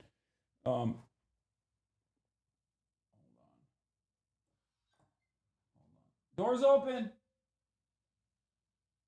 My food is here. In a video recounting his experience, Piker says CBP agents asked, have you ever been in contact with Hamas, Hezbollah, or the Houthis? Have you ever provided financial or logistical support to them? This line of questioning suggests an effort to gather potential evidence of material support for terrorism, a serious federal crime. But the Trump administration has made it clear it intends to pursue such cases aggressively. White House counterterrorism director Sebastian Gorka has even suggested that those who oppose Trump's deportation policies could be considered to be aiding and abetting terrorists. Piker also said CBP asked, have you ever interviewed a member of Hamas, Hezbollah, or the Houthis? In January 2024, Hasan interviewed Yemeni TikTok influencer Rashid al-Haddad, who calls himself the Pirate King. The internet dubbed him Timothy Chalamet, a play on the actor Timothy Chalamet. The interview very quickly went viral, but not everyone was amused. While Voice of America noted al-Haddad wasn't a member of the Houthis, a U.S. designated terror organization, it cautioned that he promoted a controversial cause. The Anti-Defamation League claimed Piker's connections were unclear and accused him of spreading Hamas propaganda. There is, of course, nothing illegal about interviewing a member of a terrorist group. Journalists do it all the time. What makes TEX concerning is the secretive nature of the designations. It only takes one agency, based on internal criteria, to flag someone. As I previously reported, Sebastian Gorka is spearheading a new international counterterrorism strategy that includes redefining actions by American citizens as supporting terrorism. During a recent congressional hearing, Director of National Intelligence Tulsi Gabbard stated that the intelligence community has identified foreign funding of pro-Palestinian protests in the U.S. This effort to link Americans to foreign terror groups is aided by aggressive information sharing between federal government and the private sector, including Twitch, where Hasan is most active. A 2024 GAO report found that the FBI and DHS are already sharing domestic extremism threat intelligence with social media and gaming platforms. An update in early 2025 confirmed these mechanisms are in active use and have been further developed. Twitch's 2024 transparency report revealed its second highest enforcement volume ever for terrorist propaganda in the wake of the October 7 Hamas attack on Israel. Twitch forbids displaying terrorist or extremist content even for the purpose of denouncing it. In 2023, Twitch joined the Global Internet Forum to counter terrorism. A Twitch employee told me the platform has increased its external engagement, code for threat sharing with the government. Did Twitch flag Hasan's interview, triggering the text alert? There's no way to know. I don't think they did. I don't think they did that. Because if they had done so, they would have banned me already. For the record. Yeah, Ken is correct. They could further prolong your detention to seek a warrant. Prolonging your detention is not the same as outright denial of entry. No, I know. I know that. They can prolong my detention. Yeah, they make it shitty to when you refuse to cooperate.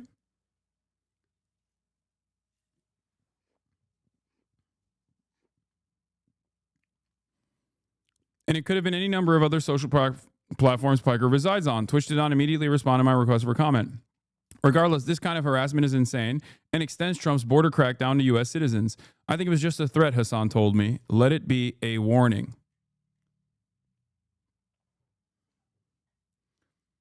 Better to not ban you so they can keep tabs on you and pass it along the government? Are you kidding me? Do you know how much external pressure Twitch has received from literally a fuck ton of advocacy groups to try to get me banned? Are you kidding me? It would be infinitely easier for them to just ban me if they were engaging in information sharing with federal agencies. I don't agree. I don't think this is Twitch. Yeah, a fucking American congressperson was goaded into writing a fucking congressional letterhead letter. Breaking news. The Israeli government has agreed to resume humanitarian aid delivery to Palestinians in Gaza. The new Gaza Humanitarian Foundation, GHF, said in a statement on Wednesday.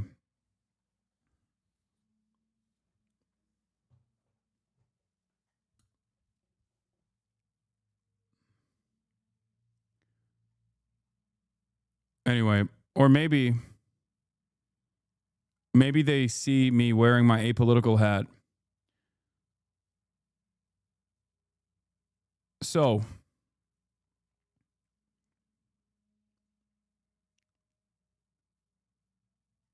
the government is using a pre-existing designation to pre-existing search function to basically threaten and harass, by my estimation, American citizens that are engaging in the lawful act of exercising their First Amendment rights. That is what's going on. Also, on top of that, I'm not only exercising my First Amendment rights, but I'm exercising my First Amendment rights as a member of the media. So this also goes into press freedom as well. I know we joke about like me not being a journalist or anything like that, but from the way that the federal government looks at these things, that I do have that designation. So it's additionally a violation of press freedoms. Now, material support, as it stands, has been actively massaged by previous administrations, right? Into designating, even like offering legal aid and legal counsel to members of any sort of like militant resistance to potentially be considered material aid. Okay, which is crazy. Like, if you are a lawyer, if you are a literal fucking human rights lawyer, if you're a lawyer for if you're a First Amendment lawyer, ultimately they have tried to turn that into material support. I've of course not done that, and everything that I have said is perfectly constitutionally protected. But the very fact that in and of itself was a part of the actionable items that they mentioned, like interviewing or having any sort of direct contact with a member of Hamas, Houthis, or anything like that. The very fact that was also a part of the actionable items that they asked at the end of the interrogation is terrifying, and I think that is a way to trigger a longer detention.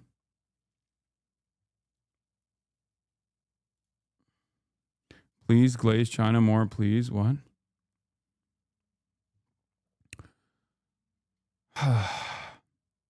This is part of the reason why I am saying or have said that, slop tubers and all these other fucking dumbasses that make a big fuss from their idiotic position are playing with fire by normalizing this kind of behavior to their audiences and creating controversy where no such controversy should exist.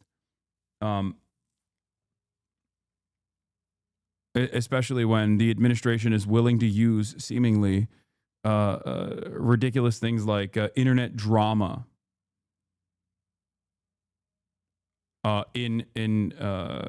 when they are working to criminalize certain kinds of actions that previously were not criminalized and constitutionally protected.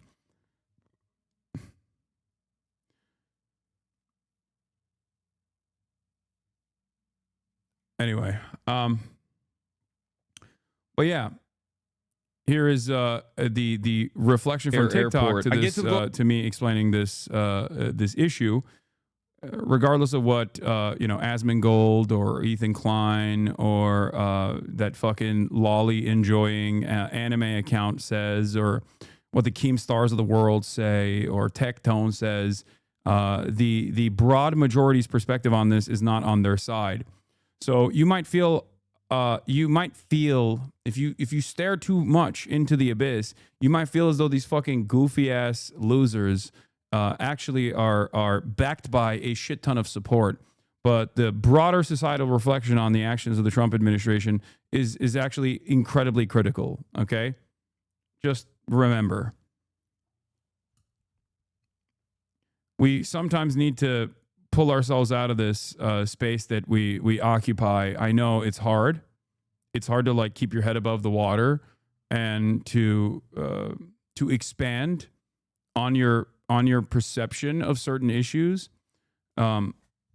because the spaces that we occupy are so heavily fucking dominated by people that have these sorts of opinions and their fans that actively brigade every fucking comment section or whatever. But this is still a important reminder. This is still a very important reminder that just because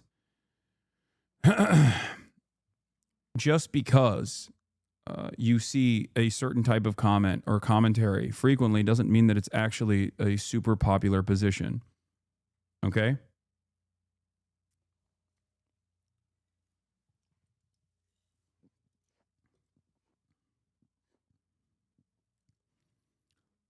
Anyway, two Israeli officials tell me that there's been no progress in the talks in Doha over the new Gaza hostage and ceasefire deal. One Israeli official said Netanyahu is showing zero flexibility. Unsurprising. And the reason why Netanyahu is showing zero flexibility is because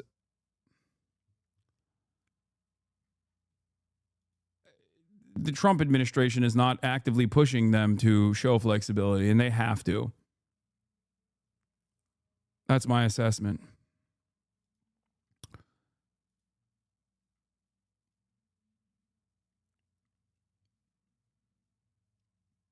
Okay.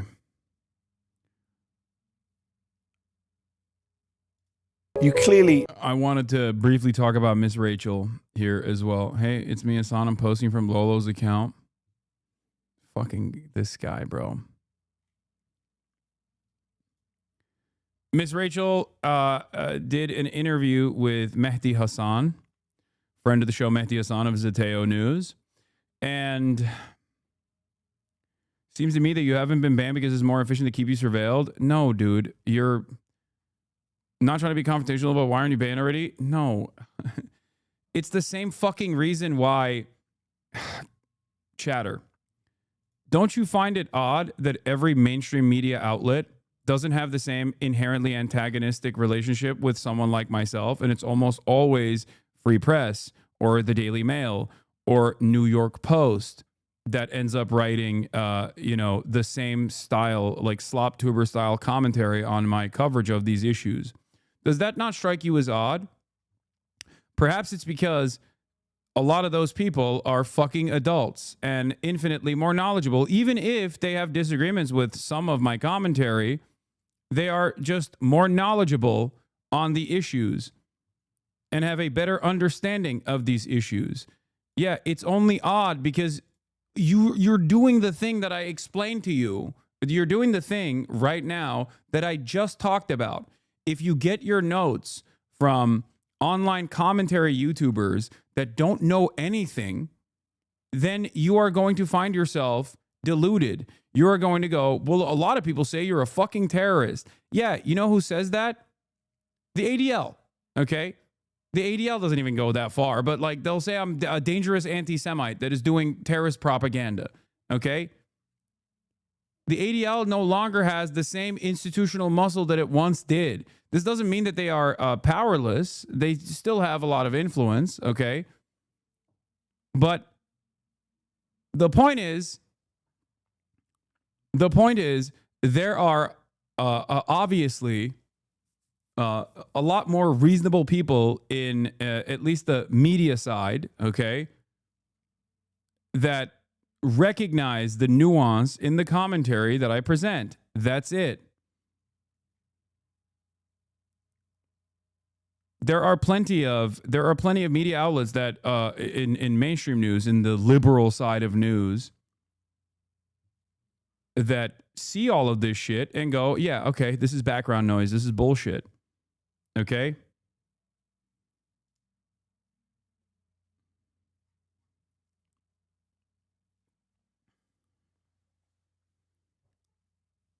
And I mean, obviously the same like reasonable contextualization occurs even at the Twitch level. Otherwise, like if they were at the mercy of like online mobs, and sometimes they are, right? Especially on actionable items, especially on items that like go above a certain point in my commentary, like the what do you call it? The fucking Rick Scott statement that I made, which I apologize for because it was, hyperbolic language. They will end up issuing a suspension on situations like that.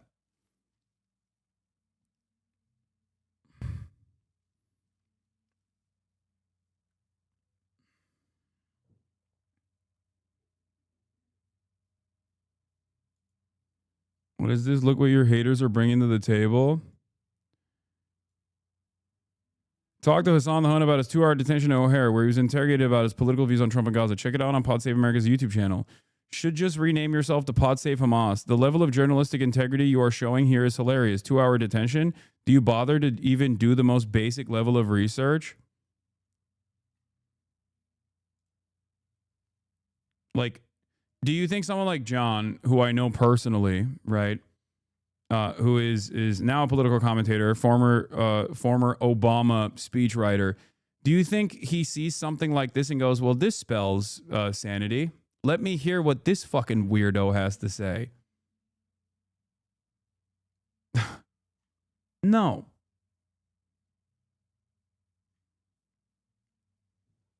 Like, they don't understand. They don't even think about like they don't think about how this kind of behavior looks to normal people. They're so echo chambered. They are so unimaginably echo chambered and so invested in this like personal vendetta that they have completely lost touch with how normal, educated adults, even if they don't fully agree, even if they don't fully subscribe to my worldview, most normal, educated adults can recognize reasonable disagreements in this issue and not become these fucking insane haters. Okay?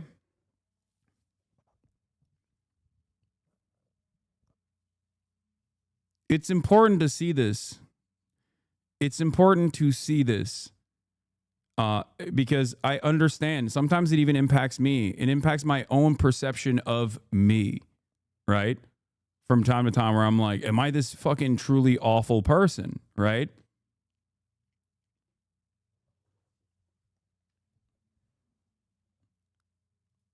because of the endless sea of hate that I'm inundated with.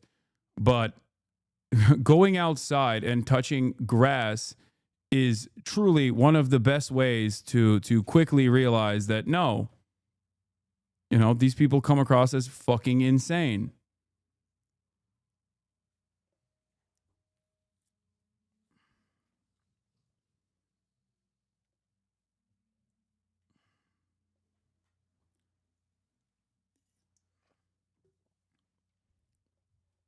I think you said this once, but people no longer have disagreements on opinion, but on facts.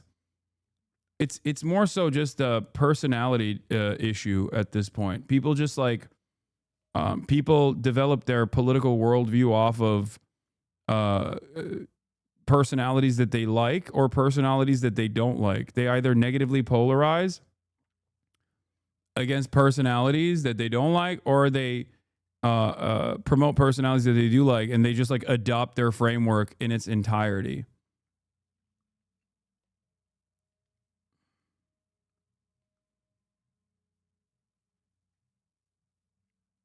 Anyway, I don't like Hasan is not a coherent ideology. Okay?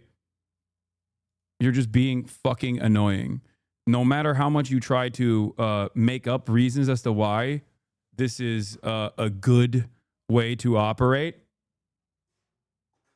most normal people will go, okay, I don't care. I like them.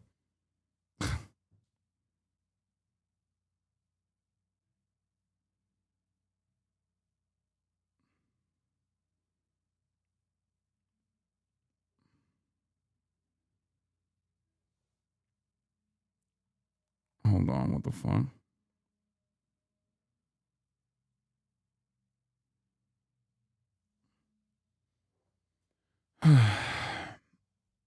Can you have Miss Rachel on the broadcast? Potentially. Love kids. Is that why you decided to speak out about what's happening in Gaza, specifically with children? I think it should be controversial to not say anything. Did you also, like millions of other Americans, just seeing these horrific, tragic videos? The idea that caring for a group of children in an emergency situation means you don't. Oh my God. Thank you for sending this to me. Isn't this the group that was shitting on me at University of Chicago? Chicago Jewish Alliance. Oh my God. Care about other children is false. Are Palestinian children less human than other children? Should we care less about them? I don't quite get where the controversy is coming from. It's sad that people try to make it controversial when you speak out for children that are facing immeasurable suffering. I'm sure you have a lot of good people in your lives who are saying to you, just be quiet. It's not worth it. What do you say to them? Our compassion doesn't have boundaries or borders. We just love kids. Why do you feel this urge to speak? Miss Rachel is a YouTuber for children, okay? Kids love her.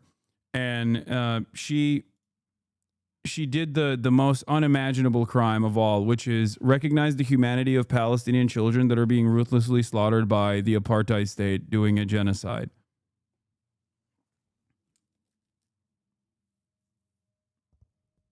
Yeah. Hasanabi heads in the chat that have kids already know who Miss Rachel is, I suspect.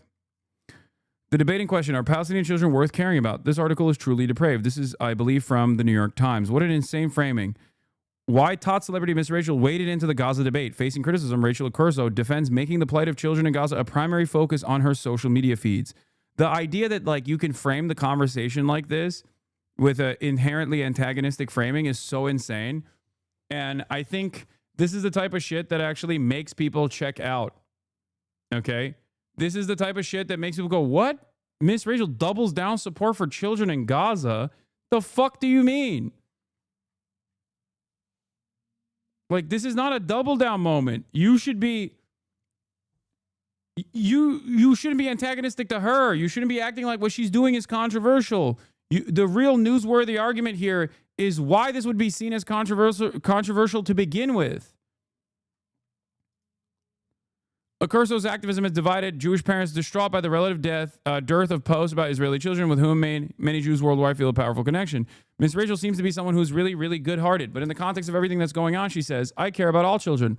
But really, she's talking about the children of Gaza. Stacey Hackner, a teacher at London Cheddar, a school of Jewish instruction, said in an interview that has left a lot of Jewish parents feeling quite isolated. Me.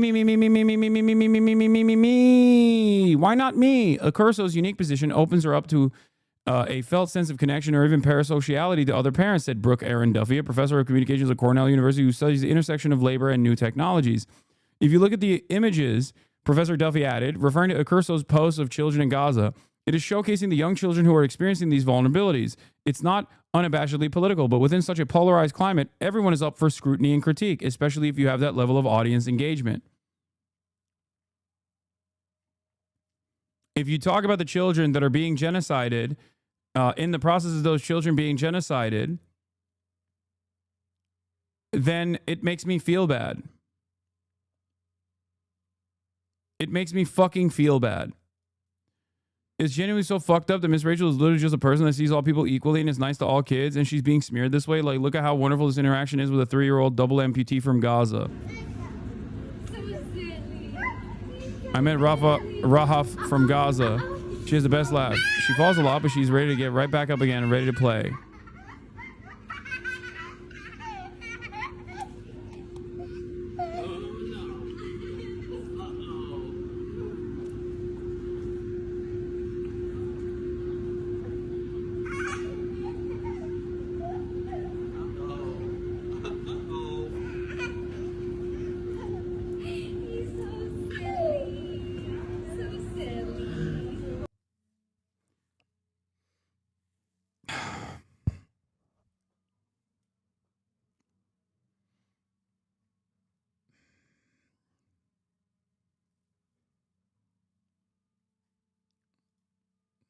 Insane. Chicago Jewish Alliance, who also was one of the organizations that protested and criticized the University of Chicago for hosting me, had this to say about Miss Rachel, just so you understand, like, what Jewish advocacy groups are actually invested in and what their mania looks like, okay? Because when you think about it, you're like, oh, Chicago Jewish Alliance, like they're a Jewish advocacy group. They're probably normal people who care about anti-Semitism. That is the way that they are. That is the way that they are designed. Okay? But that's not what their goals are. Their goals are to vilify pro-Palestinian advocates or even people who see the humanity of Palestinians. And no matter how perfect of a victim someone might be, a child that is a double amputee, that is insane. A child in Gaza receives a prosthetic doll. Ms. Rachel shares it with the world. The message, look at what the war has done to children. But here's what she didn't say, that Hamas started this war. They hide behind children so they can post videos like this, that Israeli children were the first to be burned, butchered, and kidnapped. She didn't mention Kfir Bibas, 10 months old, red hair, or his brother Ariel, age 4, or the 5-year-old girl shot point blank while hiding under her bed, or the Israeli kids, Jewish, Arab, and Christian, who live with air raid drills instead of recess. She ends the video saying she'll keep caring for all children. All children? Then where were your tears for the babies dragged across the border, for the toddlers mutilated in front of their parents, for the kids growing up in bomb shelters because Hamas wants it that way? Because here's the truth. In Israel, children aren't just Jewish. They're Muslim, Christian, Druze, Ethiopian, Filipino. Their families pray in Hebrew and Arabic and Amharic. And they are being targeted not in spite of that, but because of it. So yes, we grieve Rahaf, but grief without context is propaganda. This is just heartbreak. It's strategy. Hamas wants this imagery. It builds it. And when influencers amplify only half of the story, they play right into it. If you care about children, start with the Bibas boys. Start with October 7. October 7. October 7. October 7. Start with the truth.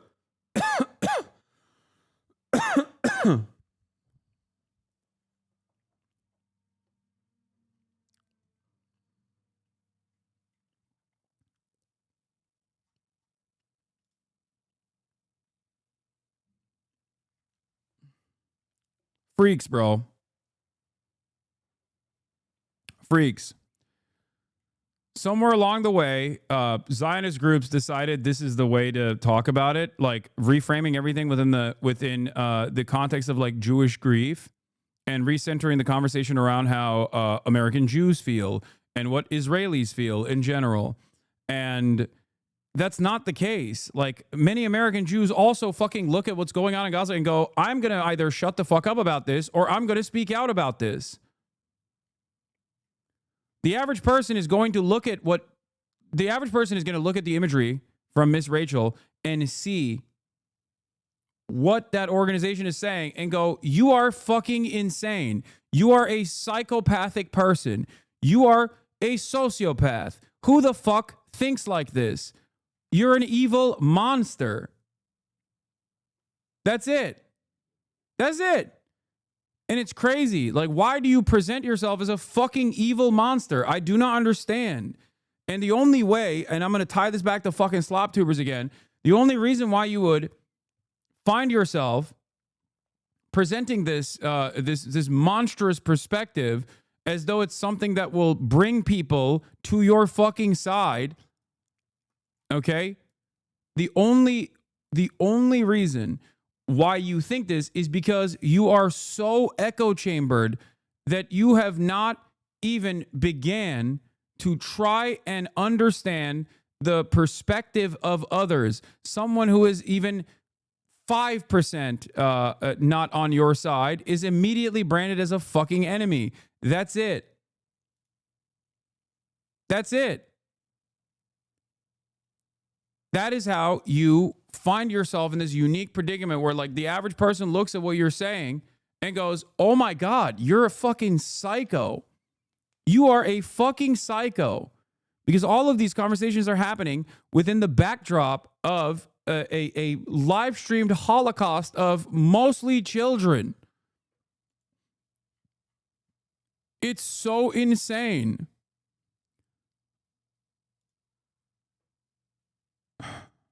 Miss Rachel for Little says, it's not a crime to say the children of Gaza should have food and medical care. It's a crime to keep it from them. From playtime to propaganda, Miss Rachel defends her anti-Israel pose. Yeah. I mean, fuck Israel. Like, what do you mean? Israel can suck my dick. Like, what the fuck? You can say this about every country. You can say this about America. You can say this about Saudi Arabia. You can say this about Iran. You say this about China. Say this about Russia. Fuck it. You can say it about Ukraine, but God forbid you say it about fucking Israel doing a goddamn genocide. Oh my God.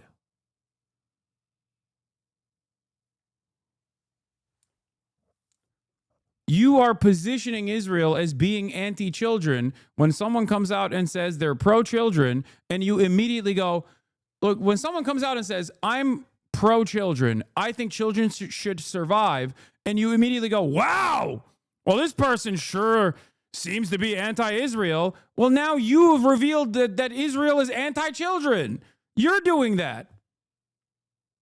What the fuck?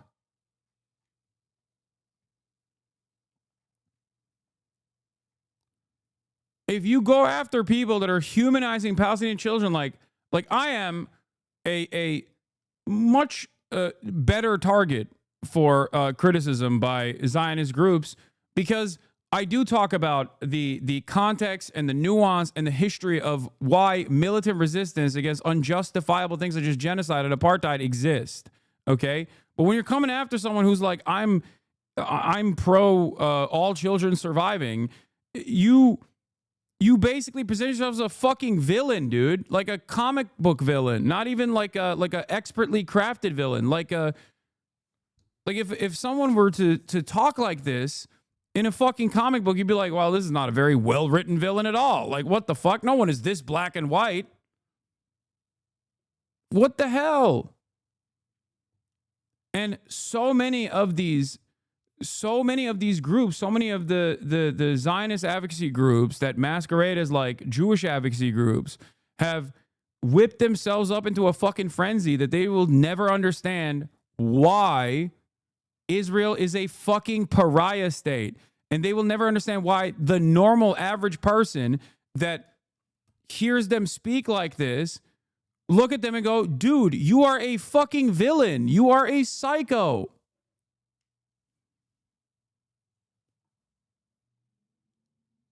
You have primed yourself into believing that every single fucking Palestinian is an enemy, is a parasite that needs to be excised forcibly off this planet. It's the same thing as Nazi Germany. That's it. And that's why I say Israel is a Nazi Germany style country, and its actions resemble the Holocaust, and its supporters are fucking Nazis too. That's it. It's crazy.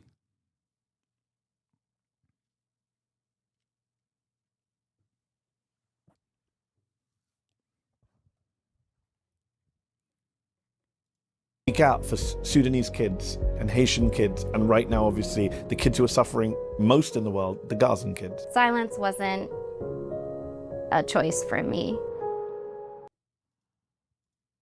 Her mom grabs her phone and has her little boys on FaceTime. And her boys are adorable. I think they're around age 7 and 9.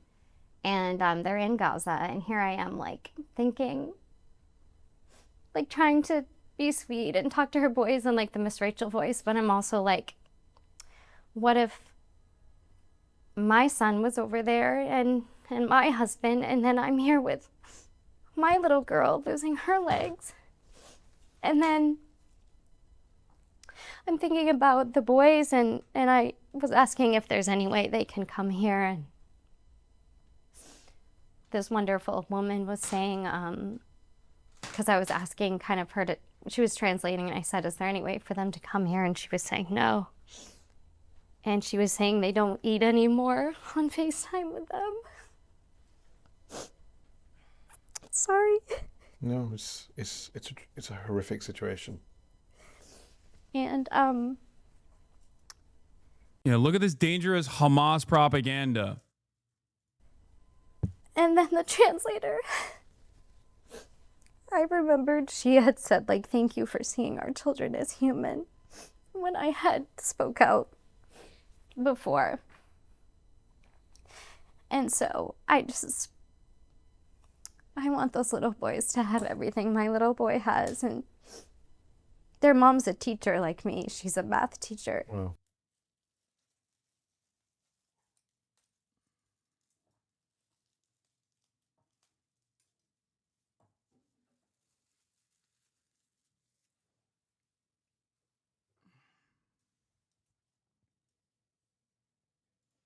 Like, if your first response to someone recognizing the humanity of Palestinian children is that you perceive her as a threat, you are a threat to humanity. Okay? You are a fucking villain. You are a bloodthirsty monster where you go, oh my God, I can't believe she cares about Palestinian children. Why doesn't she see the world from my lens? Why doesn't she see the world in the way that I do? And why doesn't she recognize that these little children are actually little parasites that are going to grow up to be fucking Hamas? It's all lives matter. It's literally an all lives matter argument. But in the backdrop of this is not like systematic discrimination, but something that most American black people will also recognize as infinitely worse than what is happening to contemporary black voices in the United States of America. A fucking genocide. Okay?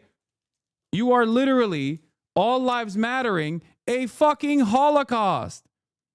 You're a psycho.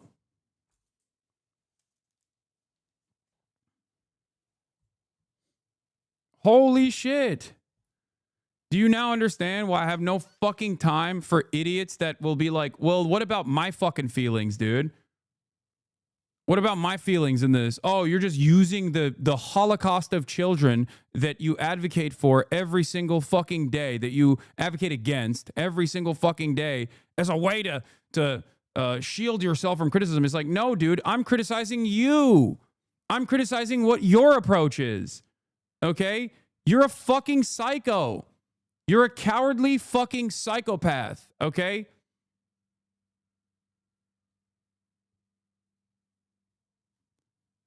Anyway, here's the funnier version of like the Israel Defense Brigade. This is so much like those early aughts Weibo posts where guys would just say they're so immersed in Japanese culture that they accidentally called their gym teacher a baka. Here's something deeply educational that happened as I was leaving Israel. I'm checking my luggage in Athens after leaving Tel Aviv. I get to the agent. He says hello. I absentmindedly say shalom, like I've been saying for 3 weeks. And he narrows his eyes at me, looking at me with something between disgust and suspicion. And I'm like, oh, this is why my American Jewish friends hide their Jewishness. Dude, this is one of the funniest things that has happened with like the Israel dick riders is that they fantasize about like being more Jewish than fucking Jewish anti-Zionists. Okay? I don't know what the hell this is. Like, is this like Like, what an there's far too many posts like this from Christians in England who are like, oh, these Jewish people came up to me, or not Jewish people, sorry. These people came up to me and were like, are you Jewish? Are you Jewish? And I'm Christian, but I was terrified. And it turns out they're fucking Orthodox Jews that wanted to talk to them about converting to whatever. I forget. You know what I'm talking about? We covered this before. Like, I've been stopped before because people thought I was Jewish so they could talk to me about how the fucking Messiah is coming back. Yeah, Hasidic Jews that look for other non-Orthodox Jews to convert them internally to Chabad. That's it. That person thought that this was about to be an anti-Semitic attack against them. Satmar Hasids.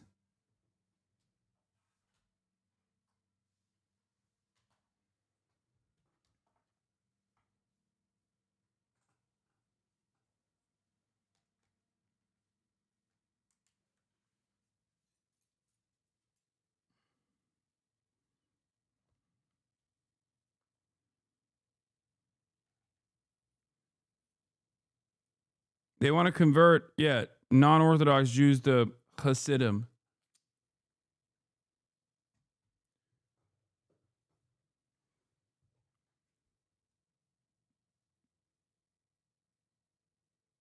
Yes, on High Holiday, you may be offered a very pricey citron to pray over. Exactly. Well, I had not experienced that. You got to see this one next. Oh, I don't even want to see Jerry Seinfeld's disgusting face, dude. Look at his response as people are like yelling at him for being a genocide supporter, which he is, by the way. Remember, he actually paid for the fucking projector and the counter protesters that terrorized the UCLA college campus encampments that were pro-Palestine. He actively played a role in terrorizing students on UCLA campus. Yeah, 1738's very own Jerry Seinfeld. Fuck you, Jerry Seinfeld. Free Palestine. You support the genocide of babies in Gaza. Free Only Palestine. you. Free Palestine.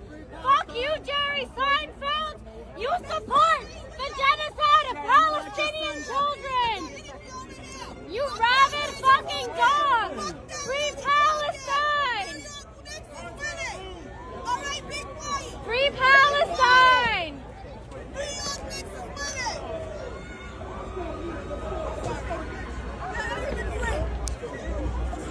Sorry, New York Knicks is winning, guys. I know. But children in Gaza. Gross. Fuck you, Jerry Seinfeld. Free Palestine.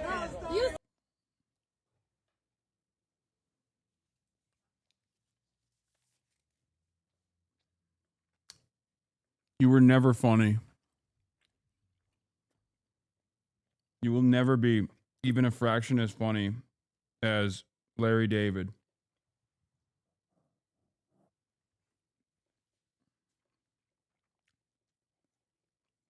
No, stop. Not my Jerry. Don't ruin my childhood memories. You didn't know that he was also a pedophile? What are you talking about?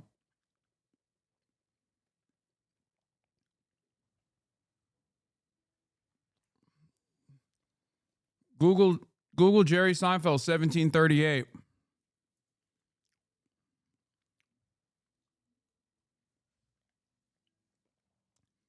I'm like, hey, what's up? Hello, is what Jerry Seinfeld said to a 17-year-old when he was 38.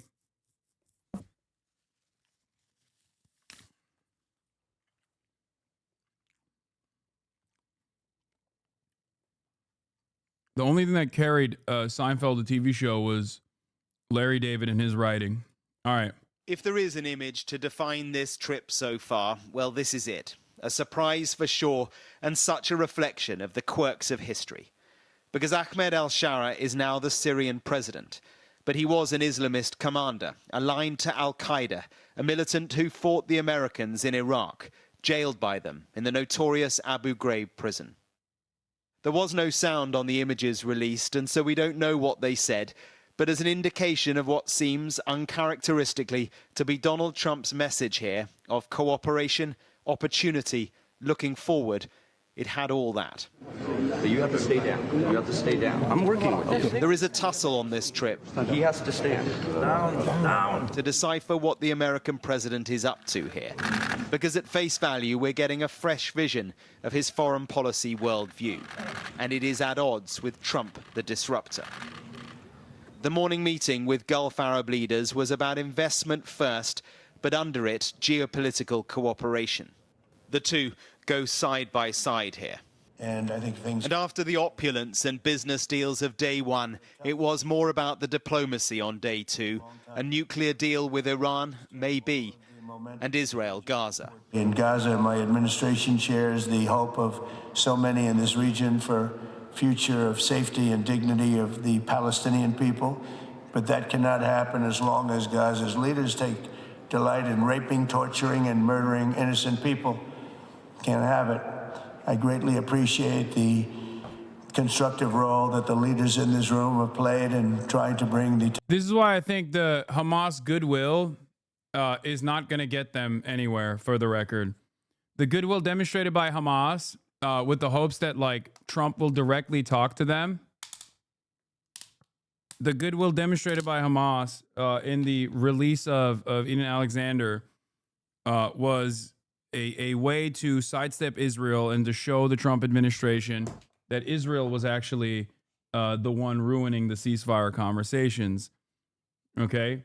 Once again, Hamas and virtually every other Palestinian liberation group mistakes or misjudges the humanity that their colonial oppressors have. Okay? They do not care, I don't think. And I'm really worried about this, but I don't think that the Trump administration, especially with commentary such as this one, do not give me great hope that they will try to manage a way out of this conflict, because that would require undermining Israel's position, but that would also undermine America's position, because this is America's position.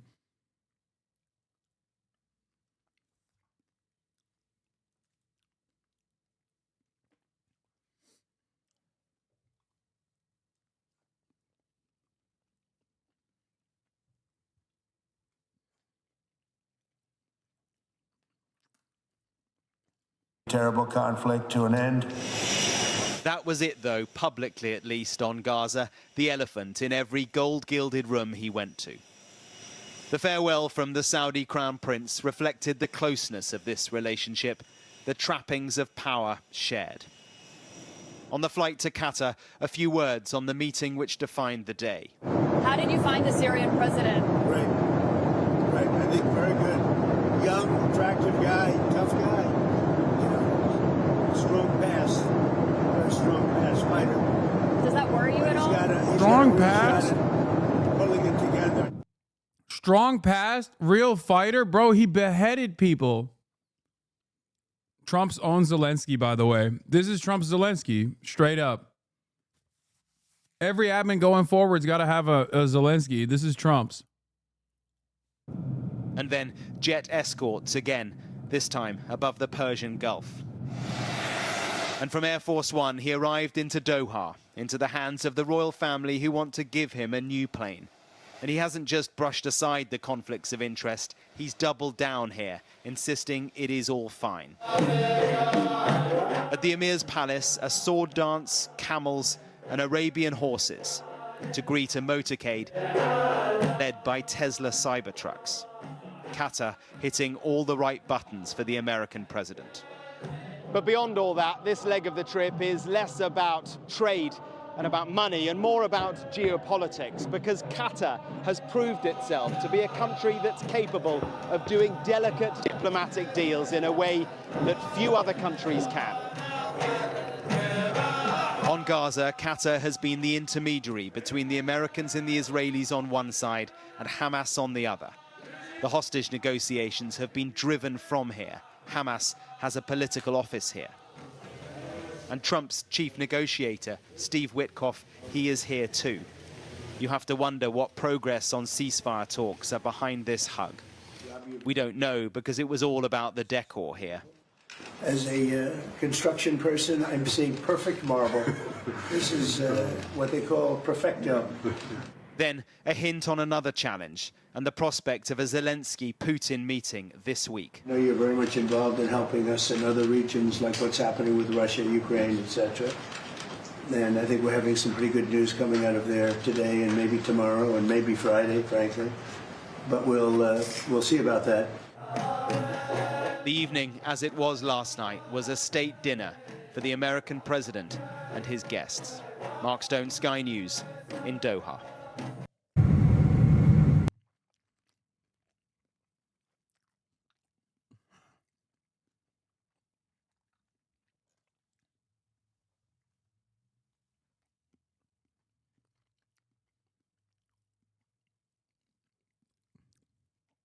As Noam Chomsky says, it's terrorism when they do it. It's counterterrorism when we do it.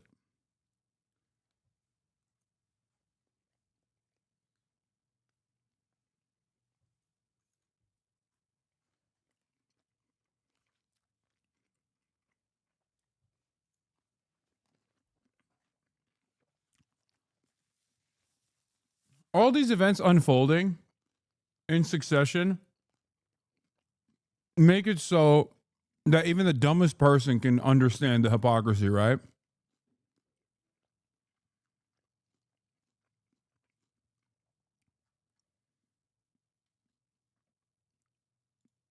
It was an air escort fit for a king. Saudi fighter jets flanking Air Force One on the president's approach into a place where he feels comfortable.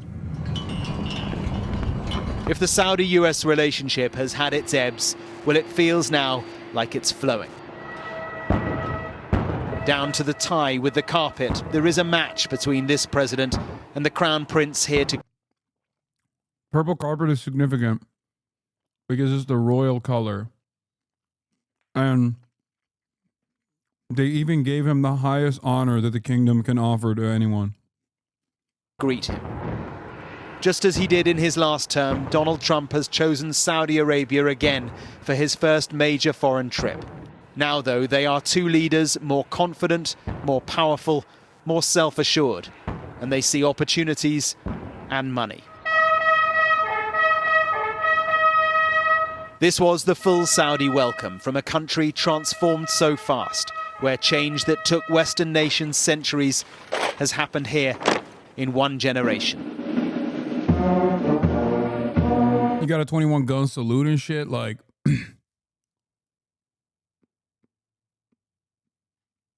They got a mobile McDonald's for him in Riyadh. They brought in a mobile McDonald's truck.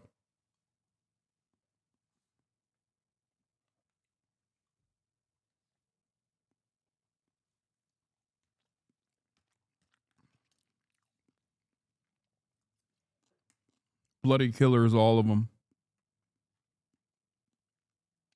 You're fucking with us? No, nothing I said is a joke. It sounds like a joke, but it's not.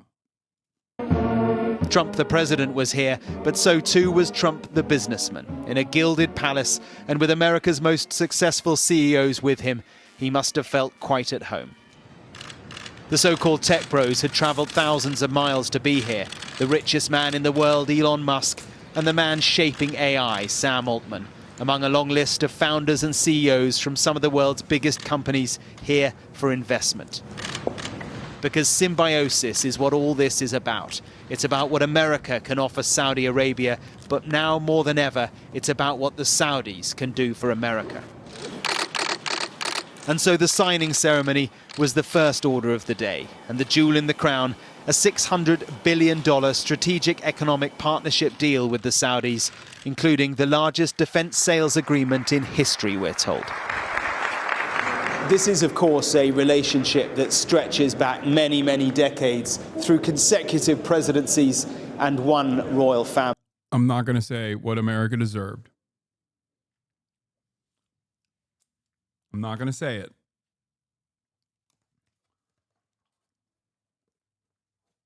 But like the way that the media is presenting all of this as though like Trump is a great negotiator and he's bringing all these countries to heel. I don't know if they're fucking wish casting or I don't know what's going on, but I do not see Israel's actions. I do not see Israel's actions in the backdrop of all of this as in any way, shape, or form conciliatory to the very reasonable demands being made by Hamas. And I don't hear a lot of criticism from at least Saudi leadership about said actions. As I've told you before, MBS does not give a shit about the Palestinians. He actually sees the Palestinians as a nuisance, getting in the way of his deals that he wants to make openly with Israel.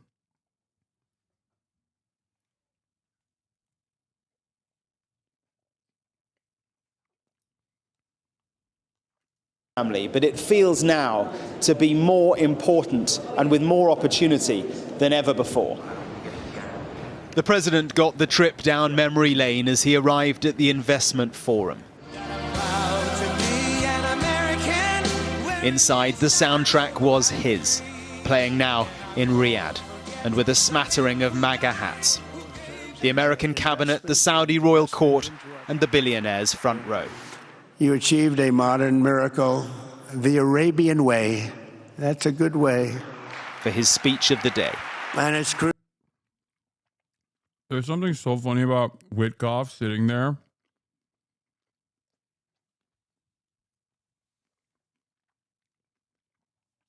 If you know his background, you understand the dark humor in this.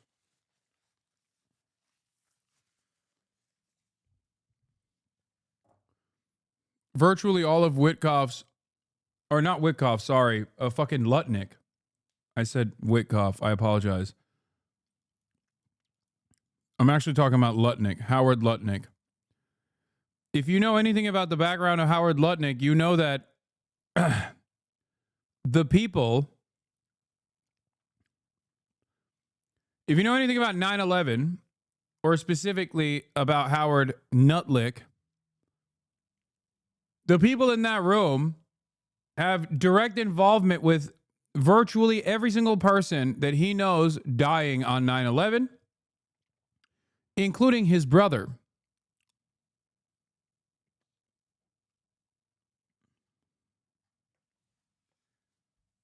But of course,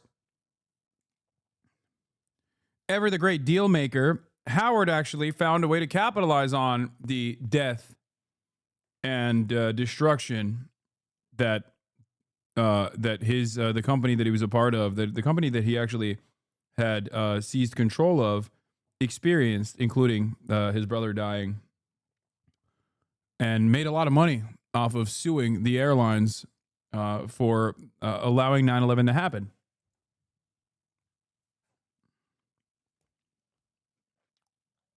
He then took away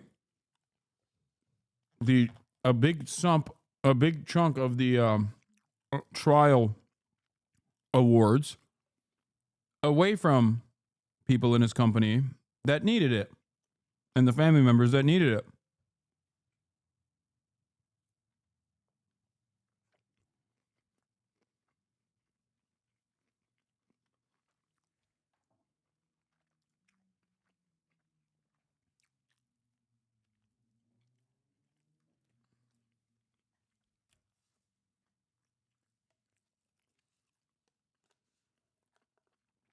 A group of families whose relatives worked for Cantor Fitzgerald and died on 9/11 pressed Howard Lutnick for help ahead of the presidential trip to stop, including Saudi Arabia. Yeah. Okay, good luck.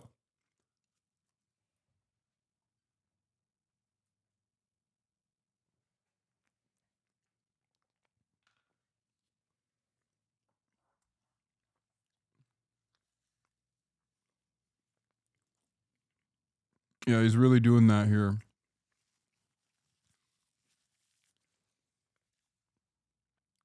Cantor Fitzgerald was the Wall Street bank that Howard Lutnick was in charge of that lost like 700 people on 9/11. The only reason why Howard was spared was because he was taking his fucking child to kindergarten that morning. His brother died. He then turned around. He then turned around and successfully sued the airlines for their responsibility of 9/11 happening. Won hundreds of millions of dollars. And then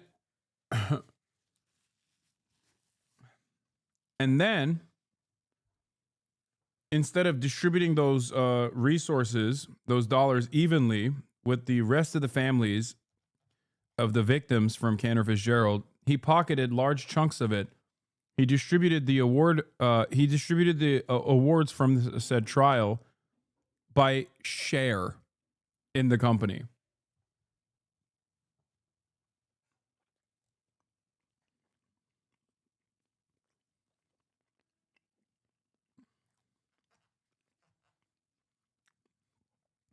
A fucking real freak through and through. Court and the billionaire. That's a good way. For his speech of the day. And it's crucial for the wider world to note this great transformation has not come from Western intervention, giving you lectures on how to live and how to govern your own affairs. Instead, the birth of a modern Middle East has been brought by the people of the region themselves. Well, that was a pretty remarkable speech, despite the tariffs and the upending of the world order that we've seen over the past few months. The message there was that America is open for business, politically, economically, ready to build bridges, put differences to one side, and work with all countries in this region, even Yemen, Syria, and Iran. A key headline was Syria. He said he's scrapping sanctions against the country, now free from Assad. It comes as the White House revealed that he is due to meet Syria's new president, once a jihadi fighting the Americans. They'll meet in the day ahead. It might confuse some people. When he's doing his speeches in America, it's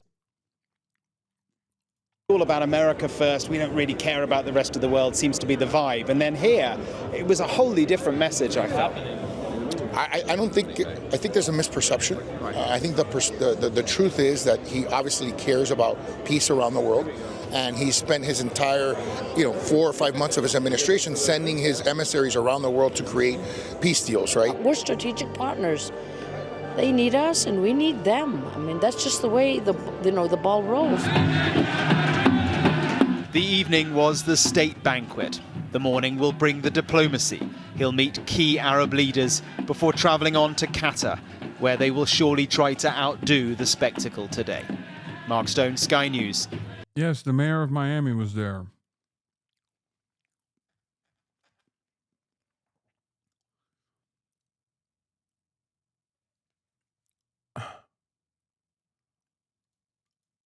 No, that's not true. He literally took care of every single family. He took care of every single family. I don't know why he's saying that, because I know. No, he set up a fucking 501c3 for the victims, but it is not a lie that he took the lion's share of the fucking awards from that trial. He distributed it by, literally, by shares, which he happened to have the most of. I don't care about your personal involvement with Howard Lutnick. Every single thing I said is correct. No, it's not Lutnick in the chat.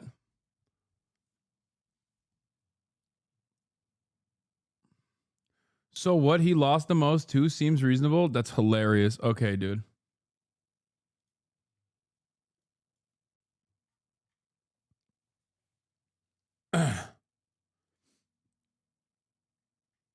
In Riyadh.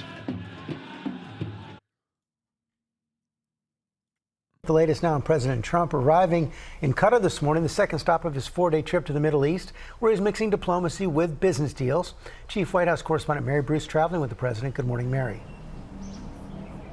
Good morning, Georgia. President Trump now on the second leg of his visit here in the Middle East, here in Doha. But before leaving Saudi Arabia early this morning, the president having an historic visit with the new president of Syria, the first by an American president in more than 2 decades. This morning, President Trump touching down in Qatar. Trump kicking off the second leg of his three-country tour to the Middle East after visiting Saudi Arabia. Trump this morning marking a major shift in U.S. policy towards Syria, meeting new Syrian President Ahmed al-Shara alongside Saudi Crown Prince Mohammed bin Salman, with President Erdogan of Turkey joining by phone. With the support of leaders in this room, and the great leaders you are, we are currently exploring normalizing relations with Syria's new government. The face-to-face coming just hours after Trump announced he would lift sanctions on Syria, now that the Assad regime has crumbled. I will be ordering the cessation of sanctions against Syria in order to give them a chance at greatness. It's a move, Trump says, came at the request of the Saudi Crown Prince. Oh, what I do for the Crown Prince. The first major foreign trip of Trump's second term focused on strengthening business ties with the Middle East. Joining him, leaders of some of the world's most powerful companies, from IBM to Google and Uber, and of course Elon Musk. The president now touting a $600 billion investment in the U.S. from the Saudis, though details are sparse. The Saudis giving Trump the royal treatment. The Crown Prince rolling out the lavender carpet. Trump piling on the praise. I like him a lot. I like him too much. That's why we give so much, you know? Too much. I like you too much. The president describing a transactional approach to foreign relations based on making deals regardless of past history. From embracing the Saudi Crown Prince years after U.S. intelligence concluded he orchestrated the murder of Washington Post journalist Jamal Khashoggi, to forging ties with Russia's Vladimir Putin. In recent years, far too many American presidents have been afflicted with the notion that it's our job to look into the souls of foreign leaders and use U.S. policy to dispense justice for their sins. But hanging over the visit, serious questions about Trump's own business interests. His sons, who now run the Trump Organization, have projects in the works in all three countries he's visiting. Trump Tower, Jeddah. Bro, he's not old and fulfilling his fantasies. He's just becoming a Turkish-style dictator.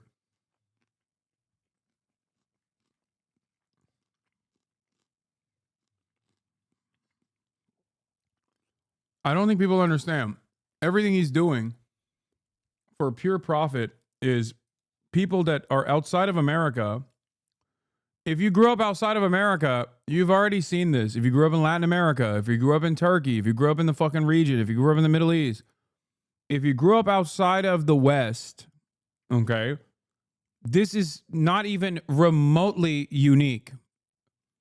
What's unique is America doing it and an American president doing it. And also doing it in broad daylight, with the media basically just kind of, being in alignment. It's pretty funny. This is how it always goes. Person comes into power, uses the fucking weight of the office to generate tremendous amounts of wealth for himself and his family and his friends. And that's it.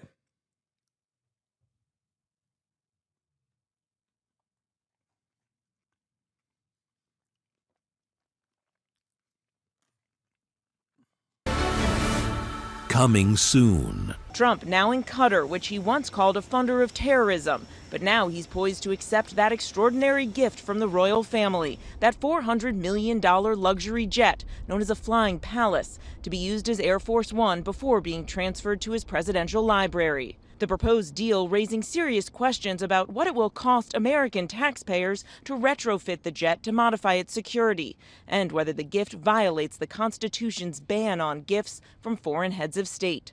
Trump overnight defending that proposed gift, saying the current Air Force One is less than impressive. Some people say, oh, you shouldn't accept gifts for the country. My attitude is, why wouldn't I accept a gift? But even members of his own party aren't sold. I also think that the plane poses significant espionage and surveillance problems. So we'll see how this issue plays out. But I certainly have concerns. And the president is kicking off his time here in Doha with a formal state visit, including a lavish state dinner tonight. He's also expected to speak to U.S. service members here in Qatar. George. Mary, also news this morning that a company with ties to the Chinese government is investing several $100 million in one of the Trump family's crypto businesses. Yeah, George, that's exactly right. GD culture. They're so funny. Remember, every time that they say, wow, I can't believe that they accepted money from Qatar, they just mean like only Israel and Israel's allies in the region get to do that. Which, by the way, Qatar is also a part of the allegiance. They're just more neutral than the Saudis are, partially because of Al Jazeera. Qatar gave Erdogan a jet? Okay, dude, that's nothing. Qatar giving Erdogan gifts is meaningless. Qatar is basically like a fucking holdover state in and of itself with a tremendous amount of wealth for Turkey.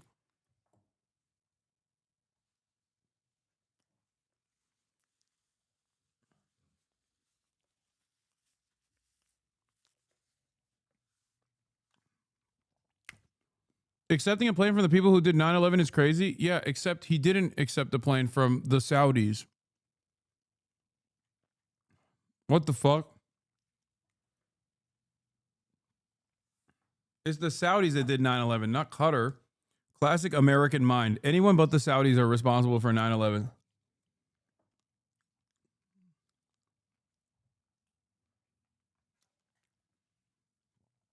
All of which happens to be periphery states that Israel wants to deal with.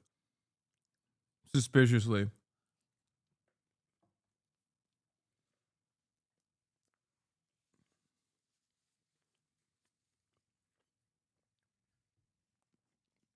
Group, a small technology company with ties to China that operates on TikTok, announcing plans to purchase up to 300 million of the Trump Bitcoin. They are just the latest business with foreign ties to jump into the president's cryptocurrency business. And all of this is coming as the president is working on a deal to allow TikTok to continue operating in the U.S. Ethics experts are sounding the alarm about conflicts of interest, but the White House insists the president is following the law. Yeah, George. we've never seen a mix of personal finance and diplomacy like we're seeing on this trip and in the early months of this presidency. Mary Bruce, thanks very much. To believe this man was once an al-Qaeda militant with a $10 million US bounty on his head. But the man who became Syria's leader after the ouster of the dictator Bashir al-Assad is now shaking hands like old friends with Donald Trump. How did you find the Syrian president? Right. I think very good. Young, attractive guy, tough guy. You know, strong pass. Very strong pass fighter.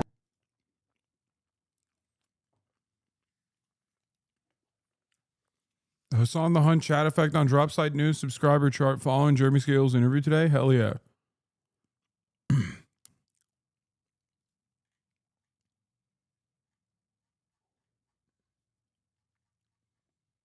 They deserve it. It was the first time in 25 years that the leaders of Syria and the US had met, and they did so at the behest of the Saudi crown prince, who'd persuaded Trump to break with US policy and lift America's crippling sanctions on Syria. Cue elation on the ground in Damascus, where the lives of ordinary Syrians have been shattered by years of civil war and American sanctions that have choked its economy for more than 4 decades. This is a second happiness and a second liberation. The sanctions will be lifted, which means a revival is coming. No more economic crisis. It's embarrassing to admit, but I was opposed to your support of Hamas for a long time, but after listening to your conversation with Jeremy, I realized how uneducated I was on the topic and the level of nuance it requires. Sorry for hating. I was only exposed to commentary from Asman and others. What? I was ignorant, but I think your conversation with him will help a lot of people that are like me. Damn.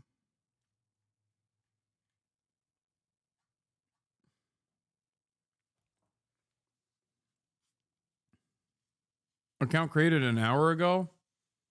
I think this is bait, especially because he said opposed to your support of Hamas. Account created an hour ago, following since an hour ago. Not to be too cynical.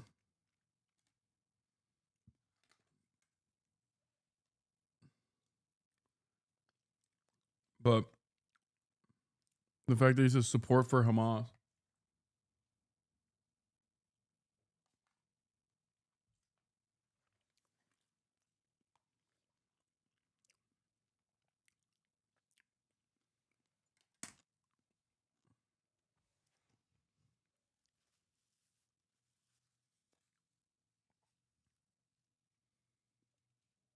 The molding is incredible. No, I mean it.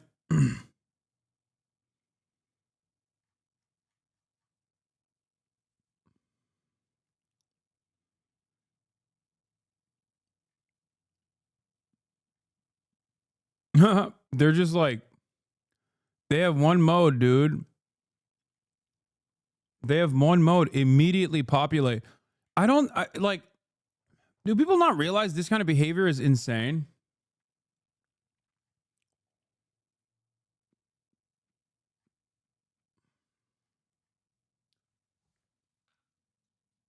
I don't get it.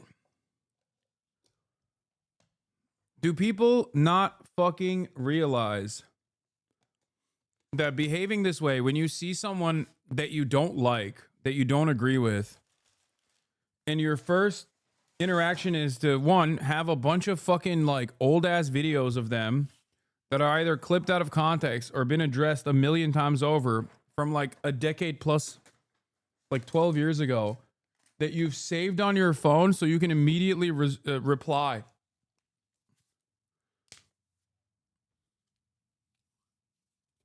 You know? It's so weird. It's such a weird way to exist.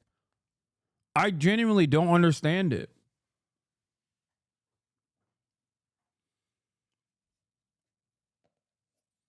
Like, how little do you care about yourself that you have like entire clip compilations that you have ready to rip at a moment's notice? That shit don't make no sense. Especially considering that like you're doing this. It feels like you're doing this at the behest of like another content creator that doesn't even know you exist. You know what I mean? If only I could understand the mania. Perhaps one day I will.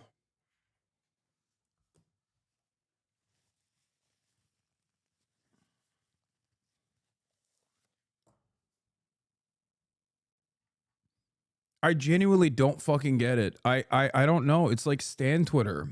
It's like Stan behavior.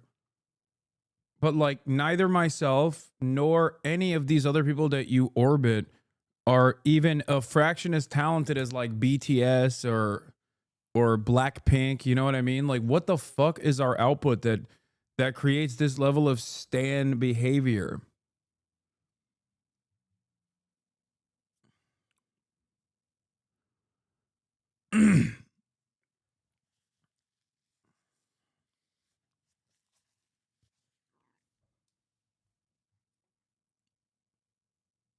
Asmin is just body odor K-pop.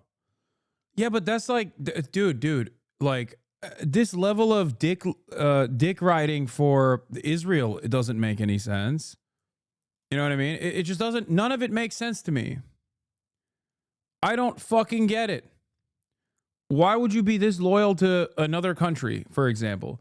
Or why would you be this loyal to a fucking content creator that doesn't shower?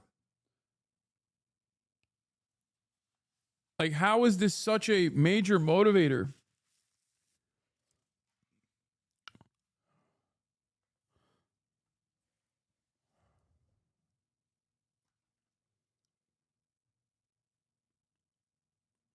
I will never understand it.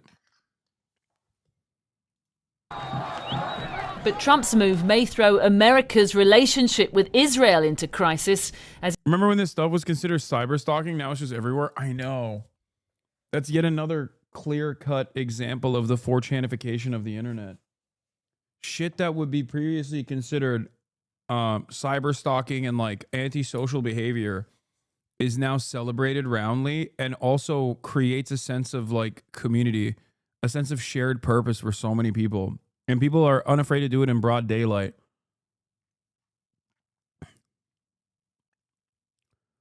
Indulging in recreational hatred is one of those things that looks like evidence of severe widespread delusion in the Buddhist sense. People choosing things they think will make them happy end up wanting to make them much worse. Yeah.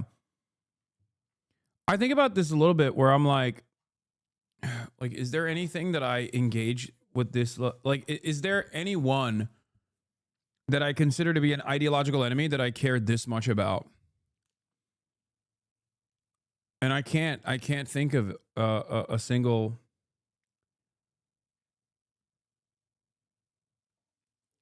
person that I behave this way towards.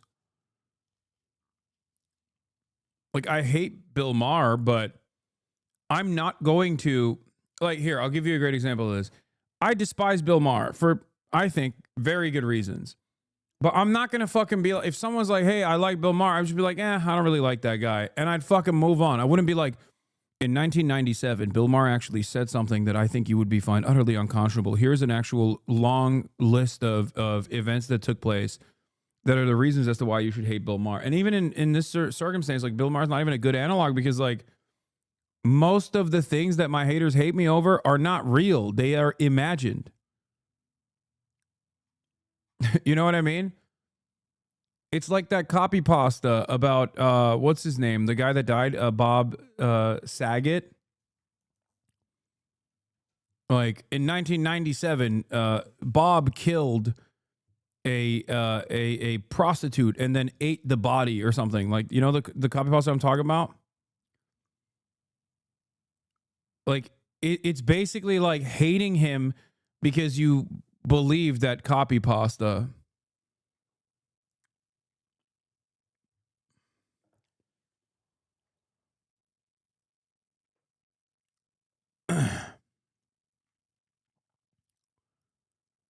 Yeah. Here, this is why I hate this random person that you are seemingly demonstrating positive feelings towards. Here is 68-second clips that will prove to you that he is an evil person. Like, that's such a weird fucking thing to do. I don't understand what compels someone to do that.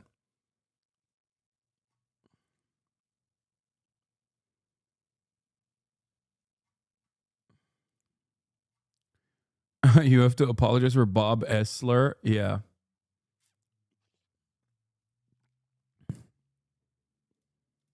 Anyway, let's continue. As it continues its military strikes in Syria, even as the US president has urged leaders on his tour of the Middle East to normalize relations with Tel Aviv. But with the war in Gaza still raging, that won't happen anytime soon. What's been happening in Syria is you've had a lot of provocative sort of actions by Netanyahu's government, bombing randomly there, calling for sanctions, calling for designations. But that only invites a failed state, that only invites Iran and ISIS to re-emerge in Syria. President Trump decided to go the other way, to go towards a Syria that is stable, a Syria that is at peace with its neighbors, and a Syria... Okay, for the record, I do need to... New Superman trailer, Superman versus Colonialism. Hasan, please watch. Hasan for Superman. Okay, I think the AI ads are getting they're becoming more complex. I do need to mention something. I think taking the sanctions off of Syria is good. Although I don't believe that Jelani is a good dude, and I don't believe that he has honest intentions of uplifting Syria. And I do think that he is simply a person that will allow the partitioning of different parts of Syria. North Syria goes to Turkey, South Syria goes to Israel, and a person that will maintain all the smoke for other ethnic minorities, but also simultaneously ensure that Syria never falls into the sphere of Iranian influence ever again, so that it can be used as a placeholder or a part of the supply chain for Hezbollah in Lebanon. And ultimately, I don't have a lot of good opinions about him. I still think that it is good to take off the sanctions from Syria because it's ridiculous to starve this fucking country. It has played a horrible role in ruining the material conditions of regular Syrians at the end of the day, regardless of what their background may be. It is collective punishment.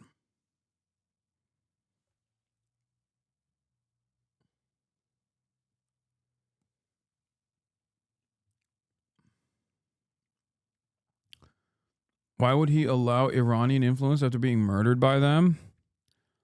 Facts. Why would he? So they can kill them? What?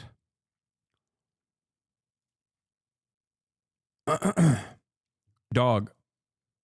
The person you're talking about is literally a fucking Al-Qaeda commander.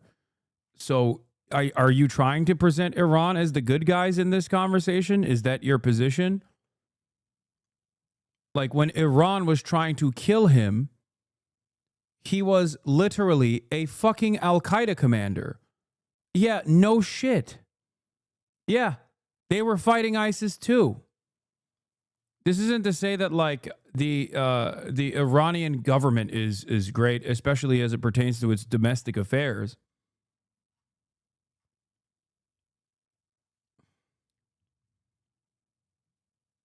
But it's important to take note of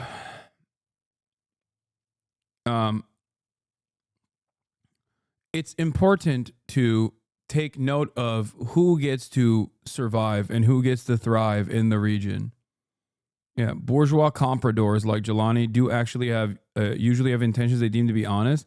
It's just that they're completely okay with reaching them at the cost of massive gutting of their own nation, and they're fine with butchering anyone their imperial puppeteers tell them to is absolutely correct. Like Syria under Jelani is going to have a similar structure to Ukraine, if not significantly worse. On the one hand, we're talking about partitioning Ukraine, giving it to Russia, taking away its minerals.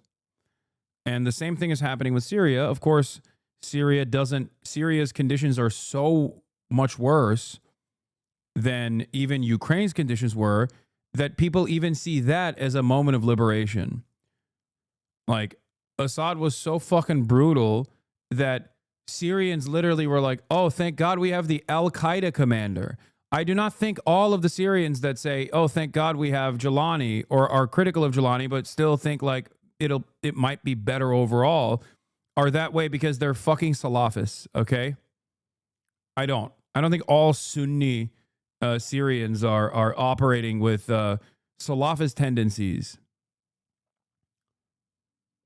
Okay?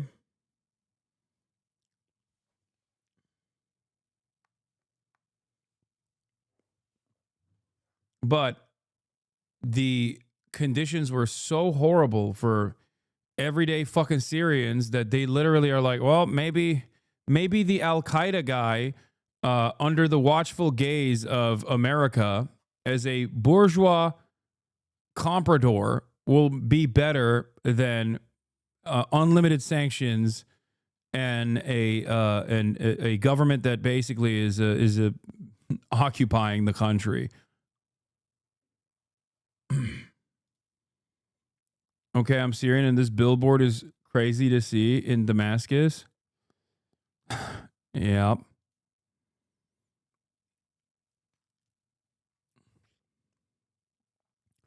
His name is Ahmed al-Shara, by the way. Okay, dude. Nah, none of that will happen. Pro-aggressive Omar, you and I have duked it out in the chat before. His name is Ahmed al-Shara, by the way. It's not Jelani. I know. For SEO purposes, his name is Ahmed al-Shara again, even though his most famous name was not Ahmed al-Shara. Okay? His most famous name was Jelani. Motherfuckers doing a SEO rebranding, and you're like, no. I love you, brother, but you're not very accurate on Syria. I'm sorry. Forgive me for also being from the fucking region and recognizing that an American allegiance is still going to be ultimately an affair that does not benefit the everyday existence of the people living under American rulership.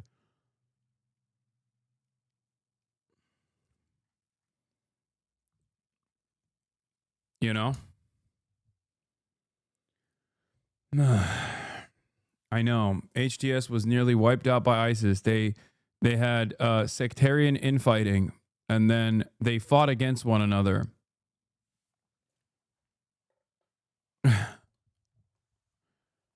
Dude, America, the State Department is so powerful. They could, if they wanted to, overnight, I feel like they could make Harvey Weinstein back into like a beloved figure. I swear to fucking God. It is so crazy.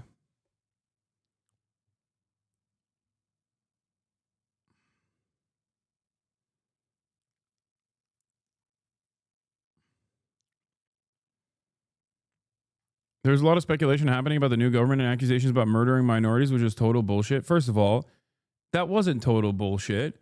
That was real. The bullshit aspect of it, or at least the aspect of it that stretches the imagination, is whether or not it was directed by Jelani. Okay? It's not fucking bullshit that they were dropping bombs out of planes. That part was definitely real. It's just a matter of whether or not it was actually directed or simply allowed, or a complete random group of Salafist brigades that decided to engage in sectarian ethnic cleansing campaigns. Is this guy a Syrian hog? No, he's not. He's not a Syrian hog. I assume he is. I assume he's just Sunni and has suffered a great deal under the Assad regime. What's wrong if he was Al-Qaeda? You can now judge Al-Qaeda, their capacity when they're in power. Wait, what? What the fuck are we talking about? There's a lot of speculation happening about the new government and accusations about murdering. Bombs out of planes against who?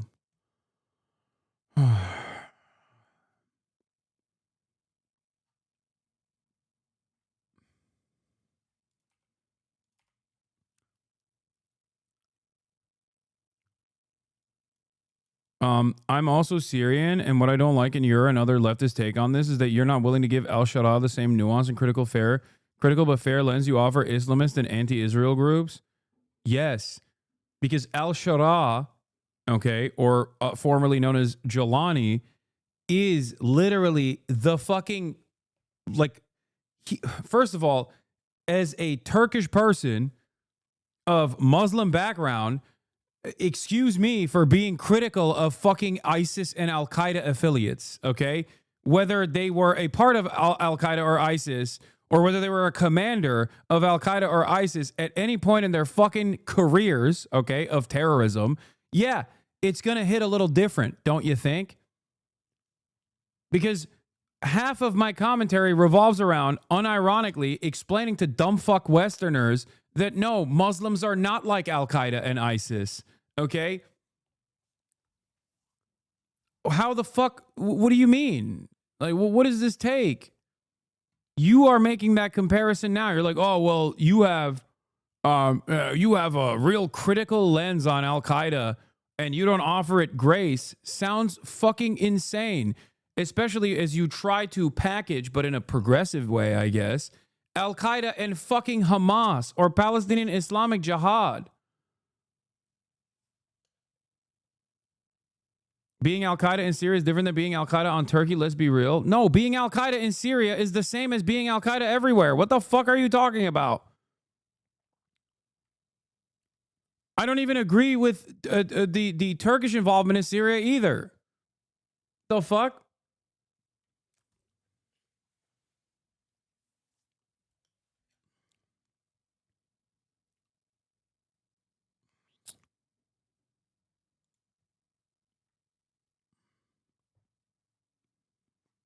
Comparing national emancipatory movements that have literally never operated outside of occupied historic Palestinian territory to groups that are literally fucking vagabonds and psychopathic, bloodthirsty monsters that go all around the region to behead motherfuckers and engage in sectarian ethnic cleansing is psychotic.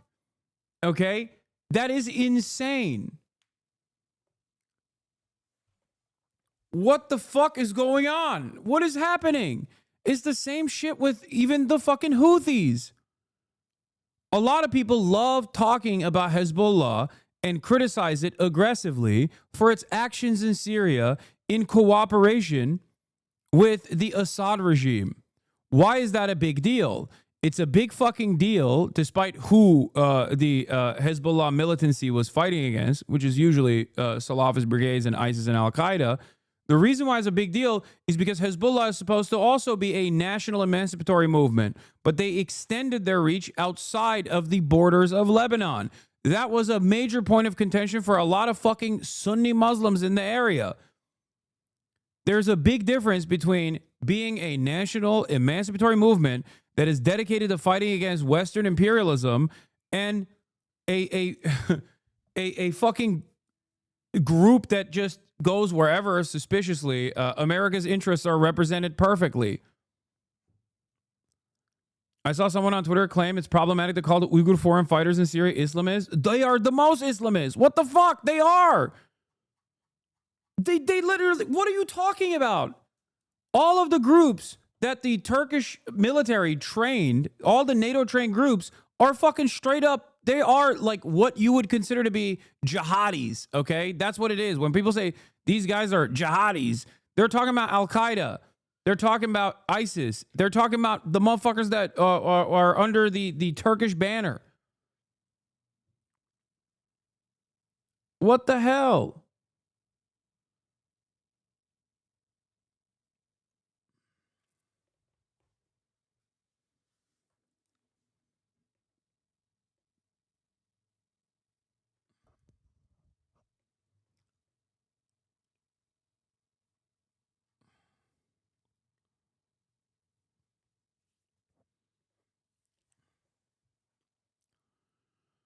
Anyway,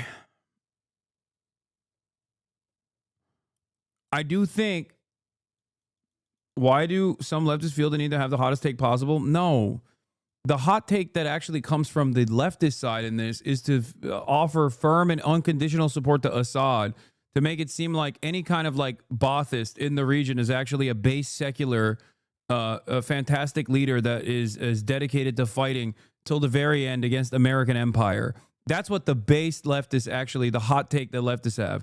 All the other takes, unless they're directly Syrian, okay, all the other takes are usually liberals who fucking don't understand. Like they misappropriate nuance where there is no nuance necessary, and ironically in the process end up leveling all of the Islamist militancies as the fucking same, when they are directly in conflict with one another. Okay?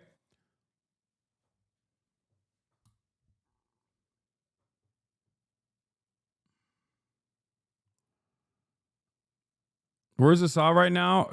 Probably being an optometrist in Moscow. I don't fucking know.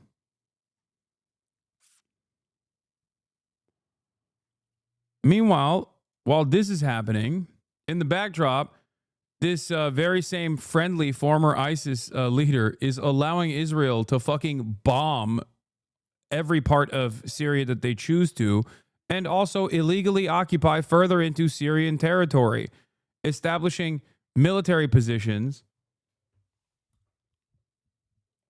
inside of Syria,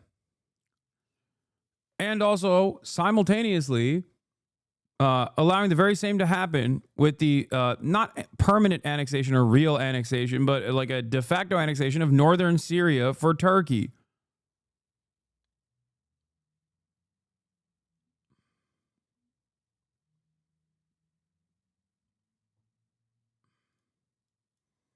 Al-Sharaa only joined Al-Qaeda to fight American invaders in Iraq. No, that's the fucking meta that he has represented. You are whitewashing what he did. He then disavowed and then left them and even fought them and cooperated with coalition forces to kill them. His faction ended up building a parallel Syrian state in Idlib and is currently being involved in rebuilding Syria. Clearly not the bloodthirsty vagabond you make him out to be.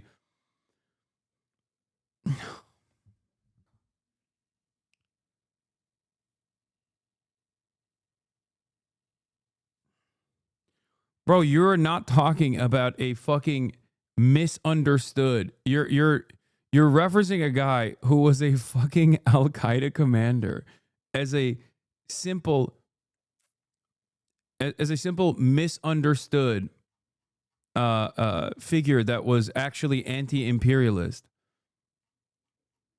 Like, this is technically not that different. Not even technically. This is quite literally actually saying Osama bin Laden was an anti-imperialist hero, okay? Like, it's not even technically. It's actually even worse now because at least the fucking Twin Towers are in America. This motherfucker was killing other Arabs. In totally separate areas, by the way. He's like, yeah, I wanted to fight against American empire so hard, I just ended up killing as many other fucking Arabs as I possibly could. What kind of fucking argument is this? And for the record, I don't agree with Osama bin Laden either, okay? Make no fucking mistake. I'm trying to explain how fucking insane it is to make it seem like this is an understandable position.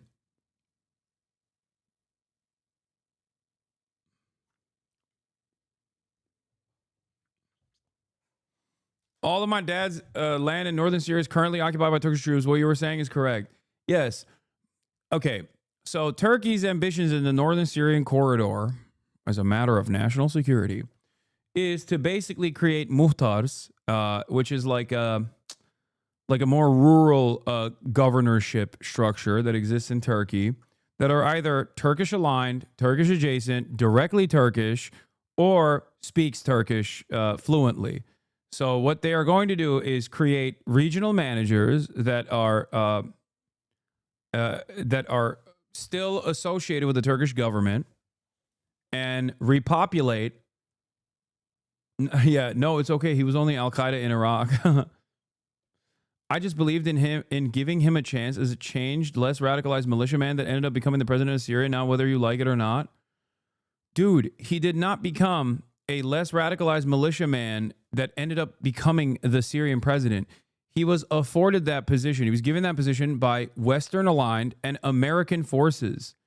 Okay? What the fuck?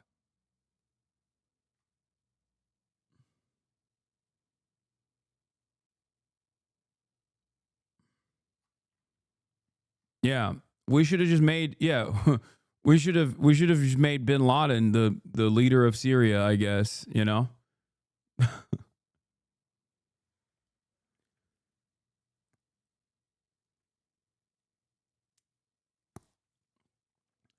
The take that he was only Al-Qaeda in Iraq is complete bullshit. He literally opened up the Syrian branch of Al-Qaeda called Al-Qaeda in Syria, the Al-Nusra Front. It was then rebranded to just Al-Nusra Front and then rebanded like 5 times later. And there was also sectarian infighting within Al-Nusra Front and other Salafist brigades as well. This doesn't mean that they were, you know, not fucking also uniquely evil in the jihadi sense that Americans always think about when they think about fucking all Muslims. Holy fuck.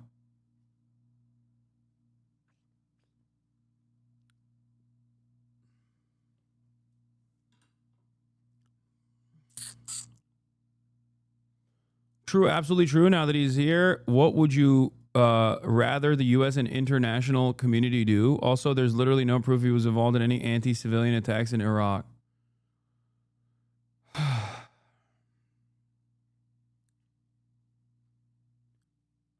Yeah, brother. Charles Manson also has no fucking, proof that he actually killed people. It wasn't him that directly killed people. Dude, he was the commander of Al-Qaeda. What are you saying? What is going on right now? What is happening? Hasan's so sad since the fall of Assad. Was there ever a point, bro, you on here trying to convince brainwashed socialists? I love that you also have to immediately resort to, oh, you must be pro-Assad. Like, yeah, no. Try to fucking adopt a position that I do not hold in an effort to justify your argument. Nice, dude.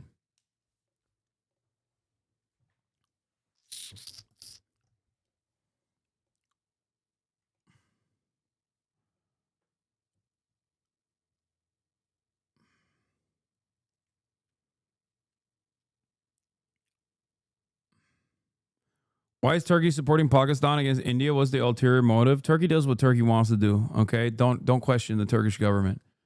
Except when I do question the Turkish government in Syria, a lot of fucking American NatSec chatters get mad at me. Didn't you support the Armenian genocide? Says this chatter. I don't know where you got this from.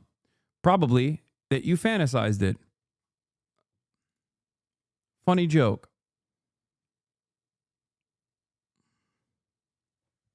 That's free of Iran, China, Russia, ISIS, etc. Honest question, other than Hamas, what groups are not terrible / killing people for no reason that the U.S. labels as terrorists in your opinion? First of all, let's dispel this notion that people kill people for no reason, okay? Serial killers are people who kill people for no reason. Terrorist groups don't kill people for no reason. They kill people for bad reasons, but there's still a fucking reason, okay? Just like America kills people, not for no reason, but for bad reason. But there's still a reason, okay? And I'm sure even serial killers have some fucking reason as well. Bruh, take. No, it's true. What the fuck? What do you mean? It's not like ISIS doesn't kill people for no reason. They kill people for a reason. It's just a horrifying reason, and I don't agree with it. I don't agree with the act of killing, and I don't agree with the reasoning behind it. But to say that there's no logical through line here is so fucking stupid.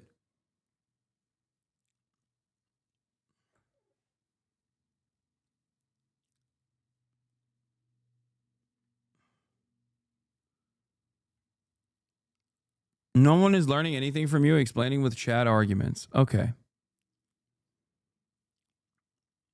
Stretch. Okay.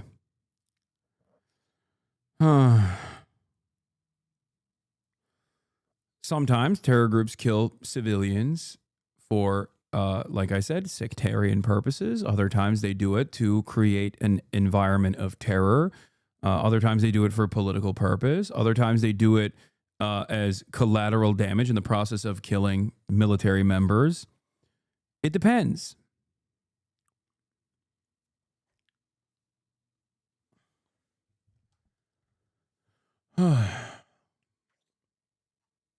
Anyway, let's continue with this. Then it was on to Qatar, another Middle Eastern state dripping with oil and riches, and today a caravan of camels, a place that Trump 2.0 can't help but be drawn to. But it hasn't always been that way. The nation of Qatar, unfortunately, has historically been a funder of terrorism at a very high level. We have to stop the funding of terrorism. And yet here he was, sitting side by side with Qatar's leader, making nice. But we've been friends for a long time, and this is an outstanding man. But the Bro, you are so fake, Trump. You fucking fake piece of shit. You fake, phony piece of shit. Oh, we've been friends for a very long time. I loved when they were, what, funding terror by your own estimation? That's crazy. Meeting was less about foreign policy and more about business deals, as Trump announced Qatar would buy $200 billion worth of Boeing planes, though the White House said it was half that amount. It's the largest order of jets in the history of Boeing. That's pretty good. But there was only one jumbo jet story in town, the gifting of a $400 million luxury plane from Qatar that Trump insists he'd be a fool not to accept. They didn't mention that, but back home in D.C., Democrats and even some Republicans warned the gift will compromise national security. And I hope there are some serious people within the administration who take our national security seriously who will tell Trump he can't do this. But it's outrageous. I don't know that we can have an honest appraisal of their human rights record and decisions on arms sales if we're receiving $400 million gifts from a country, so I'm not for it. But Trump just can't. I like that when Israel says jump, our politicians say how high.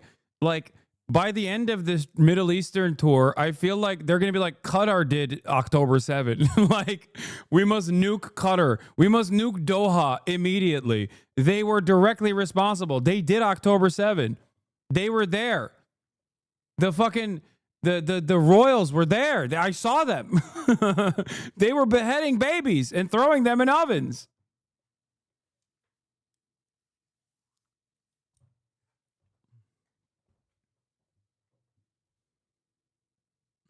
resist. How could he? Not when they're rolling out the full pomp of a state banquet in his honor. What's the harm of a palatial jumbo jet between friends? Yeah, 100 mil from Miriam Adelson is not bribery.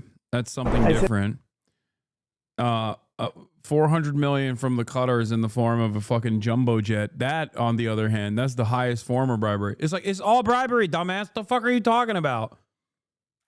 Where's the plane? And they having difficulty. I'm not happy with Boeing, but we're going to work on Boeing. And Boeing's got some unbelievable people working for it, so I'm not going to do anything bad to Boeing. But they had a strong contract. I wrote the contract. It was a guaranteed price contract. And if I wanted to, I could, hurt Boeing, and I don't want to hurt Boeing. But they are very... No, one's lobbying is different. It's not even... By the way, the funniest part about this is that Israel doesn't even get hit with a foreign agent registration. So it calculates totally differently. Its lobbying efforts are seen as domestic lobbying efforts. That's the other part of this. That's why they can always get away with saying, like, well, Qatar is actually the largest funder of our fucking universities or whatever. It's like, yeah, dude, because when fucking Israeli aligned interest groups are also funding a fuck ton of initiatives in this country, it's not seen as a foreign entity doing the fucking influence peddling. It's seen as a domestic effort to do influence peddling. That's it. That's the real secret there, for the record. And so much so that if you actually even dare to question this, people can just be like, wow, anti-Semitism much? I can't believe it. I can't believe it. How dare you say Chuck Schumer, who has spoken at fucking every AIPAC conference and has said things such as, obviously Judea and Samaria belongs to Israel, and these the enemies of Israel just simply don't want to understand the truth that was written in the fucking Bible, that this nation belongs to Jews from 3,000 years ago. When he says stuff like that, no one turns around and goes, what are you, a fucking mullah, but like a Jewish? Like, what's happening here? Like, this is the fucking... Like, we only are tuned into a certain frequency where it's like, if I hear a guy with a big beard and a fucking turban on his head saying stuff like that in Arabic or in Farsi, only then can I recognize how fucking insane of a statement that is. You know? God forbid you point to that and go, what the fuck is this? What are you? Are you a registered foreign agent? Why are you doing this? Everyone goes, wow, look how unimaginably anti-Semitic you are. I see why people take special notice of this bribe, though, because Israeli influence is a lot more institutional and official. No, the reason why people are taking special notice of this bribe and not the fucking bribes of, I don't know, building a Trump Tower in fucking Damascus or any number of different moments where Saudi Arabia has fucking straight up pumped billions of dollars to Jared Kushner and Donald Trump. The reason why those things, while they still get a little bit of media coverage, are usually in the backdrop is because these countries, as they stand currently, are not a threat to Israel, okay? That's why, because these countries are a part of the Abraham Accords. These countries actually want to normalize relations with Israel. And the very moment that you say, okay, I'm normalizing relations with Israel, Israel can do no wrong, then it's over. It's not a problem anymore. Qatar, on the other hand, which also wants to collaborate with Israel, obviously, as a regional actor, is still somewhat neutral to the Palestinians. Remember, I'm not saying they're fucking pro-Palestine. I'm not saying that they care about the safety and security of Palestinians at all, but they're neutral. And that is the reason why everyone freaks the fuck out about Qatar doing this, okay? It's the same reason as to why people freak the fuck out about Turkey and Israel being at odds in Syria. If you recall, right before Benjamin Netanyahu came to Washington, D.C., there was already like some conflict brewing in Syria because they had already partitioned Syria, and Erdogan had some different initiatives for Syria than Israel had for Syria. They had different designs for it, even though both of these parties, while still have like regional, they have some semblance of autonomy and have their own fucking regional interests. Both of these parties are still operating at the behest of U.S. empire.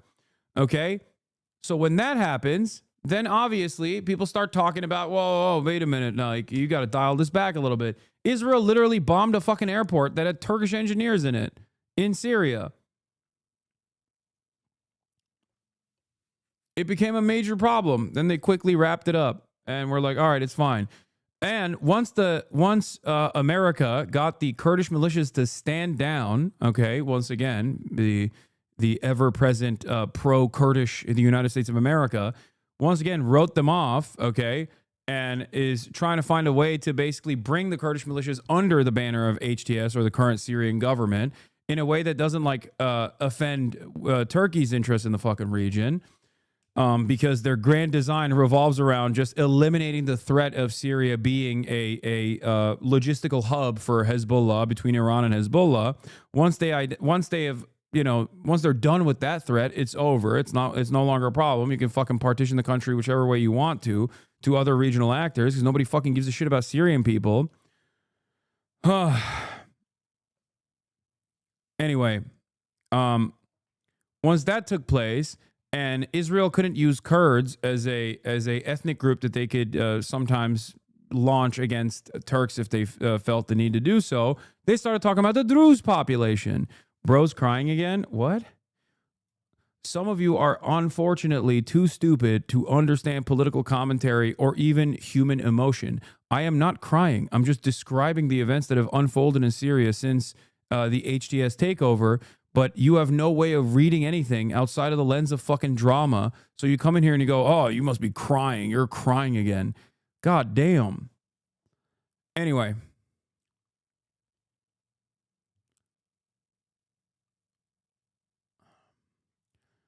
So now the point of contention in Syria is over the Druze population. That's what Israel is using. Okay? Late with the plane, and Qatar heard about it, and he's a great leader. And we were talking, and he said, if I can help you, let me do that. And they had a plane, not a new plane at all, but they had a plane. And you know, these planes, the plane that you're on right now is almost 40 years old. And when you land and you see Saudi Arabia and you see UAE and you see Qatar and you see all these, and they have these brand new Boeing 747s mostly, and you see ours next to it. This is like a totally different plane. It's much smaller, it's much less impressive as it is. And you know, we're the United States of America. I believe that we should have the most. Your assessment is very true. Israel loved Kurds because we were useful to them for a while. Now they're using the Druze the same way. Shaking my head. Yes. Hijri, a Druze Syrian sheikh, is pro-Israel and calls for Israeli intervention in Syria. Anyone in the region that is pro-Israel or pro-America is, I mean, that's what it is. They're pro-Israel and pro-America. They are begging to be a outward asset for imperial endeavors. That kind of attitude will inevitably create a incredibly, oftentimes fundamentalist reaction. But of course, that doesn't matter. That's a problem for the next decade or so.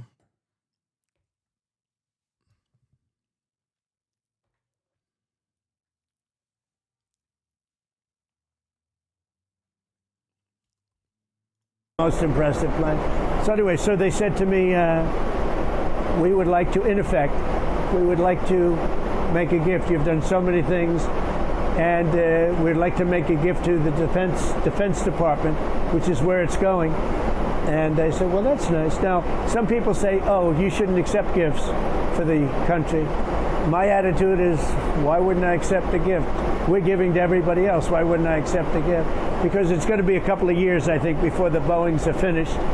And they'll be wonderful when they're finished, but that's a long time. Part of your argument how the United States has paid untold billions and trillions of dollars. I didn't even realize Haney was there. Securing every aspect of the world. Well, I said that. I said, you know, we've secured that part of the world for many years. So if somebody makes a gift, then I get nothing. I get to fly it like any other president would.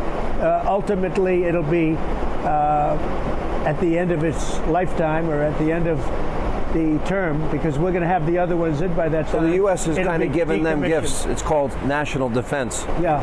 No, security. Well, we give a lot of gifts. We give too many gifts, to be honest with you. We give gifts to defend countries that wouldn't even exist. Many countries wouldn't even exist. All over the world, countries wouldn't even exist.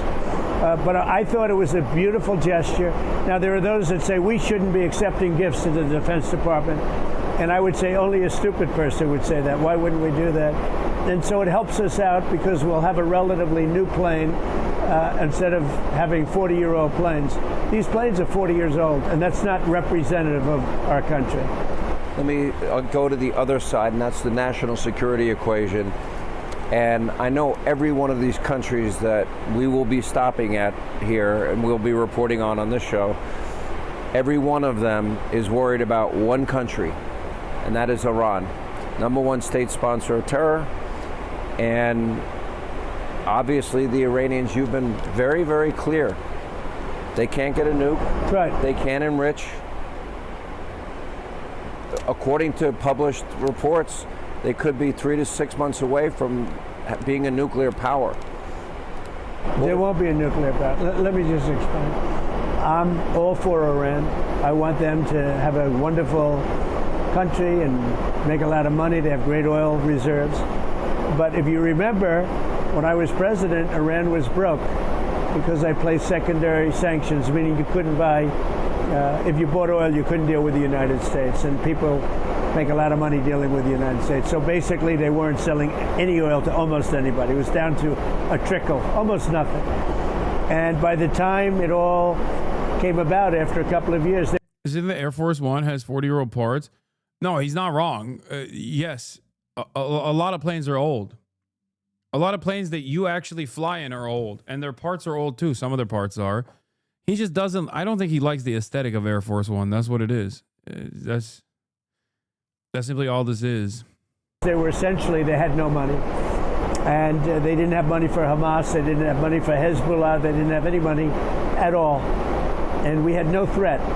And when Biden came in, he took off the sanctions and he let them get very rich. And now they have $350 billion or more, which is a tremendous amount. They made great wealth. With oil, you make great money quick, great money, great wealth quickly. And they have tremendous oil and tremendous reserves. By the way, nothing that Trump is doing in the region is America first. And ironically, it's Trump first, okay? It's Trump first and Trump's family and friends first, which is what makes this situation really hilarious, because for a lot of Trump morons, like a lot of MAGA supporters, they literally just think Trump is America and America is Trump. So when Trump does stuff that's like very openly self-serving, they go, hell yeah, brother, that's America first, baby. That's it. That's the whole point here. The entire point here is fucking Trump first, America first.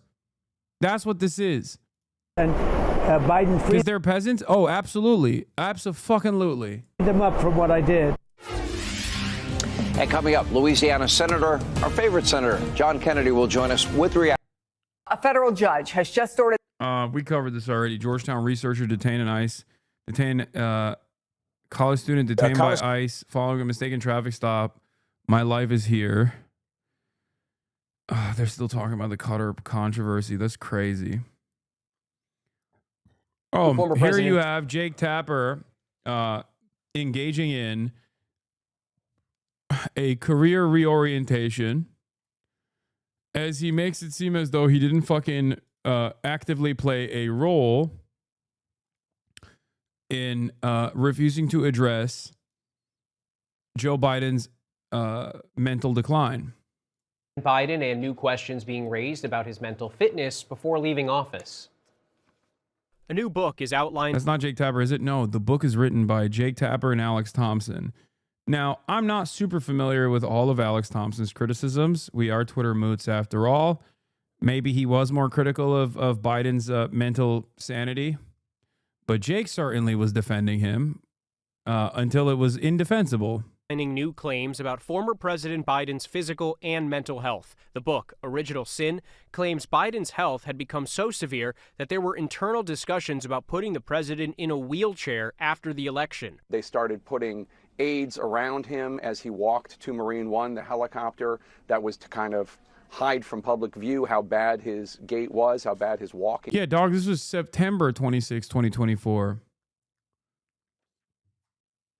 Where were you before September 26, 2024? You know what I'm saying? I was there. Every American was seeing that reality. Every American was recognizing that reality. At a fundraiser last year with actor George Clooney, the authors claim Biden seemed severely diminished and did not recognize Clooney despite Biden knowing him for decades. According to the book, former President Obama, also at that fundraiser, had difficulty making sense of Biden's behavior and blamed Biden's busy schedule. But the authors say Obama would come to realize that scheduling was not the fundamental problem. Like, I feel like Alex Thompson was way more critical on Joe Brandon and earlier in comparison to every other member of the media, many other members of the media. One of the first libs that came out and actually criticized Biden's age and diminished quality was Ezra Klein, I remember. But of course, far before then, you know who was out there in the fucking trenches? People like myself, people like yourself. We all saw this reality. And yet, mainstream media actively fucking dropped the ball. They were so predisposed with trying to defend the institutions that they just did not make a big fuss about it, and actually would silence people who were making a big fuss about it. Yeah. Favreau anecdote here. A sharp Biden in 2022, a lost Biden in 2024 is emerging. Is the emerging Dem CW. Basically, that he started fading badly after the midterms, not unrelated to Hunter's trouble. Except, this isn't the case. A full 2 years prior to 75% of registered Dems did not want Biden running in 2024. In 2022, 75% of Democratic voters want someone other than Biden in 2024. Okay? The New York Times published a Biden is old article every week, if I recall correctly. No, that is also not true. The timeline is messed up here. Every single liberal outlet changed trajectory once Biden's brain malfunctioned in broad daylight in front of 50 million Americans that tuned in to the debate. But the idea that, I mean, I have a tweet from 2019. Chat, pull my tweet from 2019, please. Someone. You know the one I'm talking about. Where I say Biden's going to be a one-term president. Why are we fucking dropping the incumbent advantage by picking him as the guy?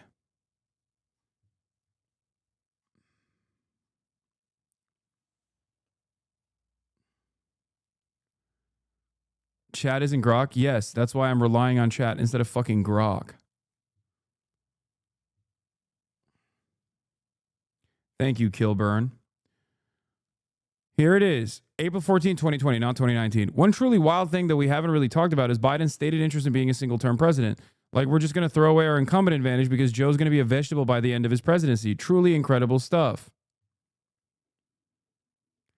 Because that was a false rumor, says Capricola. Ugopnik following. Maybe he's based now.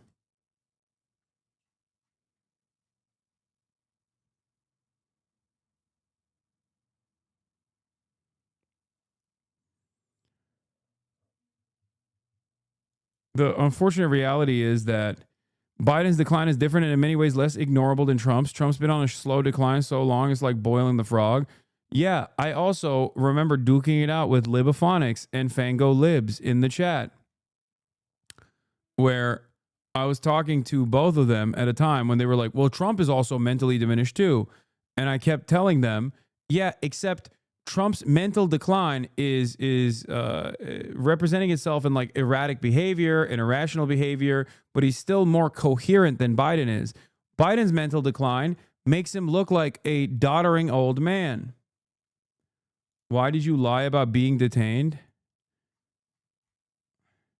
Brother, the fucking Department of Homeland Security already took ownership over my detainment. Hi, you're tuned into Why America. I'm Legia Miller. Let's get started. Over the weekend. What the fuck are you saying? Like, the Department of Homeland Security was like, oh, he's lying because he's lying about why he was detained. But they didn't say I was lying about being detained, dumbass.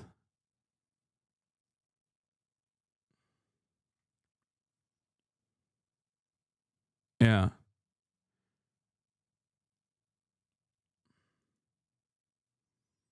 Here, this is from 2019. This is now my favorite kind of lib weirdo on the internet. The one who's like, wow, the online left is terrible because you're not pro finger sucking. It's just a little suck. Joe Biden has been showing signs of mental decay since day one, and that's before we get to his policies. The thing is, I didn't even say or imply he's a rapist or whatever some libs think I was signaling. It's just another clear example of Biden doing an extremely abnormal thing because his brain is doo-doo.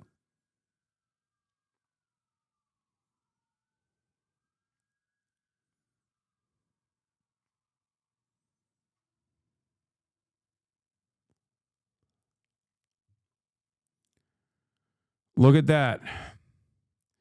Destiny was right about you. Holy fuck. He wasn't sucking on his wife's fingers. She was waving her hand in front of his face and he was trying to be funny. If people watched the entire thing, it would be left completely unnoticed. The online left is a huge fucking disappointment.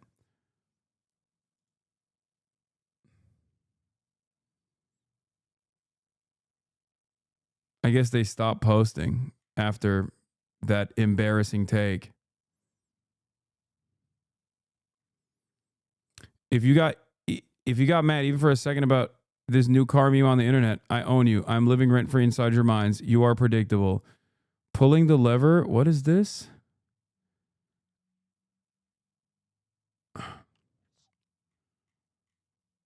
Free scrolling a rando's profile. I like seeing where they're at now, you know? The where they're at now memes.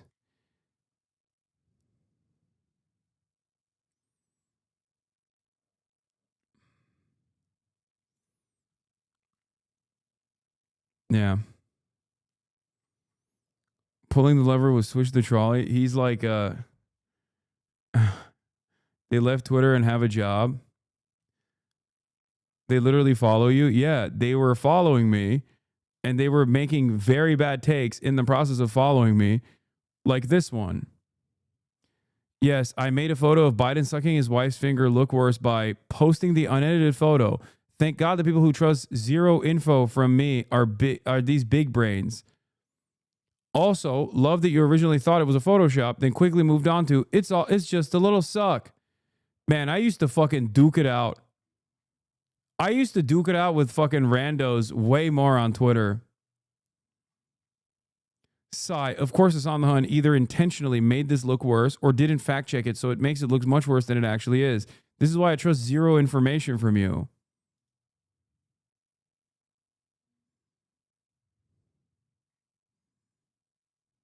There's nothing someone can say or do that is worthy of or of saying they need a lobotomy. You should delete this. Dude, why are so many of these accounts simply on Twitter to just fucking constantly complain about what I say and do, regardless of who I have positioned against as an enemy? This guy is literally defending the fucking pronouns guy.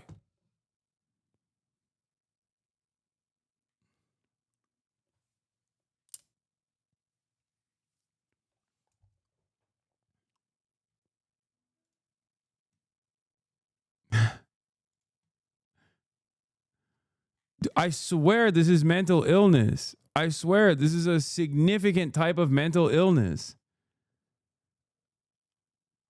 I like that they're retired though.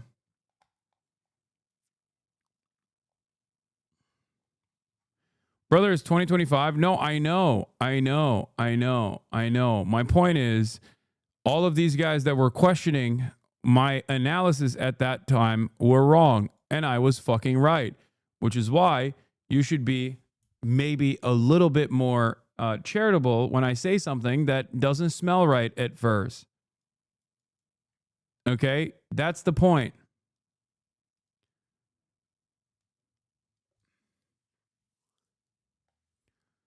I've been saying it. You don't just have jock privilege, you have jock envy too.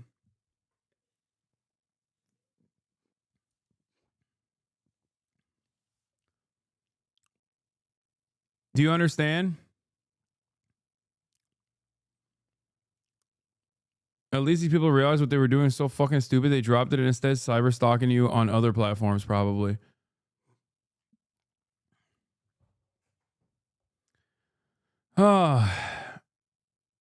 Anti-SJW, Fem Twitter, YouTube coming back hard like it's 2016. The gamers are on the march, and I hate all of it. I know. They're going to use that against you. Use what against me? The reason why we're going down this rabbit hole is not just to say I was right. The reason why we started this rabbit hole was because I wanted to show you that this wasn't like crazy or it came out of nowhere. Okay? That's it.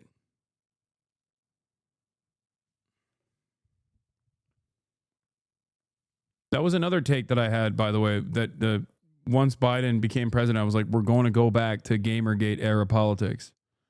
That also took place.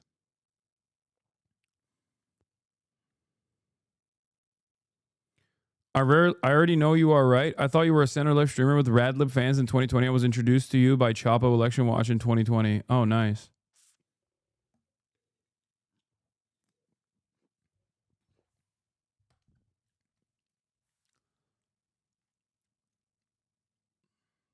Anyway. Destiny was right about you. Holy fuck. He wasn't sucking on his wife's fingers. How does it feel to be consistently wrong all the fucking time? It's crazy. And so shameless too about it. You just got the wrong information. And at no point do you go, man, the person who's like speech patterns I'm trying to fucking emulate here is consistently leading me astray. Perhaps I should seek out maybe even some of the people that I was uncharitable to and realize that that person has been fucking duping me. Okay?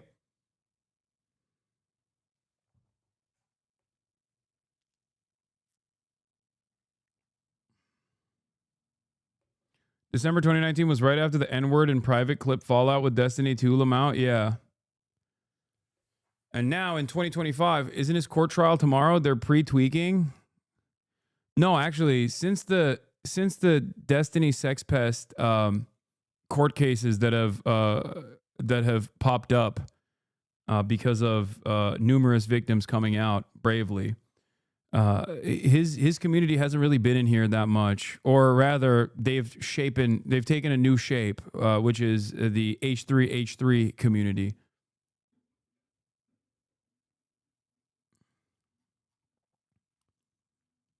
They actually have either completely reformed they've reshaped their angle of attack.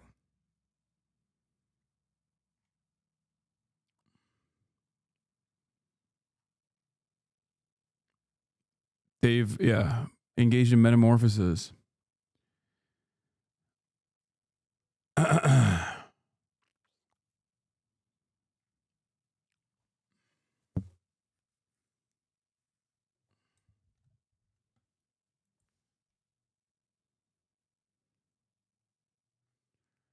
You can see them swarming Palestine posts on Reddit all the time. Yeah.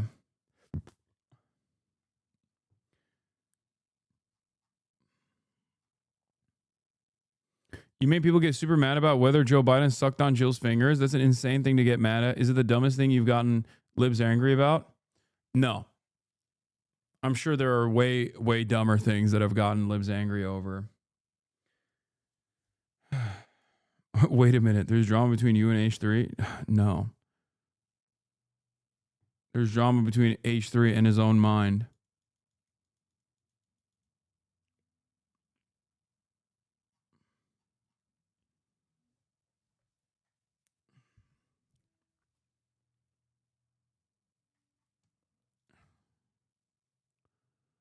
Anyway, where was I? Yeah. How do we dive into this? It's because I think a lot of people are behaving as though Biden was already fully cognitively there when they clearly weren't. A Biden spokesperson refutes the book, saying, "We continue to await anything that shows where Joe Biden had to make a presidential decision." Don't agree with what you say in state's opinion equals they have a mental illness and wrong? No, that's not true. There are plenty of people who disagree with me that I have reasonable disagreements with. They're not all mentally ill. The reason why I call the people that I call mentally ill are mentally ill people. The type of people that spend an incredible amount of time in the, Like this. Hasan said he was in the trenches. Lamau cap. He got a point. Don't agree with me. Like you would be probably in the mentally ill category. It's like, if you don't like my opinion, I don't know why the fuck you're consuming this content. You're spending a good deal of your time and your day just consuming shit that pisses you off. You know what I mean? Like, that's mental illness. That's not a sign of mental sanity. I don't do this. I don't go into like Asmongold's chat and sit in there and wait for him to say some shit just to respond and be like, oh, fucking sucks. You fucking suck. You're stupid.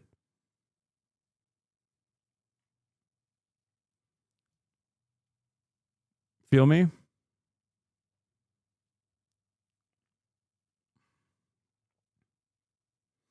They like being angry. It gives them purpose. I know, but it's just so sad.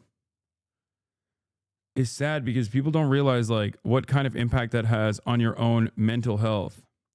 By the way, a reminder to chat at 5:45 in an hour from now. I am going to an hour from now. I'm going to be talking to NBC News. Me in the chat.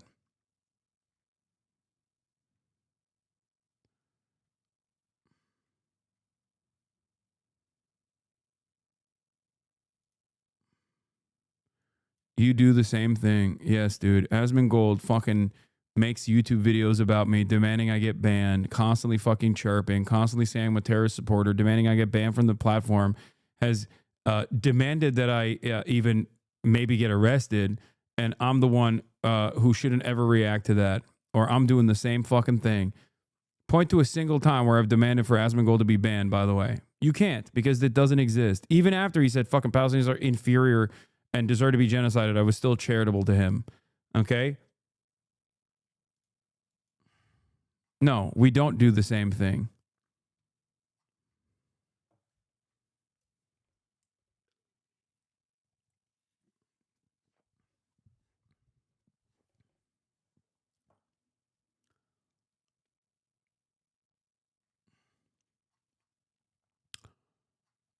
Anyway,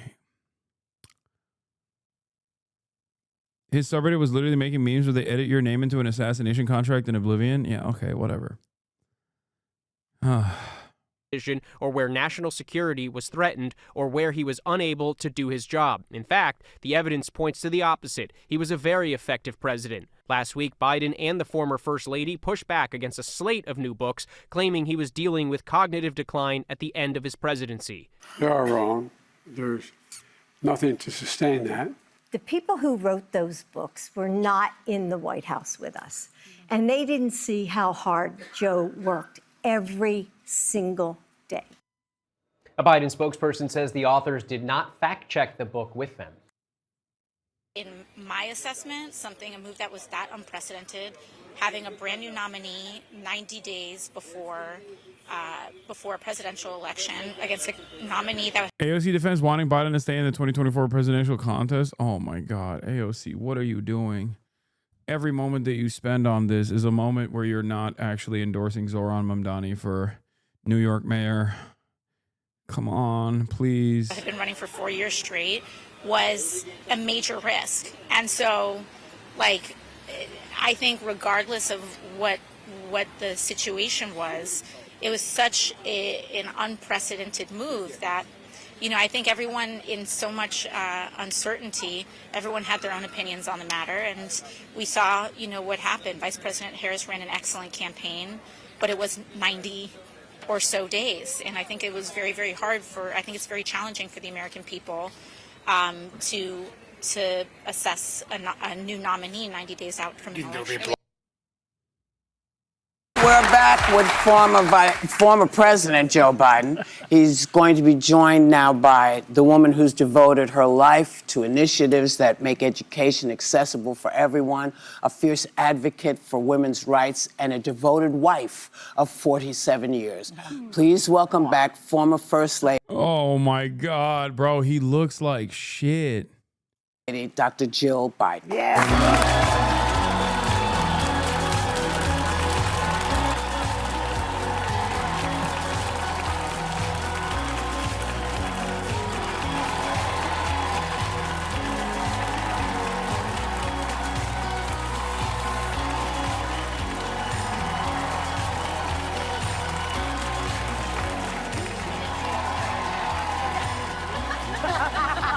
Believe me, I do.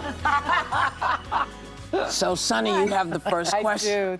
I do. Dr. Biden, you. Bro, this is so strange. It's like out of a nightmare. It feels like it's I don't know. There is like a very weird aura to this entire process. It's so awkward. What the fuck? You have officially been a private citizen for 109 days. Wow. What was the first thing you did as a private citizen that you weren't allowed to do as First Lady? And just how is it going? It's going really well. And the first thing, I don't know. I'm shopping in the supermarket a little bit more than I was. Yeah. So, and we've taken the train. We never could take the train before. Yeah. In the last couple. Dude, what the fuck? Dude, it looks crazy. Dude, this is a fever dream. It looks so crazy. He looks like, oh my God, put him out of his misery, dude. What the hell? Oh. Remember the piece about him piping her shit? How can I forget? Our glorious president is in great health. He breaks Jill Biden's back every night. The secret to their healthy marriage is how she throws it back. How he nuts inside of her. This is how the Daily Mail reports Biden still got it. He's piping her down.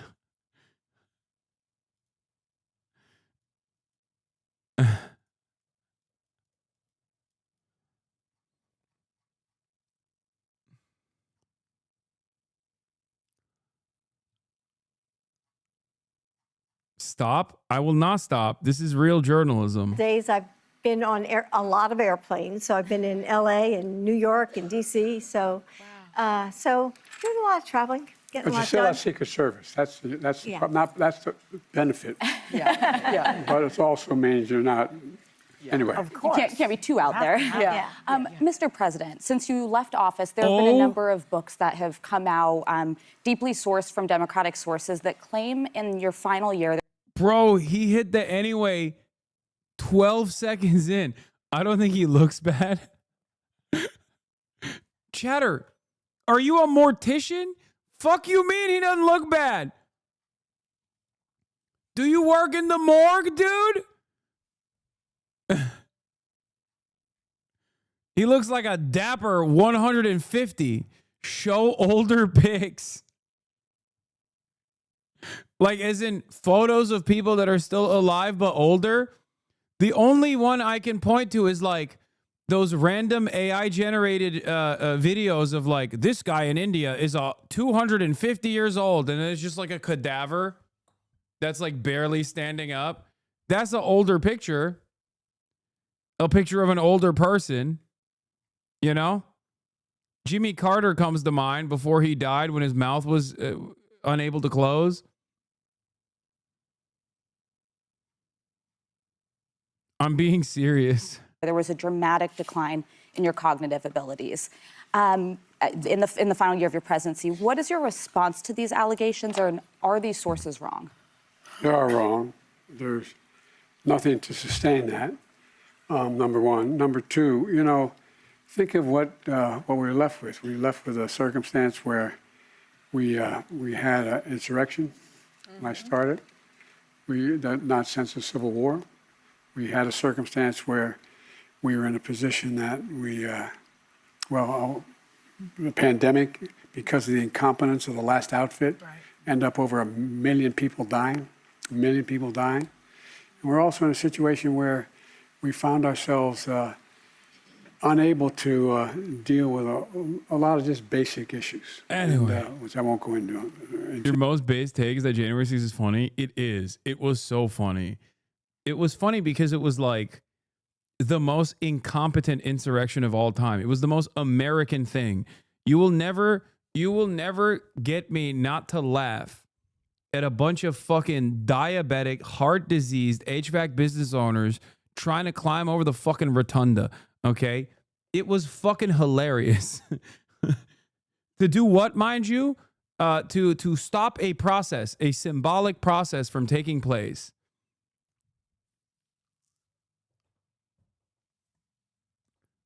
They went in and they took a shit on Nancy Pelosi's desk. That's all they did. Interest of time. And so we went to work and we got it done. And, you know, one of the things that well, I'm well, and Alyssa, you know, one of the things. I've gone too long.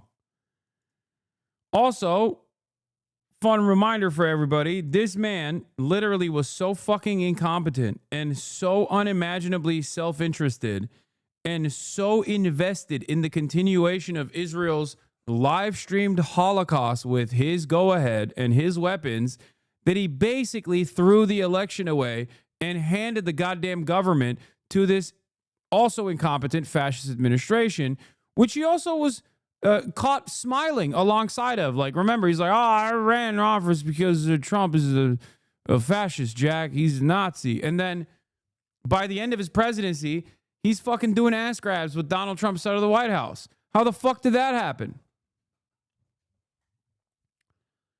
And I got some smoke for Kamala Harris, too. Up until yesterday, I was waiting. I was waiting for Kamala Harris to say something, right? Because everybody's like, oh, Kamala Harris has a very different analysis on the issue of Israel than Joe Biden does. A lot of people got mad at me when I said we don't have any evidence that Kamala Harris would be any different than Joe Biden. As a matter of fact, the only evidence we have is that she would have no daylight between her and Joe Biden in terms of her approach to Israel. This also contributed to her losing the fucking election. And I held my tongue because I didn't want to say nothing because liberals get real fucking sensitive about this, okay? 109 days since Donald Trump became president. Or more than 109 days. Sorry, like it's almost 115 days, okay, at this point. 115 days, give or take. Did Kamala Harris come out and make a fucking declarative statement about Israel doing a genocide in that process? She wasn't running for president anymore. She was unshackled, unrestricted from the normal rat race that you would engage in with your political ambitions. Did she? Because I didn't hear it. She was unburdened. She was mother. She was mother cunt. Why did she not say anything if her opinion on Israel was that it was going to be very different from Biden? She was unburdened by what has been, and yet she chose not to say anything about Israel. Oh, wait, that's right. She did say something about Israel. The first time she posted about fucking Israel was when the Trump administration cut a deal with Hamas directly to release the American-Israeli dual citizen from New Jersey, Elon Alexander, who fucking moved to Israel to participate in a terrorist act as a part of the Israeli occupying force.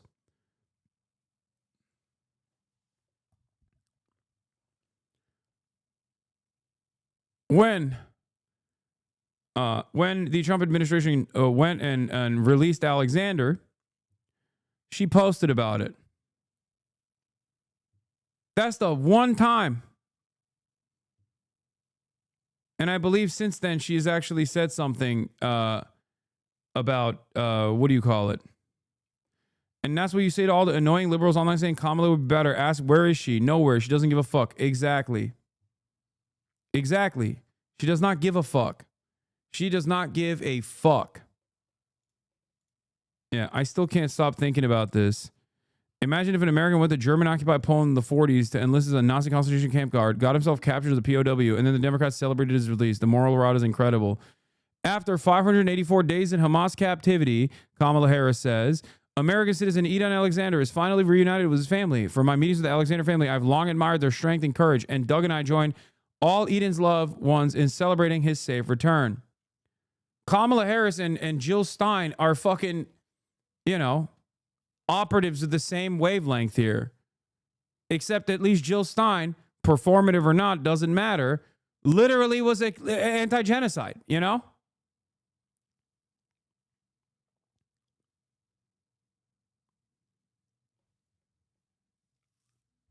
I ask the Green Party loyalists all the time, where's Jill Stein? What the fuck's she doing? I know I'm being annoying and you're doing the news, but check Dan Sullivan's Twitter regarding your detainment. Here's a fucking perma ban for you. I would never in a million years do that. Why the fuck would I care about what this 60-year-old psychopathic, Diddy-funded pervert has to say about anything? Are you fucking... Are you decapitated? Like, it's not even a brain at this point. It's just like you've lost everything above the stem. Like, this is beyond a lobotomy if you think that I would ever be fucking interested in what that repulsive freak has to say.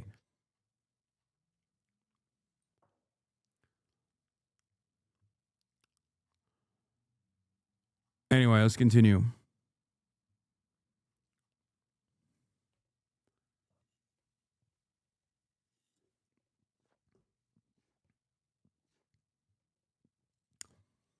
That's a lesson for all of the drama baiters. Why a permaban though? I don't know who that person is, but isn't that a lot? You get a week off. Don't question some of the drama baiting bans I engage in. Okay? Heads must roll every now and then in order to maintain proper posture in the chat. Some of you fucking drama perverts, drama pedophiles have gotten far too comfortable. Enough. Enough is enough.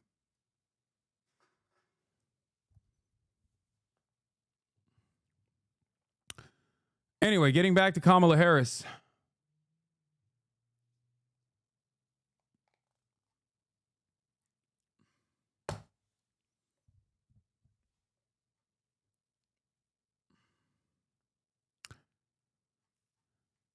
What the fuck?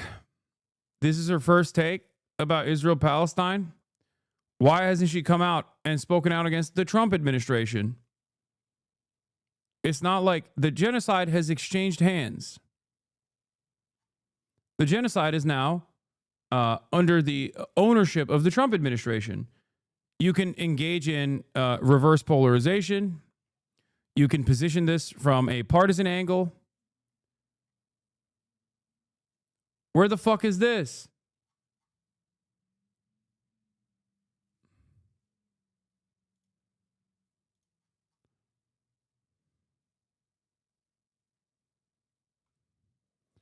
Why has she not said anything?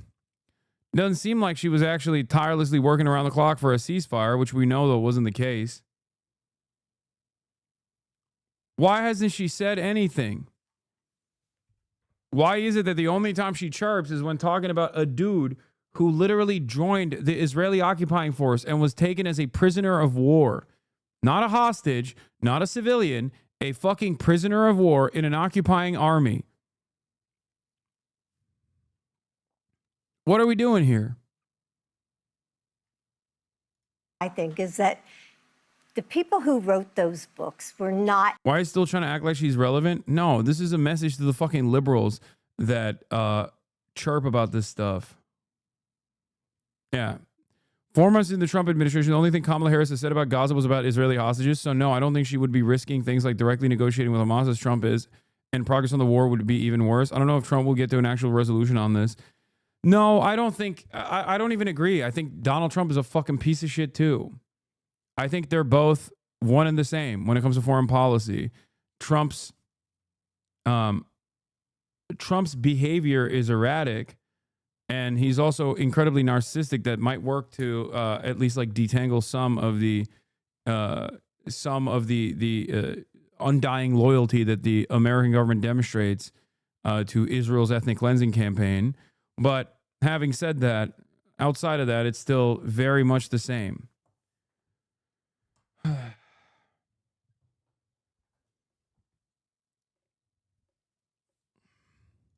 In the White House with us. And they didn't see how hard Joe worked every single day. I mean, he'd get up, he'd put in a full day, and then at night I'd be in bed, reading my book, and he was still on the phone, reading his briefings, working with staff. I mean, it was nonstop. It's the White House, being president is not like a job. It's a lifestyle. It's a life that you live. You live it 24 hours a day. That phone can ring at 11 o'clock at night or 2 in the morning. It's constant.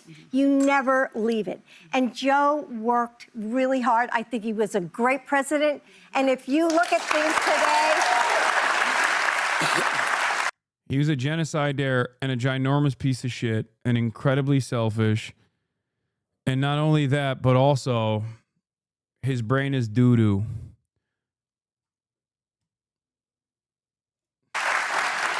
Why the fuck are people clapping for today? this? Give me God, Joe Biden anytime.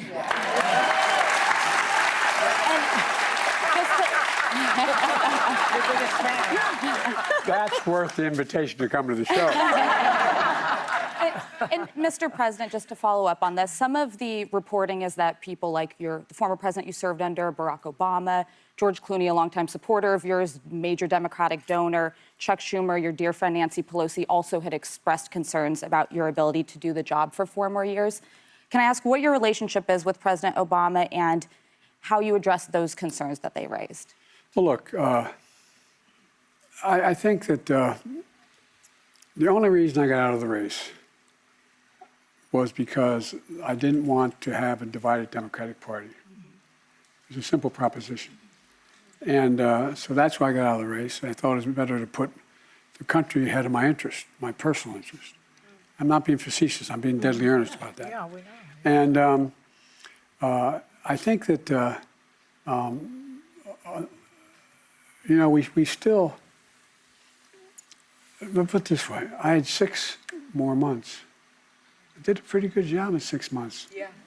As a current president.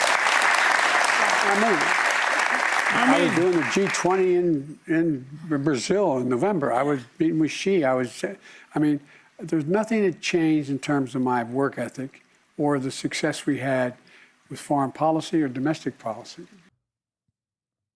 It's especially funny that under the Biden leadership, the reasonable foreign policy guy, the adult in the room, basically fucked up international rule-based order harder than any other president, like worse than Donald Trump even. Donald Trump won, I mean. That's what's so crazy about this. Like, he literally, there was a higher expectation, a higher standard for people like Biden, for the Democrats in this situation. He ran on being the adult in the room. He ran on bringing about an end to this chaos with Donald Trump. And then under his rulership, the only positive thing that he brought forward was the pullout from Afghanistan in terms of American foreign policy. And then everything else after that was a ginormous disaster. He did NATO. On his way out, he did a genocide. But look, I understand. You were looking for the words rule-based order. Did I say something wrong? I don't know. My brain is dookie too. And the last thing we needed was for me to, and by the way, it's not illegitimate to say, look, I know he only looks like he's 40, but okay, I'm done. I can't watch the rest of this. Key House committees worked through the night, we're told. We're going to talk about Medicaid cuts. Ben Shapiro destroys Kanye's pro-Hitler song. What?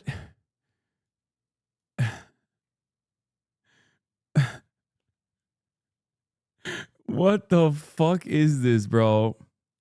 All right, I'm skipping the fucking Medicaid cuts. Hold on. I have to see this.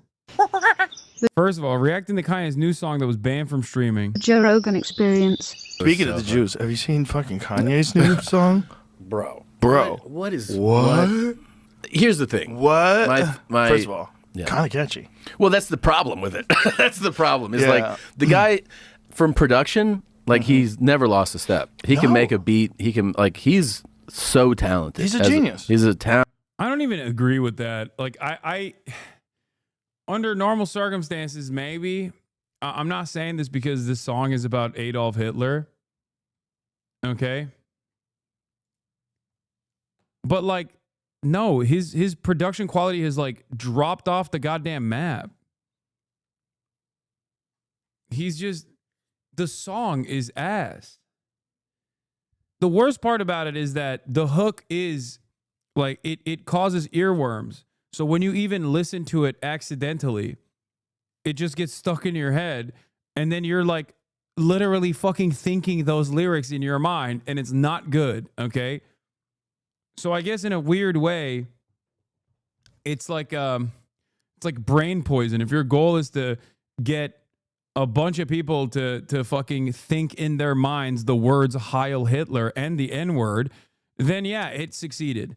But outside of that, it's ass. Talented producer, man. I do think it's like when, first of all, I think people are kind of done asking him questions because most of the shit he puts out is like self-released kind of commentary or thoughts. Because he's saying just fucking crazy, This is the craziest thing I've ever seen. But there is a thing where that song is like, what are you doing, dude? Like, what are you doing for real? It's the ultimate pushing back. Yeah, I guess. No, this is not a piece de resistance, brother. What the fuck? Dude, not everything. Oh my God.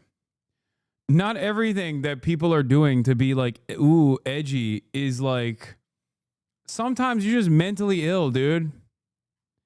Sometimes you're just fucking mentally ill and surrounded by Nazis, pedophiles, and people who lean on sycophants, who lean on your worst tendencies.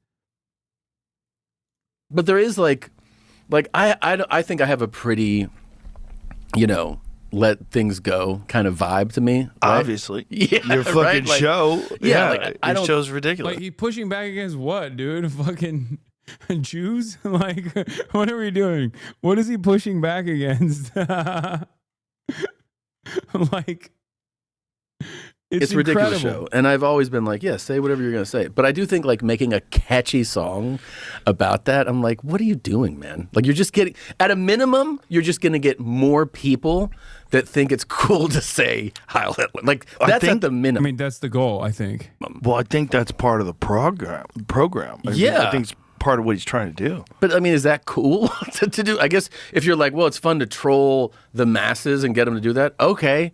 But what I'm saying is that, like, at a minimum, you're going to get less educated people to go, like, this is a fun thing to say. And you're like, I mean, is that good? You really want people just walking around and be like, it's tight, man? Heil Hitler. Like, that's fucking insane. It's crazy. It is crazy. But it's also kind of a sign of the times. I guess. Yeah. This is a chaotic world we're living in. Yeah. And it's like, okay, this kind of highlights the benefits. I mean, I want to say this like carefully because I don't want to think I want to say real clearly. I don't support people saying that. I don't think it's a good thing to say. No. I don't say it. I certainly don't think any racism is good. I don't think anti-Semitism is good. I don't think anti-Christianity is good. I don't think Asian hate is good. I don't think anything is good. But there's a benefit to just letting people talk. Like, let people say whatever the fuck they want to say, even if it sucks. This is the benefit of Twitter. But this is also the bad part. It's like the fucking song has so many millions of hits. Yeah. Bro, it's so crazy that he's like arriving at the position that Nazis actually don't care about free speech or don't care that they're lying, and they actually entertain they entertain themselves by fucking lying. They know it's a lie. They know what they're saying is a lie. It's all about just getting you to react to it and then maybe picking up some additional steam along the way.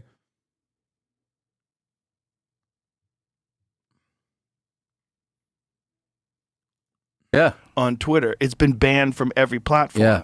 But is it good to ban things from platforms, or is it better to let it be out there and let people talk about it? Because if you ban it, then people want to hear it more. That's true. And then it becomes more popular, and then it kind of supports what he says, which is that there's this concerted effort, if you talk about Jewish people, that they're going to remove you from everything, remove you from Right. banking, which is what he's saying. They run everything. So if they didn't, like if it was just you were talking shit about Puerto Ricans, look what happened to Tony. Nothing. Yeah. He's doing great. Yeah. You know what I mean? Like if there's certain people that you're allowed to pick on and make jokes about or mock or say something, and you can get away with it. Yeah. Well, I think he's made his point. I think we all get it now. It's never going to end. Yeah. But how does it end? This is the question. When I was watching that song, first of all, I was by myself. When I first saw the song, I was like, what is this? Yeah. Like, no way. Yeah, yeah. No. It's like, no way. No way. And I'm watching it on my phone. I'm like, yo. And then my first thought was, how does this end? Because this ends. This is going to end. There's going to come a time where they're going to realize, like, this is a problem. Yeah. So how does it end? Does it end in assassination? Does it end in There's definitely people that want to kill him. financial I'm sure. ruin? Yeah. I don't know what his financial situation is. I know that, like, there's been all these, over the last 5 years. I don't think they're going to kill Kanye West, man. I don't know. I feel like, I don't even know who the day is here, but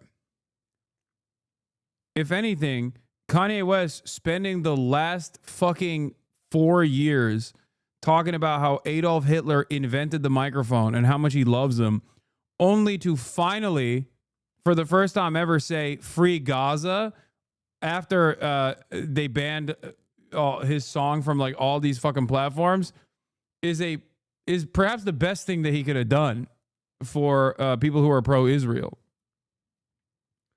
It fits perfectly within the interests of those who want to defend Israel, who want to say like everyone who hates Israel is actually a neo-Nazi, just like Kanye West.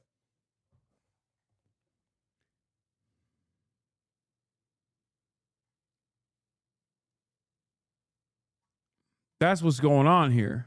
There's been times where, like, his, net worth has been reported at like such a crazy amount, and then I remember like funds were frozen and he was like, I don't have anything, and then it was like all back. I don't know what his financial situation Well, they is. can't steal your money, Yeah. but they can debank you.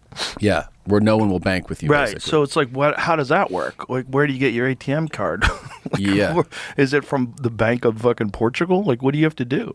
Like, how does that work? You know what I thought about when I was watching that video? I was like, how do you get, I don't know, however many actors? That's easy. That's the easy part. I think it's crazy. I think a lot of people would be like, what? Oh, that's the easy part. You put out a casting call in LA, everyone's soulless. They have no fucking soul. Nuts. I think Kanye West has succeeded if his goal was to get people to, at least lightly, or maybe sometimes not so subtly, endorse anti-Semitic conspiracies. You know what I mean?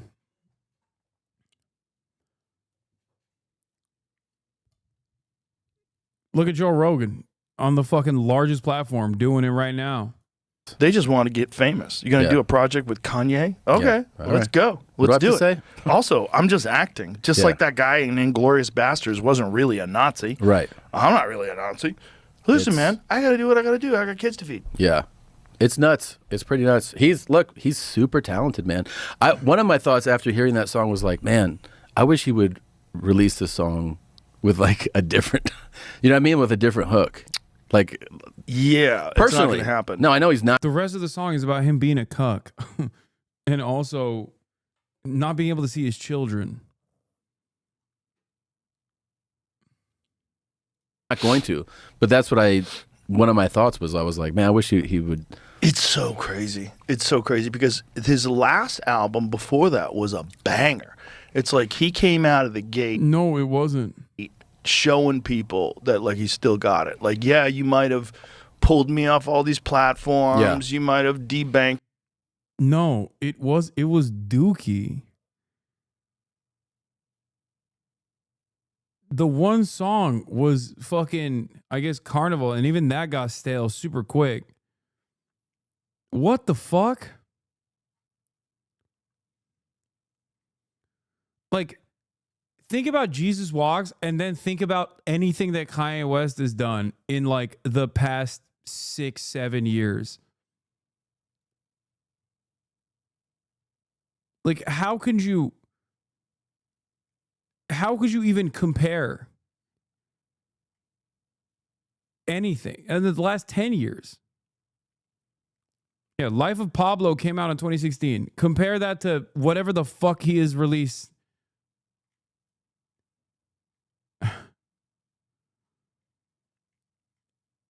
That's crazy. Me, you might have taken away my Yeezy deal with Adidas, but damn, I still got it. And that one was released everywhere, right? That's on all platforms. Yeah. Oh man, that's in the Spotify playlist that we play in the green room all the time. You know, there's some fucking killer songs in that, man. It's like he's classics. Yeah, classics. He's got so many bangers. Yeah, but you know, this one, he's just like letting people. I get. I saw that. Kanye, her bitch lawyer says I in danger. Kick her ass like Power Ranger. Wish my ex-wife was a stranger. Me and Himmler throw a rager. Hook. Jews invented supervised weekends. They want fathers all weekend. Free Ed Buck. He's the victim. Free Ed Buck. Oh, Jesus Christ. Kanye, I can't see my children, but try me, I'm willing. About to hit the ceiling. Can I borrow a feeling? Full 1939 speech in front of German parliament at 1.5x speed. Me, here's why people aren't ready for this.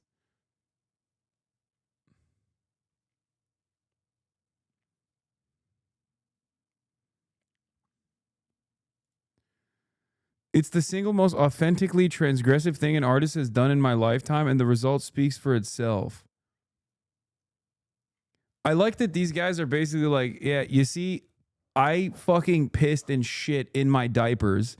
I took the piss and shit off of my diapers and smeared it all against the walls. And now no one wants to be around me. Look how fucking awesome I am.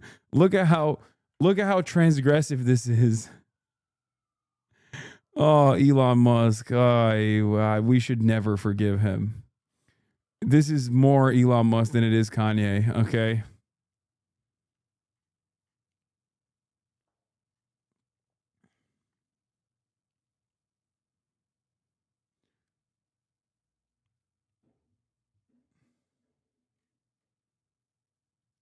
Is so transgressive.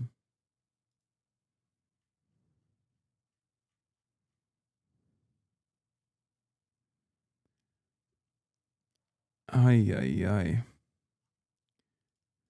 That's in his eye? I mean, I don't know. I haven't talked to him about it, but I guess he's like, I'll do whatever the fuck I want. Well, I'm going to say whatever the fuck I want. Yeah, clearly. So I'm going to do the one thing that you're never, ever, ever supposed to do. I'm going to make a catchy song that's Heil Hitler. Yeah. It's just like, whoa. That is the ultimate, like, whoa. I'll do whatever the fuck I want. Yeah, and you had to say, like, in the casting, there's like a description of all the stuff. If you want to be a part of this production, like, you have to be comfortable with swastikas. Is that was in the? Yeah. He's got a diamond encrusted swastika. That's also insane, dude. By the way, you know, a Jew sold him that. Probably. Yeah. Or at least supplied the diamonds. Yeah. Where'd the diamonds come from? That's insane. The Jewish people have been controlling diamonds for a long time. It's insane.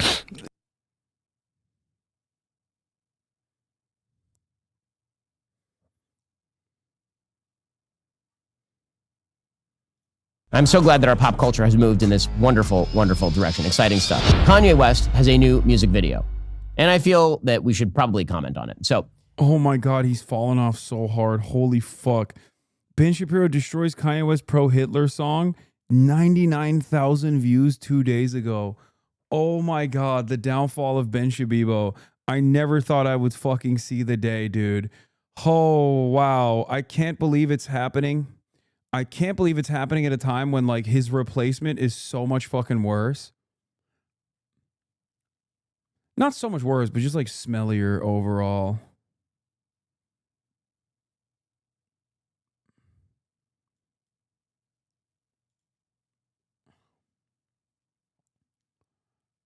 How are the comments looking? Oh, it's probably Hitlerian. Spoiler alert, Ben Shapiro did not enjoy Heil Hitler by Kanye West. This song got censored faster than Mossad's involvement at 9/11. I'm pretty sure nobody came for Ben's opinion, but rather for the comments. This song was banned in 109 countries, which I learned recently is a dog whistle or not learned recently, but is a dog whistle for, Jews being banned in 109 countries, talking about all the countries where there's pogroms that have taken place, implying that Jews are responsible for being pogromed. Ben did indeed not understand his tweets on Twitter. If somebody dropped a song named Hail Satan, nobody would bat an eye. This is another argument that I've heard quite a bit. And it's like, yeah, nobody would bat an eye because it's a fictional character, you fucking moron. What are you, a child? What kind of dumb peasant brain bullshit is this? Yes, Satan is not real. Hitler is a real figure. He was a real figure who did horrifying crimes. What the fuck?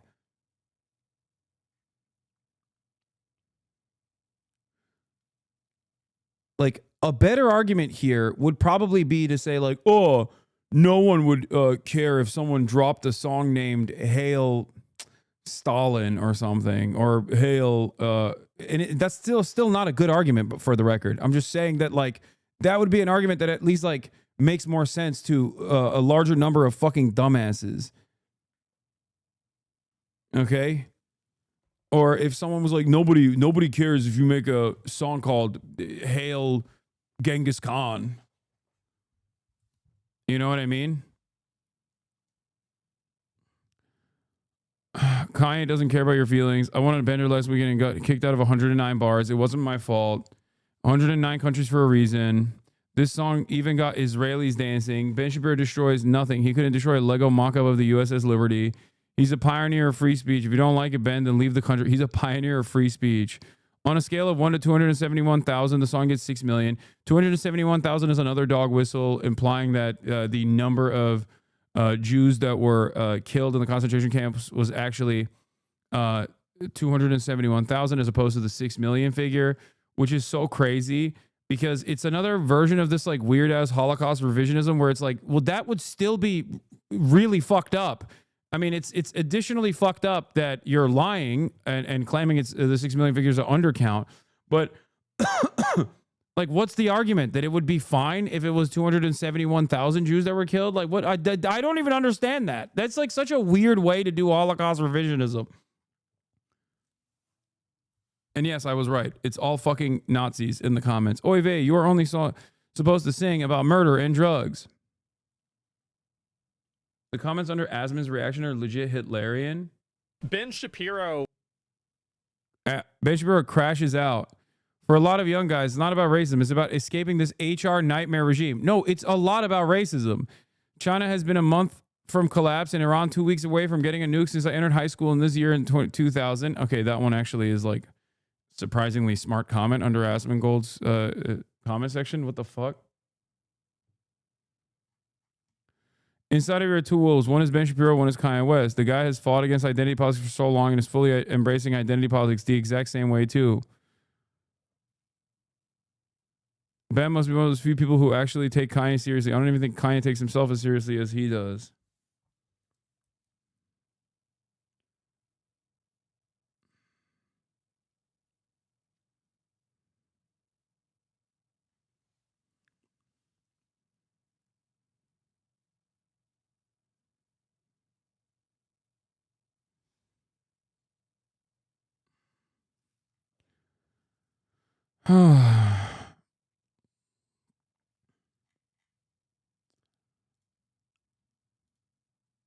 Let's see what Benny Boy had to say. Kanye West, as we all know, has mental issues. I'm not saying this because of his politics. I've been saying that Kanye West has mental issues for years and years and years and years and years. There's nothing. Yeah, except you literally fucking defended him. You defended him when he was pro fucking Trump. You silly bitch. You silly bitch.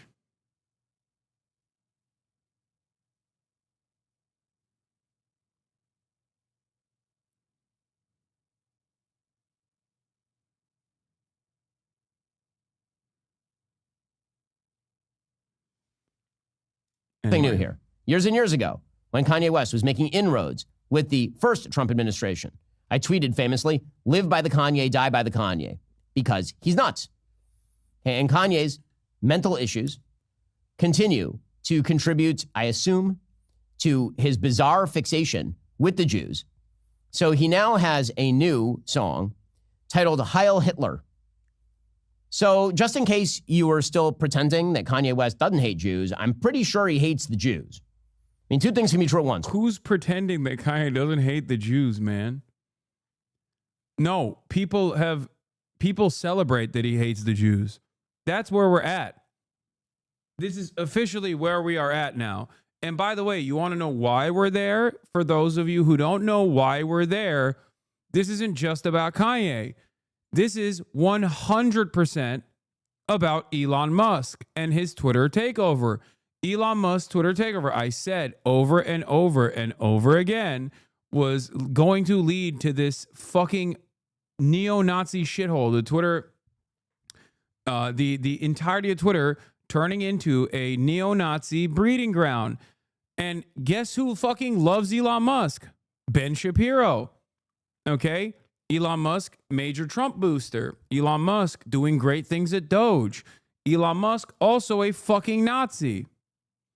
I think Ben pretending what left of his audience hates the, yeah, that's the funniest part. Part of the reason why Ben Shapiro unironically fucking lost everything is because, wait, hold on. What's up?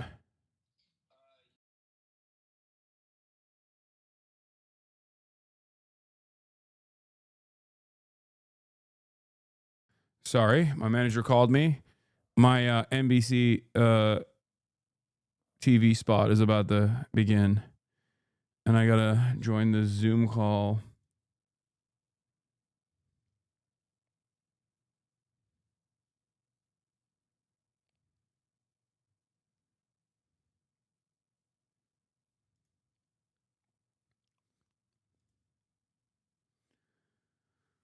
Ooh.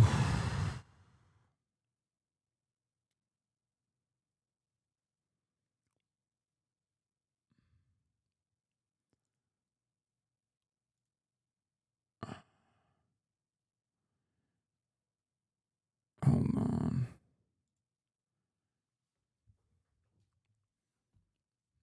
Wait 1 second. Let's see.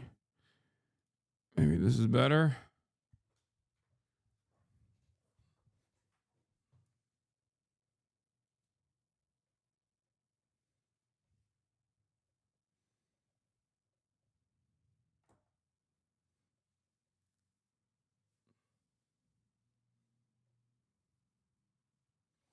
Let me fix my hair real quick. You're fine, shit? I don't think so. Let's see.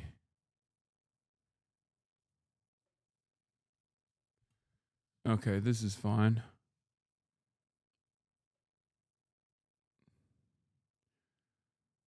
Okay. Take off glasses? No, I'm not going to take off glasses. Okay, okay.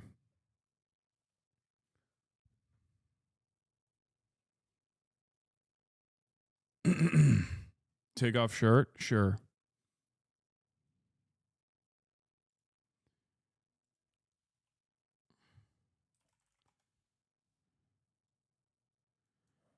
Wait, did I go into the wrong? Oh, no, I'm in the right place. All right. Hello? Hello, Hasan. What's going on? Hey, thanks a lot for being with us tonight, sir. I'm going to have audio check in, and we'll be with you momentarily. Okay. Hey, Hasan, it's audio. Can you hear us okay? Yeah, I can hear you guys. Can you hear me? Thank you. Loud and clear. Thank you. All right, perfect. Hi, Hasan. This is Liz, the producer in the control room. How are you? Hi, I'm good. I'm live right now. Oh, perfect. Hello. Thank you so much for joining us. Oh, thank you for having me. So we are in a short commercial break, and after that, we will be the first thing out of the commercial break. Okay, perfect. Chat, look at this.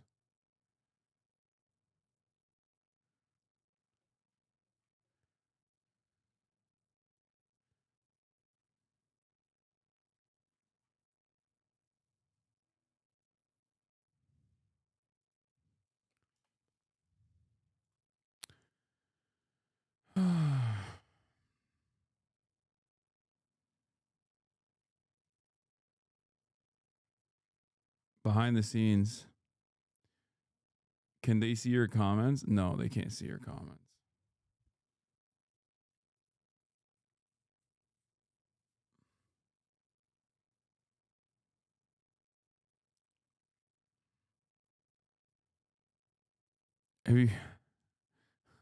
Have you considered starting the interview off like you're Joe All Biden? right, stand by, Hasan. What's up? Sorry. Hey, welcome back. Now to this developing story that You can stand by. We're in the segment now. popular left-wing Twitch streamer and YouTuber Hasan Piker says he was detained at a U.S. airport for hours this weekend and questioned by U.S. Customs and Border Protection about his political beliefs, specifically on Gaza and President Trump. Now, he posted about it on X saying, quote, "It wasn't that bad, but very strange experience overall, though." And Piker's post seems to have caught the attention of the Department of Homeland Security, who replied by saying, and I quote, lying for likes. Now, we reached out to the DHS for comment. They told us, and again, quote, "This is nothing but lying for likes." Hasan Piker joins us right now live. Hasan, let's start right there with the DHS's response. Lying for likes, calling it routine. What's your response to their response? I find it really strange that they consider asking questions that are very specific about my political commentary in general, as it pertains to Israel-Palestine, but also specifically around my loyalty to the current administration and Donald Trump, as to be a part of a routine inspection. I don't know if this is the Department of Homeland Security admitting that this is now going to be a routine part of the process at the point of entry into the country for American citizens, or I don't know what they're actually trying to say at all, because they did not deny that they actually detained me. They openly stated that they did that and also released me after questioning. And the thing that they actually omitted in that statement was the questions themselves, the questions that they had asked. And I think that's the main point of contention here. And this all, like, the thing, I hate to say this, but one of the things that caught my attention, like, you have global entry, right? That's supposed to be the expedited line. Walk us through how all this happened, and has something like this ever happened before? I mean, I've gotten the quadruple S on my boarding pass in the past, but the apprehension or the questioning process never actually escalated to the position that it got to this time around. This was my first time using global entry, as a matter of fact. I was coming back from France. I had gone to France with my family for Mother's Day. I had to come back early because I had a speaking engagement at the University of Chicago. I got my picture taken at global entry. I walked in, and the Customs and Border Patrol agent at the gate told me to step aside and that another agent would be coming over to take me to a separate location. And I knew that this was most likely going to happen because I'd seen news reports about immigration attorneys being apprehended at the border and detained and questioned in a similar fashion. I had seen a TikToker talk about her own personal experience a week prior. She also had global entry. And basically, I knew what was up. I knew what was coming. I suspected this would most likely happen. And given that I have immense privilege being a public personality and also having enough financial security to potentially go through a long and arduous legal process, I wanted to see where this line of questioning would go, this line of inquiry would go, instead of immediately exercising my Fifth Amendment rights. They took me to a detention area. I was surrounded by terrified families sitting on a bunch of pews. I asked around to see if any of them actually had American passports. People around me said they did not.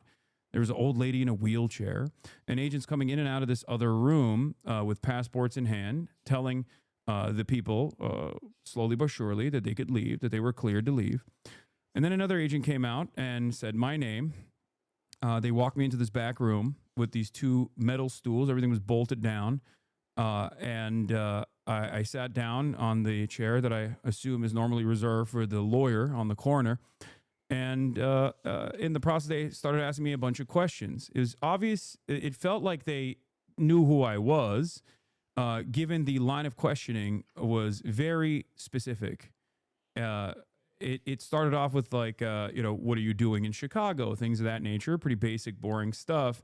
And the more I revealed information, the more the agent kept repeating, well, since you said that and acted like it was in line in the process of discovery that he was getting new information out of me, well, he was be like, oh, you're in Chicago for you're delivering a speech. Well, since you said that, what do you do? Oh, you're a Twitch streamer. Since you said that, what kind of stuff do you do on Twitch? And, I told him I play video games. Sometimes I talk about drama. And basically, we arrived at questions about what my opinions were on Donald Trump. And I thought that was strange, but I was honest. At first I said, what does this have to do with anything? But then I told him I don't like Donald Trump. And after that, he asked me about my opinion on Israel and my opinion on what's going on in Gaza, and whether or not I found Hamas to be a resistance group and found the Houthis to be a resistance group. Did I like the Houthis? Did I like Hamas? Did I like Hezbollah? Very specific questions that you would only ask if you already were familiar with my commentary, which is in normal circumstances in a completely academic setting, describing the historic reasons for why resistance exists and things of that nature. But it almost felt like he was trying to get something out of it. It seemed, yeah, right. It seemed clear to you that they knew who you were. Real quick, last question here. What do you think would have happened if you weren't a citizen? Oh, I think if I wasn't a citizen, the process would not have gone down as smoothly as it did. I probably would not be allowed to enter the country, as we've seen reports on French researchers, for example, being stopped at the border and having ICE agents look through their phone to see if they've said something negative about Donald Trump. Even within the context of Donald Trump taking away grants for academic research, any kind of negativity can be met with a border agent claiming that you are ineligible to enter the country. Non-citizens have significantly less rights than citizens do in this process, and it seems like even citizens are losing some of those rights as well. Well, Hasan Piker, we really appreciate you sharing your experience with us. Thank you so much. Thank you for having me. Back. Thank you, Hasan. All right. Have a good one. You too. Bye. Okay. That was quick.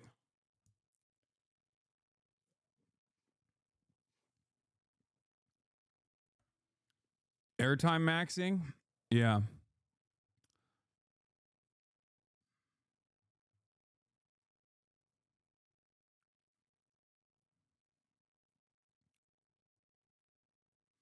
You have to get one of those teleprompters or you look directly into the lens when you talk?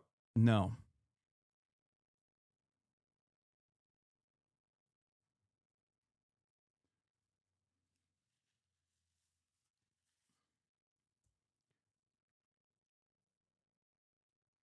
Should have shouted us out. Yeah.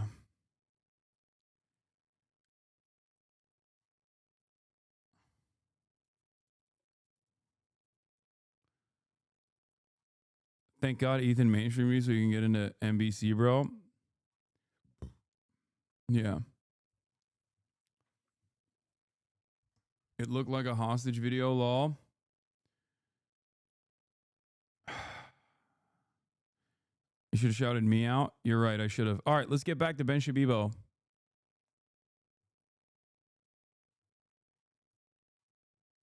One, mental illness. Two, hates the Jews. Both can be true. And in fact, in Kanye West, are true. So he's now cut an entire music video. Again, this is all about transgressiveness. It's all about transgressivism. That's all it is. And so many of the people who are parroting the Heil Hitler Kanye West song are doing so because they think it's fun to be transgressive and all rules must be broken because if you're standing up to the narrative, you're doing something brave and amazing. Or maybe you're just being a piece of... That's also possible. It turns out that some rules exist for a reason. And like being against Hitler seems to be I don't know, call me controversial, call me crazy. Hitler seems bad. I don't know. I feel like Hitler was not a good person. And I feel like the things he did were bad. If that makes me controversial.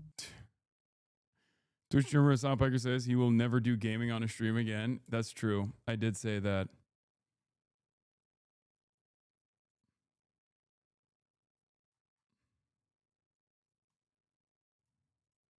If it makes me a censor of Is some my mic sort. quiet again? Oh, I guess, you know, sure. All right, fine. Now, again, I've not called for Kanye West to be deplatformed from anything. I'm just pointing out that many of the people who are very enthusiastic about Kanye West making common cause with people on the right are utterly silent when it comes to his absolutely open shift into Nazism. Many of the people who call him friends. This is such a funny moment for Ben to potentially self-reflect and realize that the people that he has crafted allegiances with for this, for virtually his entire career are just like now openly saying the quiet part out loud instead of simply entertaining Ben. They're just straight up like, this is who they have been. And now they're just open about it. They're more open about it than ever before. The problem for Ben Shapiro is that I don't even think he would care necessarily about the open Hitler admiration if Kanye West was like also openly pro-Israel. I'm not even kidding. Looking at his track record with Candace Owens, Ben Shapiro, never forget, hired Candace Owens after Candace Owens came out and said Adolf Hitler wanted to make Germany great. It was Adolf Hitler's invasion of Poland that actually reached the line of globalism. That's what made Adolf Hitler wrong. As in, for Candace Owens' perspective, Adolf Hitler's concentration camps and detention of Jews and the Nuremberg race laws were actually totally appropriate and was simply making Germany great.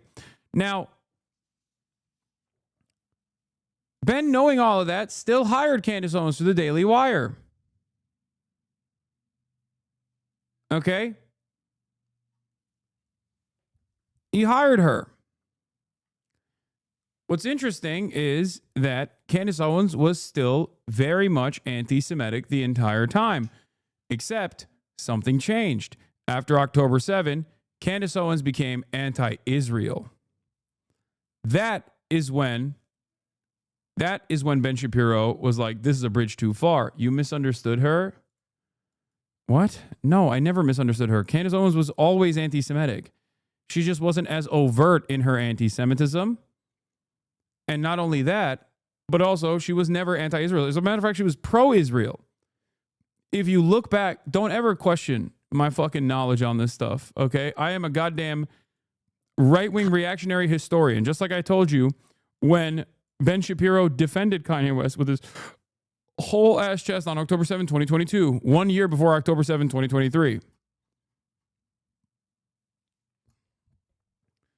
Ben was defending Kanye. Ben even was defending Kanye after Kanye declared war on Jews. The conservative commentator and Orthodox Jew gave a qualified critique of West's anti-Semitism, making sure to praise his conservative beliefs. Do you think Ben would ever be this forthcoming or this gracious about anyone that was of Arab background or was anti-Israel, for example, that also simultaneously said the things at the time that Kanye West had said? No, of course not. Ben Shapiro has defended Ann Coulter in the past, literally stating Ann Coulter regarding Jews, obviously anti-Semitic. Ann Coulter is also firmly committed to Israel, so I won't lose sleep over it. Ben Shapiro has time and time again revealed that he does not care about anti-Semitism. He cares about Israel. Is Hasan conceding that anti-Israel sentiment is anti-Semitic sentiment? What? No, you fucking moron. I'm saying that anti-Semitism, no matter how real, does not matter to Ben Shapiro. What matters to Ben Shapiro is, I mean, obviously with Kanye now, it's like it's gone above and beyond, but anti-Semitism does not matter to Ben Shapiro as much as anti-Israel sentiment does. Here's Ben Shapiro in his own words. Ann Coulter Ann Coulter tweets regarding Jews, awful, nonsensical. Ann Coulter is also super pro-Israel and has always been so. So I won't lose sleep.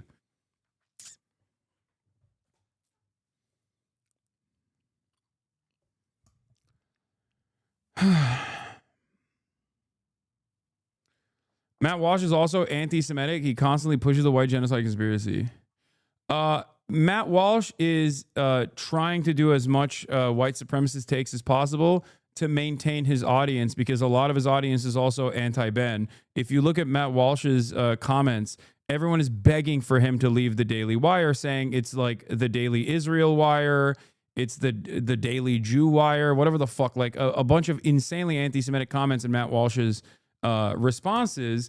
There is real drama happening in the Daily Wire. A lot of fucking people are holding on to Matt Walsh because he's a fucking Nazi, and I think Ben and others are giving him an allowance to be as much as in Ben's words, transgressive, as in pointing in the Nazi direction as to the best of his ability to retain that audience. You asked earlier if you had any creators you could pull up an 8-second clip of. It's these guys, my guy. No, it's not an 8-second clip, dude. This is a fucking year-long analysis, or not year-long, years-long analysis of political commentary that pertains to larger trends. It's me directly talking about Ben Shapiro and his disinterest in combating anti-Semitism at the behest of defending Israel. The reason why I'm bringing this up is because it's pertinent to the subject matter. And also a reflection of broader trends in general. Being a Nazi for audience retention is deranged. We live in deranged times, my friend. Anyway, let's continue. Now that I gave you a little bit of fucking background. Also, Matt Walsh just tweeted a swastika I saw. I didn't even realize it was a swastika until someone else pointed it out. Do you notice it? There's a swastika in here. It's like a hidden swastika. Yeah, it's like some weird AI bullshit. Anyway, Matt Walsh retweeted this. It gives him plausible deniability. It also signals to his neo-Nazi fan base that, yeah, if you squint your eyes, you can see it. It gives plausible deniability because, like, oh, I didn't see it, is what he can always say. And also, it basically shows his audience of noticers, okay? His audience of noticers, all the fucking little edgelords that, he's with the cause.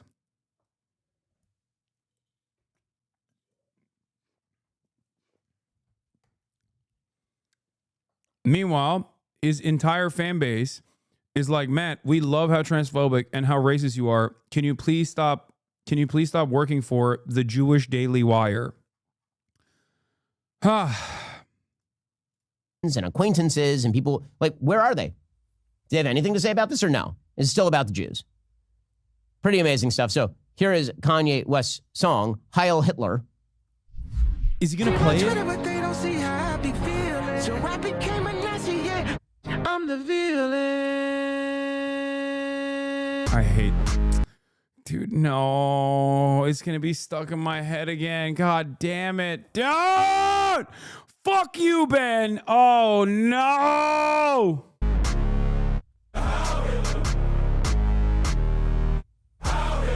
Right. They don't understand the things I say on Twitter.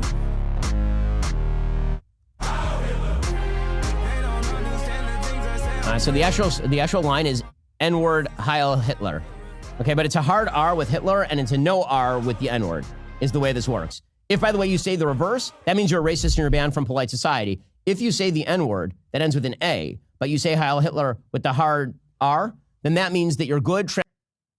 What are you saying? What? Wait, what? Ben, who is this for? Dog, pull the ripcord, Ben.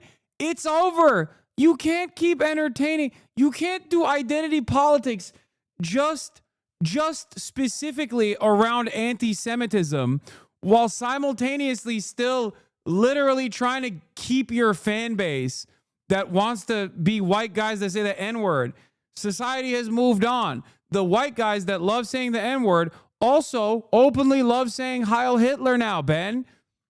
What are you doing? What is this fucking unique audience he's trying to build for himself? No one exists in this space.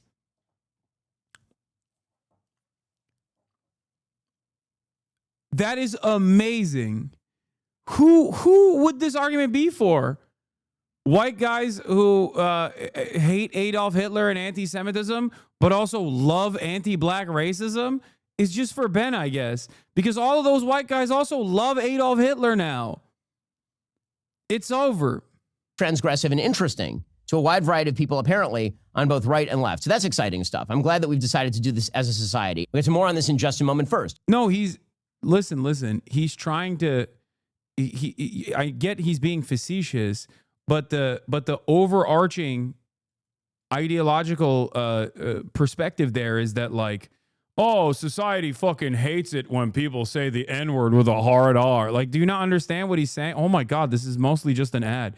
He put an ExpressVPN ad on the Heil Hitler video, dude. What is happening here? It's just, this video is more ad than video.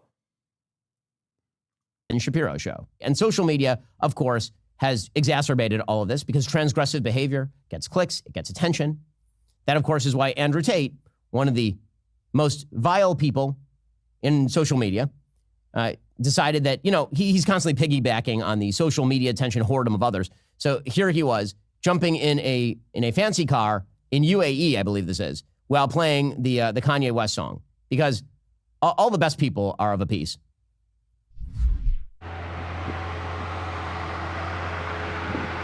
Like, it makes logical sense for all of these races to also be anti-Semitic. You know what I mean? Like, why wouldn't they be? Especially if they're not Jewish.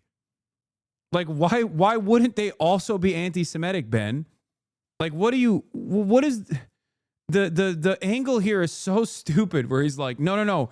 Every other type of bigotry is fine except for anti-Semitism. You are so cynical and so stupid in the way that you have backed yourself into this fucking weird corner. That's hilarious, dude. It's hilarious. He's smoking a cigar and getting into a fancy car paid for by the people that he is allegedly ripping off with Tate University. So that's exciting for all of you. Oh, now you care about unaccredited scam universities. Fucking big Donald Trump booster, by the way. Big Donald Trump booster. Chicken's coming home to roost for Mr. Donald Trump boost. And he puts on the song and then he starts driving down the street. What a rebel he is. Truly, truly a rebel. This is the kind of... the social media scene has made the world so much better. By the way, if you think this has no bleed over, why are we paying attention to this? Because social media popularity now translates into mainstream breakthrough. We have seen this. We have seen people who were completely anonymous 2 years ago who, because of the bizarre algorithmic boosts provided by X and TikTok, have now become kind of internet famous. And then they make a breakthrough into actual famous podcasts, for example. And suddenly they're showing up. And you're like, who is this person? Why is this person here? And the answer is they got a lot of clicks. So clicks can translate into some sort of appeal. And we do live in a time where, because the left was... Yeah, where did the left? The fucking left? Are you stupid? That's crazy. He's still talking about the left. Brother, you might as well become a leftist right now, okay? If you actually care about anti-Semitism, that's it. This is the only lane for you is to become a hard leftist, okay? Drop everything else. The left? Kanye West is a leftist? Andrew Tate is a leftist? What do words mean anymore? What do they mean? Does that, what? The left is responsible for this. No, you fucking moron. Elon Musk is responsible for this. He bought Twitter. You can't say shit about Elon, though, because he's pro-Israel and he's pro-Trump, right? Fucking awesome. Ben deserves literally all of the shit that he is receiving and all of the failures of his career. A person who is a repulsive little monster who has spent every fucking waking moment trying to red pill people, only to have all of those red pilled people turn on him now because Nazism is in fucking fashion. You did this, Ben. I fought against it. You fucking did this. You made your bed and now you gotta fucking lay in it, okay? Holy fucking shit. Like, this is a thing that I got annoyed with, like the Dave Portnoy stuff too, where it's like Dave Portnoy is 100% correct in going after that one fucking dipshit who literally is now trying to pivot into a media career for paying for a sign that said "fuck the Jews" at the Barstool bar. Okay, that dude got a gracious exit ramp from Dave Portnoy that he didn't even fucking deserve, where he was going to go to Auschwitz, to the concentration camp, and basically have all of his like previous anti-Semitic sins written off. Okay, but instead he decided to go after Dave Portnoy and victimize himself, and now he's going on all the fucking Nazi podcasts. Turns out he has a bunch of Nazi coins too, like Nazi cryptocurrencies. Okay. And the thing that frustrates me about all of this is that when Nazi sentiment was not allowed on all of these fucking platforms, okay, there was at least a level of shame in being open about being a Nazi. There was a level of fear for a lot of people because they didn't want to be deplatformed. But then there was also a level of shame that was associated with being a fucking out and about neo-Nazi. Turns out, when you let that shit run rampant on the fucking platform, people become really open about their opinions, their feelings. People are ready to engage in fundraisers for a crackhead who called a 5-year-old black kid the N-word with a hard R. And people also end up creating Give, Send, Go campaigns to fundraise after being outed as a fucking anti-Semite. No more shame. What is this? It's not just on Twitter. Far-right Christian Nationals Michigan State Rep Josh Shriver has released an album. The track opens with the line, "I just took some pre-workout. Guess what that means? I should lift." It then somehow gets worse. Trust us when we say you're unprepared for when he goes into a cappella. Wait, what?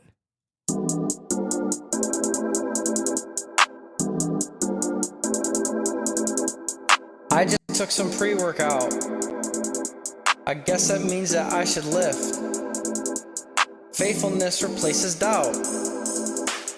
In this life you'll have some dips. I can stop myself from doing what I ought not do. Self-control is what the Holy Spirit will produce. You've got to call on your God. You've got to call on your God. You've got to call on your God. You've got to call on your God. I'm not talking crazy. Cracker the day like AV. Jesus came to save me. Shout out to the AP. Get your credits done before you turn 18. Go to Ivy League. It's okay to read.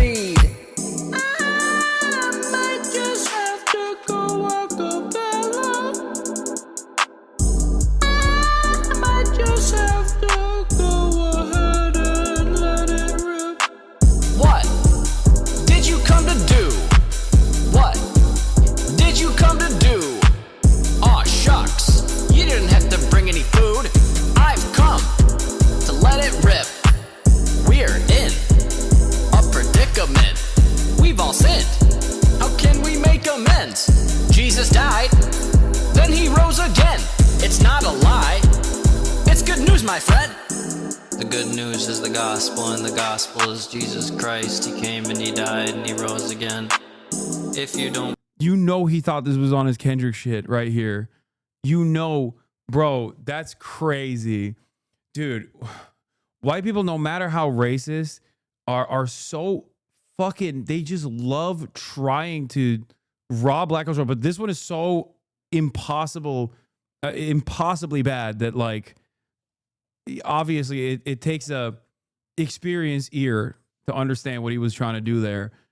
Is this fucking Christian post irony rap? Yeah, I don't know what the hell's going on. Don't believe, then I'm not really sure. I hate that I like the beat. Is there an instrumental available? I didn't want to say anything, but yes, the beat is actually kind of hard. I'm not even joking when I say this. It's very like 90s Chicago house, is it? Or it's just sure why, and I don't think that you could not even this have... part. Not this part. This part is good though. No, not that. Oh, shucks. This You part. didn't have to bring any food. I've come to let it rip. We're in Not just think about it without hearing the fucking awful lyrics. The brr brr brr.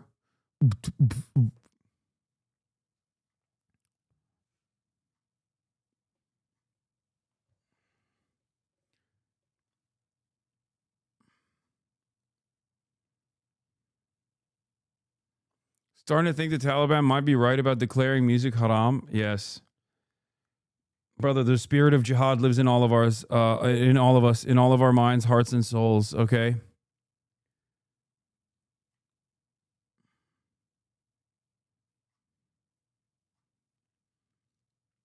Y'all just hate seeing a white boy catch a vibe? Let's keep going. So censorious because the left shut the Overton window so unbelievably tight that basically, if you didn't agree with Hillary Clinton, you were out there in the wilderness. Because of that, many people on the right, their response was no Overton window at all, meaning all discourse must be treated as equally acceptable and valuable. What? Which, of course, is stupidity. It's just moral relativism. N-word Heil Hitler is not of the same caliber of discussion as, say, should we raise or lower pharmaceutical prices based on government mandate? Like, what is valuable about the answer is there's not a lot of again, doesn't mean it should be banned. Dude, you did this. You did this because the conversation about raising pharmaceutical prices, which is what you advocate for because you're in the pocket of big pharma and every fucking big corporation because you're a goddamn libertarian capitalist piece of shit, was so unfashionable that since the Newt Gingrich era, the Republicans decided that the best way to actually fucking garner support from the American population was to entertain culture war narratives. This is the product of the entertaining of the culture war narratives. There is no blaming the left for this. Hillary Clinton, as much as I hate her, is not responsible for this. Shut the fuck up.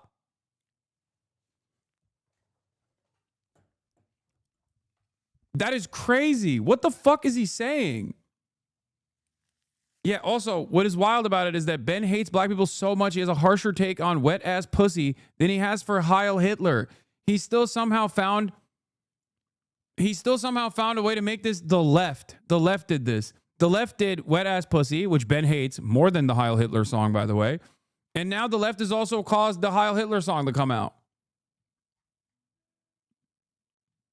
Interesting, Ben. Let's take a look at what you had to say. Conservative commentator and Orthodox Jew gave a qualified critique of West's anti-Semitism, making sure to praise his conservative beliefs.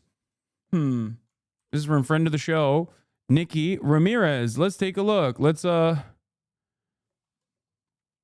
paywall remover. Let's take a look at this article, dude. Hello.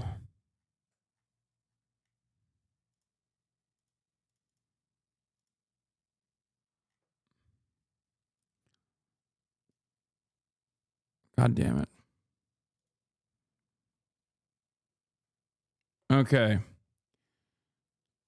Back from the Jewish holiday now. As usual, two things can be true at once. Kanye moves towards pro-life faith and family conservatism are encouraging. His DEFCON 3 post and Black Hebrew Israelite language are clearly anti-Semitic and disturbing.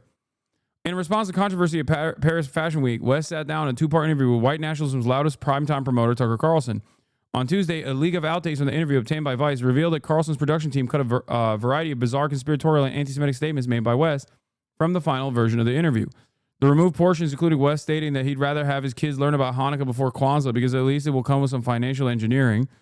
Following a widespread outrage over his display of White Lives Matter shirts at Yeezy Runway Show in Paris, West began posting images on Instagram of text exchanges between himself, friends, and other industry names. Shapiro tweet comes days after his own employee, Daily Wire host Candace Owens, outright dismissed West's DEFCON 3 thread, saying that no honest person would think the tweet was anti-Semitic. Owens appeared with West in a White Lives Matter shirt at Paris Fashion Week and appeared on Carlson's show on Monday to defend West. Owens told Carlson that the result of Black Lives Matter has been white supremacy. You want to know something that's ironic about Kanye West's career and the trajectory that Kanye West has taken in terms of anti-Semitism? Ben Shapiro is also responsible for that too. As a matter of fact, it was prominent neocons, who also happen to be Jewish, David Horowitz, and Ben Shapiro himself, and Jeremy Boring, that were responsible for Kanye West's Hitler arc. You want to know why? Because Candace Owens actually Hitler pilled Kanye West. Is it Kanye Owens? Yeah. And you know how Candace Owens got a media career before she was after she was at SJW with an anti-Trump website that she ran, an anti-Trump blog that she ran. I didn't even know this part, by the way. Candace Owens' political rise began in 2016 when David Horowitz invited her, a little-known YouTuber at the time, to the Freedom Center's Restoration Weekend. She later called it the conference where everything started for me. There she met Charlie Kirk of Turning Point USA. You might recognize David Horowitz as one of the most insane, one of the most intense Islamophobes of the Obama era. Okay, he fell out of favor and he's fucking dead now. He died recently. Rest in piss. Okay, you might also recognize the name David Horowitz because the H3H3 subreddit actually posted him dunking on a hijabi woman to say, "Oh, this is how Ethan is going to dunk on Hasan." Progressive community, by the way. Anyway,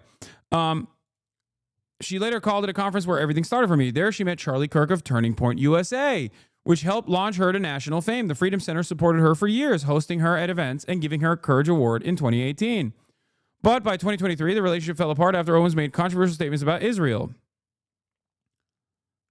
Okay? Now, remember, David Horowitz played a formative role in the beginning of Candace Owens' career. Then Charlie Kirk gave life to it further, and then Ben Shapiro hired her. Okay? Ben Shapiro hired her for the Daily Wire.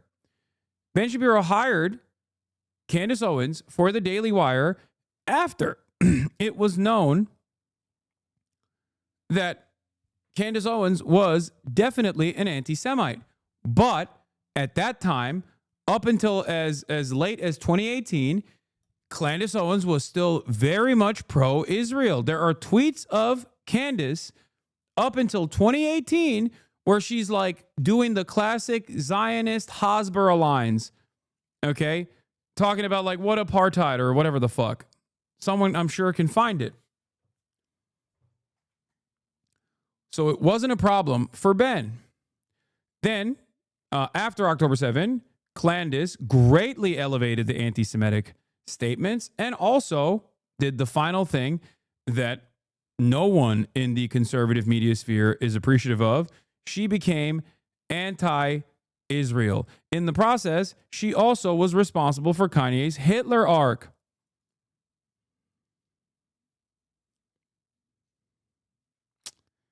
Very cool. And now Ben is trying to find a way to make this about the fucking left.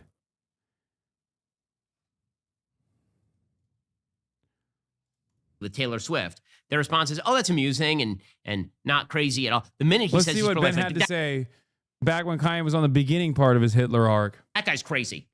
He's pro-life? No way. He's a black dude who's pro-life. That's impossible. Impossible. Kim Kardashian, by the way, is considered totally sane, despite all of her myriad sexual peccadillos and the fact that anyone who dates Pete Davidson is by definition insane. It's an amazing thing, right? The media definition of insanity is not actual mental illness, which Kanye has actually acknowledged that he struggles with. That's not mental illness. Mental illness is when you're right wing. Mental illness is when you put on a MAGA cap. Yeah, it is. And the more mentally ill you become, the more you become like Kanye. So yes, it is. Mental illness is when you say that you don't want to kill babies. That's the true mental illness.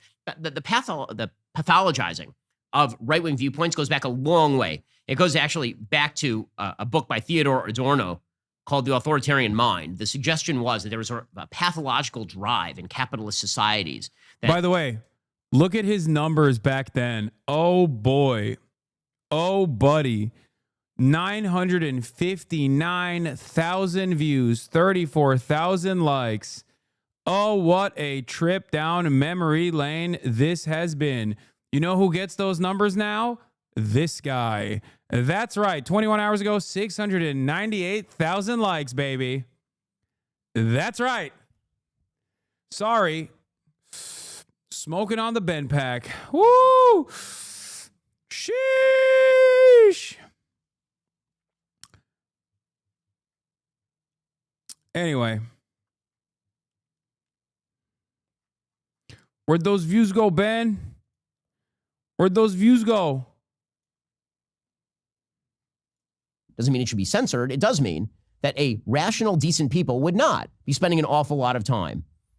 They were saying Asman is your new cow after Ben got cooked. I mean, I don't participate in like lol cow shit. I think I usually just let my haters do their own thing. They often end up ruining their own lives when they get outed. So, at least that's what's happened. Yes, you fucking do, Lamau. Really? I participate in lolcow shit. That's why I spent years making fun of Destiny, right? And only started talking about him after he became an outward supporter of Israel, saying that he was pro-genocide.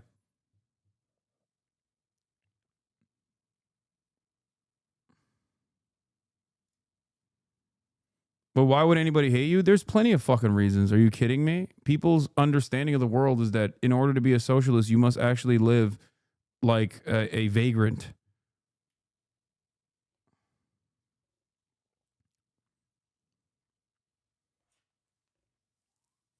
I don't think I need to lolcow a guy who fucking lolcows himself, by the way. Asmongold, at least.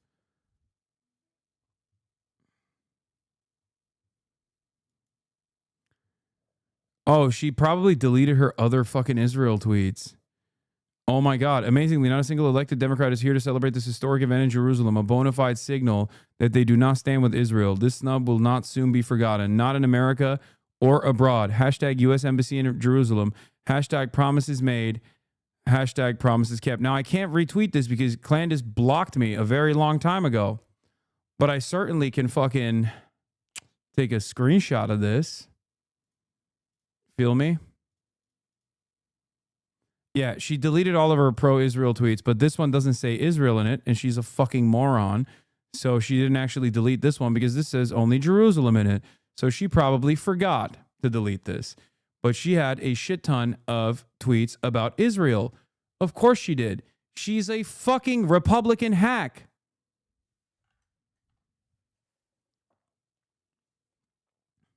Oh, I guess this does say Israel. Never mind. I guess she forgot to delete this one. I don't know. But she had a bunch of other pro-Israel tweets. I know for a fucking fact.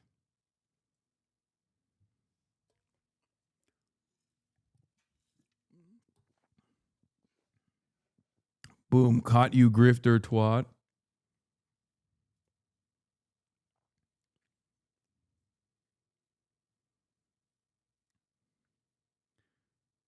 You can QRT if you just copy paste the link in your tweet. Wait, really? She'll delete it if I just QRT it anyway.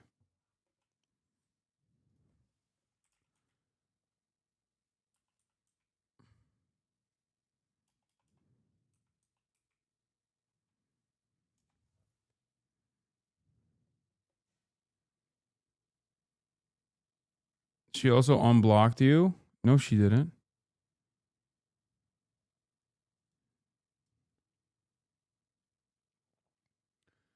Isn't part of her anti-Semitism from her experience with Ben like she's just justifying racism with her departure from the Daily Wire? No, she was fucking... Dude, she was already anti-Semitic. What are you talking about?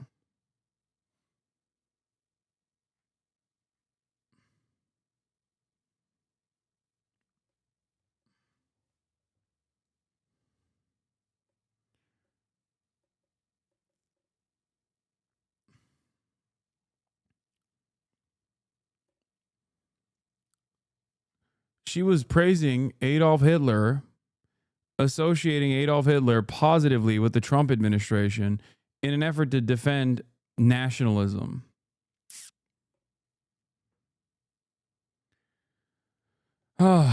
Anyway. Guy who became anti-Semite because Ben Shapiro is so annoying. Yeah, that's not what happened here.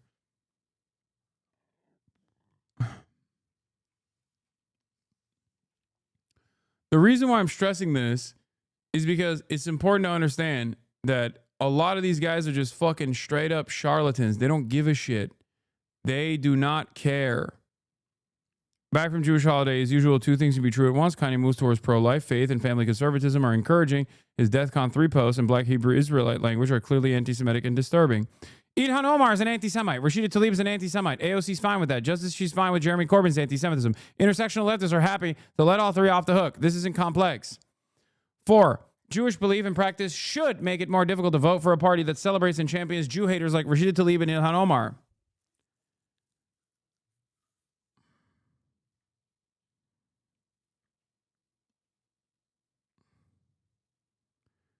What? It's crazy you somehow made a song about Heiling Hitler into being about fucking Candace Owens? Yeah. Yeah, I did. Because who fucking made Kanye this anti-Semitic? I mean, he's a piece of shit all on his own, but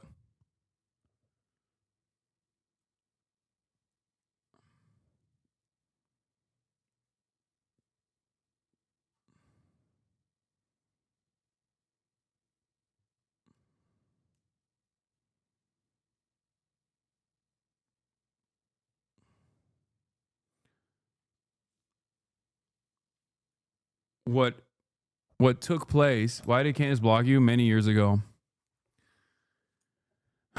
She turned Ye into Yadolf. He's always been a Nazi. He's just not as open with it.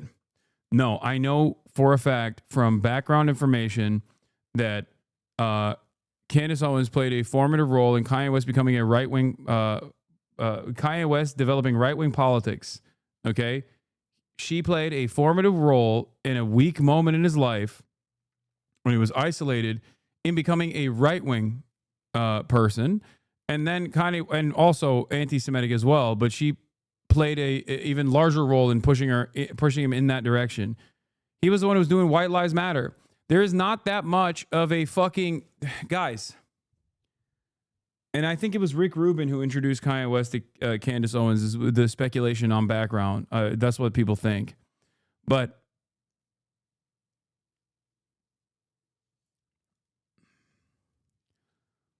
Like there is not that much there is it's not weird for people who do this to then turn around and be anti-Semitic. Like these things are in line with one another.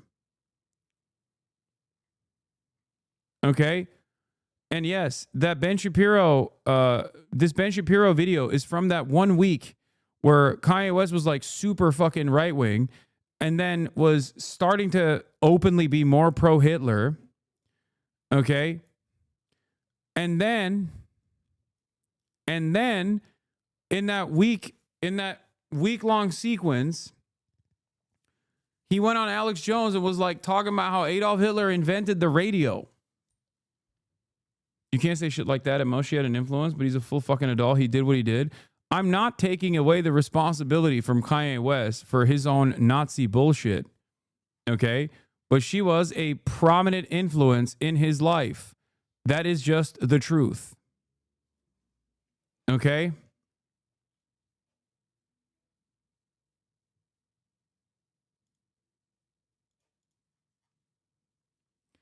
People need to stop acting like Rick Rubin isn't just some producer hack.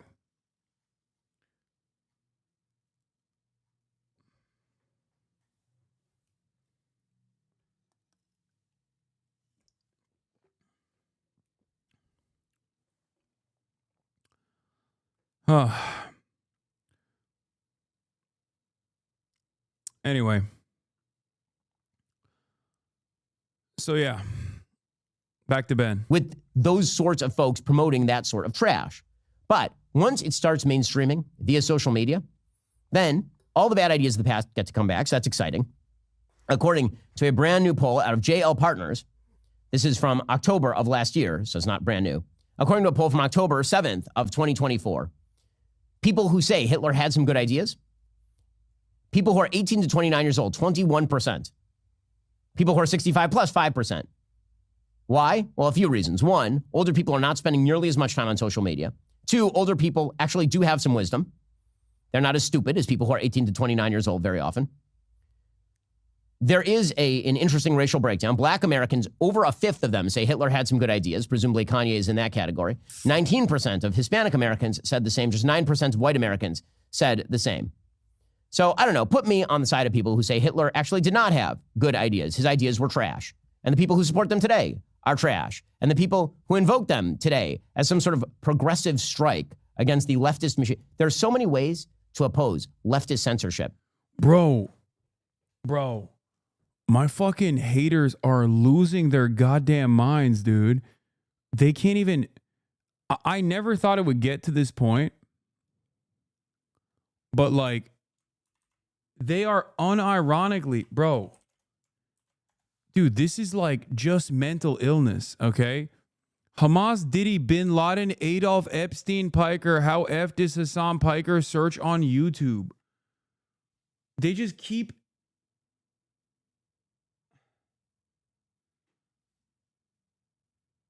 I don't... What the fuck is going on?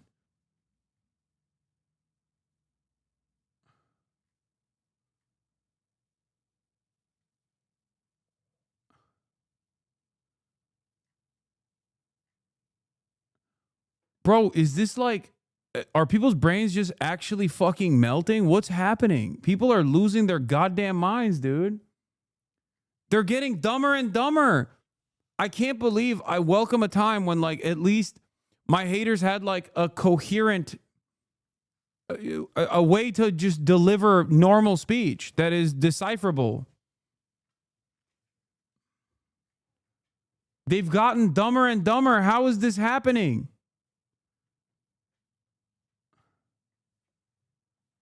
Hello. Okay. Look who's here. Hi. What's up? No, you're shedding too much. You're shedding too much. I can't have you on. I can't have you on my lap. My haters are fucking devolving. Bro, oh god. Okay. Well, there it is. All right. Oh my god. Okay.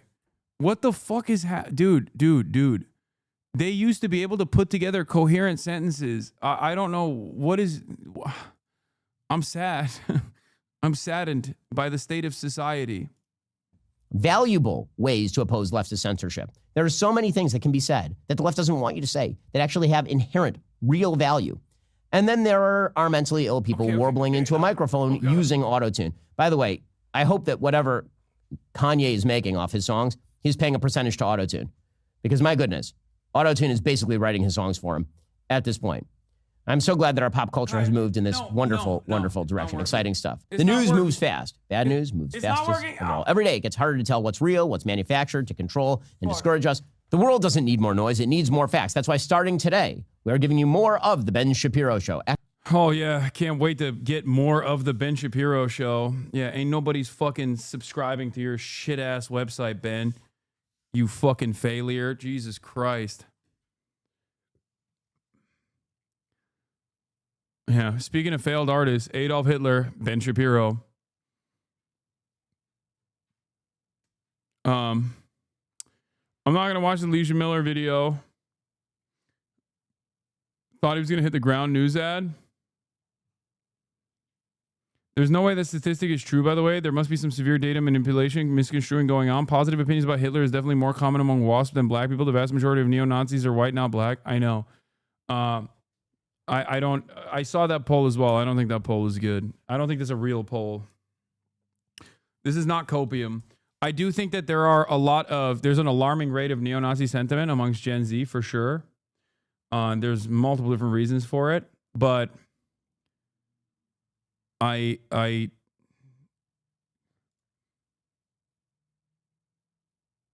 do they blame you for other people's opinions? What?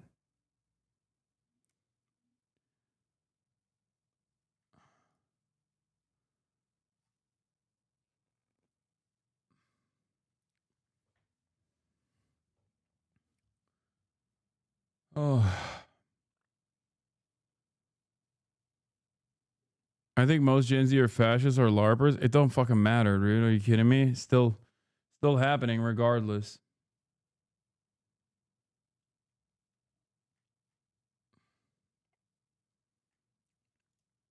Across the world, the political right is on the rise, and young men are making... You're on a path of self-destruction? Chatter, you've been following me since 2020. How many times have you thought this? Oh. I assume Asmongold ended his broadcast or something because we have a lot of new dumb fucks in the chat. Is that what happened? Am I correct? Yep, doesn't seem like he's live any longer. Well, there it is. Every day, right around that time. This is literally fucking... This is just no third spaces, no normal interactions that once was more common. Losing sight of the value of interpersonal communication, like person-to-person communication, and living standards declining, people not having enough free time due to work, or not having the material freedoms to engage in social actions. Like, it's not just the fact that it's the dang phone. I mean, the dang phone plays a big role in this too, for sure. But overall, I think social media or living on social media has definitely changed the way we interact with the world in very significant ways. But I think overall, internet has turned a lot of young men into socially stunted perverts. Yeah.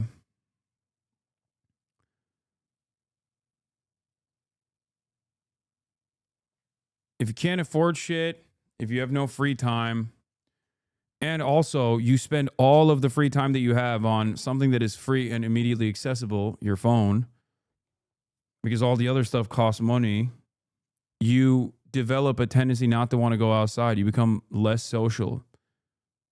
And we're social animals as humans. We need that. And the less we do this, the less we have the opportunity to do this and be out in the real world, the more socially stunted we become.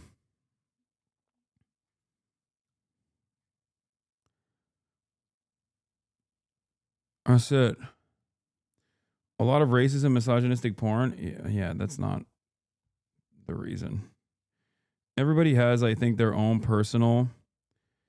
Everybody has their own personal bone to pick. So they say, oh, it's got to be fucking porn or something. Like, no, it's not fucking porn. Like...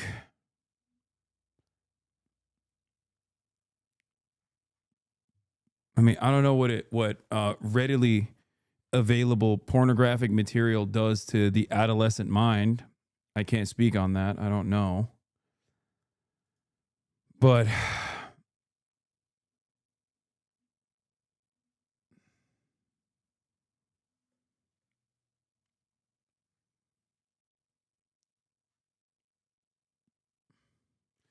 porn definitely plays a role. What are you talking about?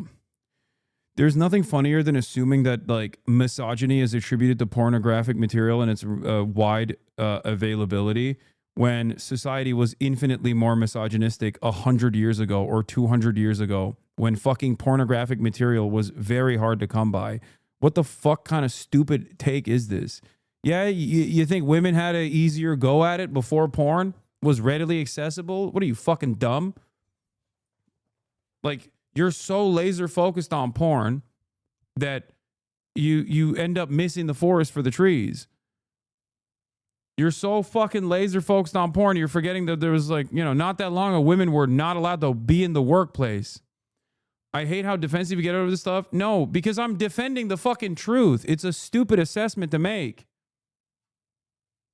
God damn, dude. We're trying to have a normal conversation immediately. Oh, God, we brought up porn. It's fucking... it's cooked. Okay, this is the other side of the story where people have become like 90s level Puritans as well.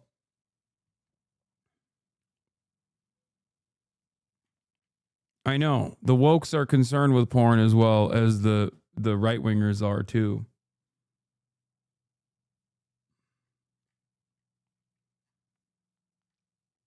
Also, don't worry, rad femmes. The fucking Generation Z is way more fucking puritanical than you ever could have imagined. So they already start talking about how sex scenes in my movie unacceptable. You know what I mean? They're on that type of shit anyway. Like the sex positivity movement, did it go too far? Certainly. Like the millennials, the faillennials and their sex positivity movement was fucking definitely gross, okay?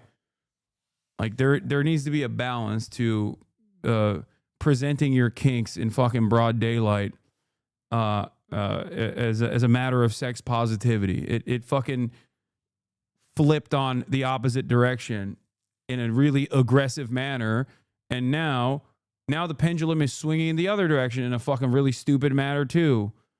It's just it's all dumb.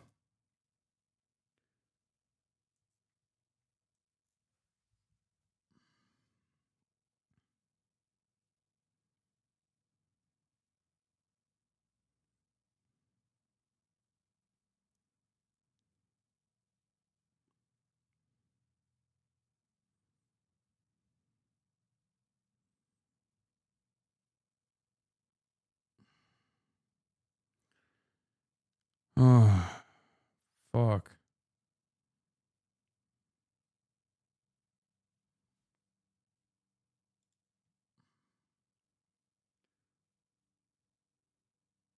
Look at your mic screen. My mic screen? What? Yeah, there's hair on it. So what? Ugh.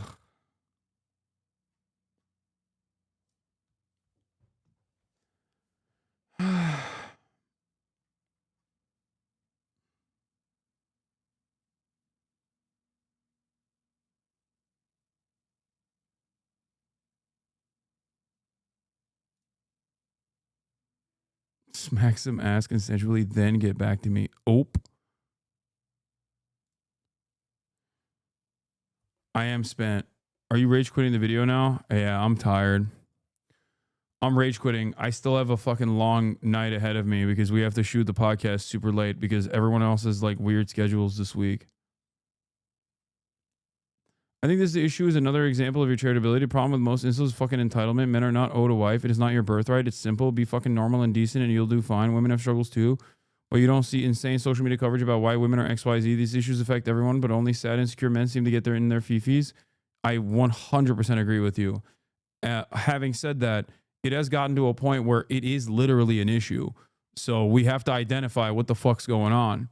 That's why I try to always tell people that the best possible thing to do is to engage in the act of self-improvement.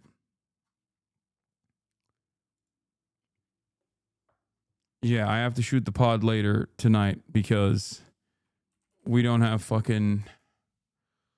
It's just everyone is like leaving for festivals or some shit this weekend. I don't know. Anyway. Love you guys, and I'll see you tomorrow, okay? Bye-bye.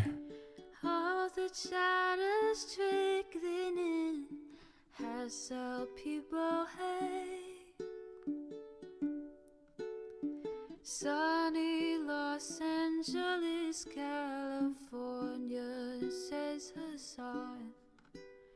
The starlock to the starlock to the topic just begun. There he is again, Hasan is streaming. Hasan is streaming. There he is again, Hasan is streaming. Hasan is streaming. Review in the P.O. box, Uncle Uger's face. Sudden discord at your prop, great names take embrace. Tiny Bernie Sanders, LGBTQ Air Force. The whole left at your fingertips, Ane at your door. H3 crowded debate, the Young Turks online show. 3 full fucking years of this, plenty more to go. 90-day fiance talks of champagne bourgeoisie. A Trump rally live reaction on mass riot at DC. There he is again, Hasan is streaming. Hasan is streaming. There he is again,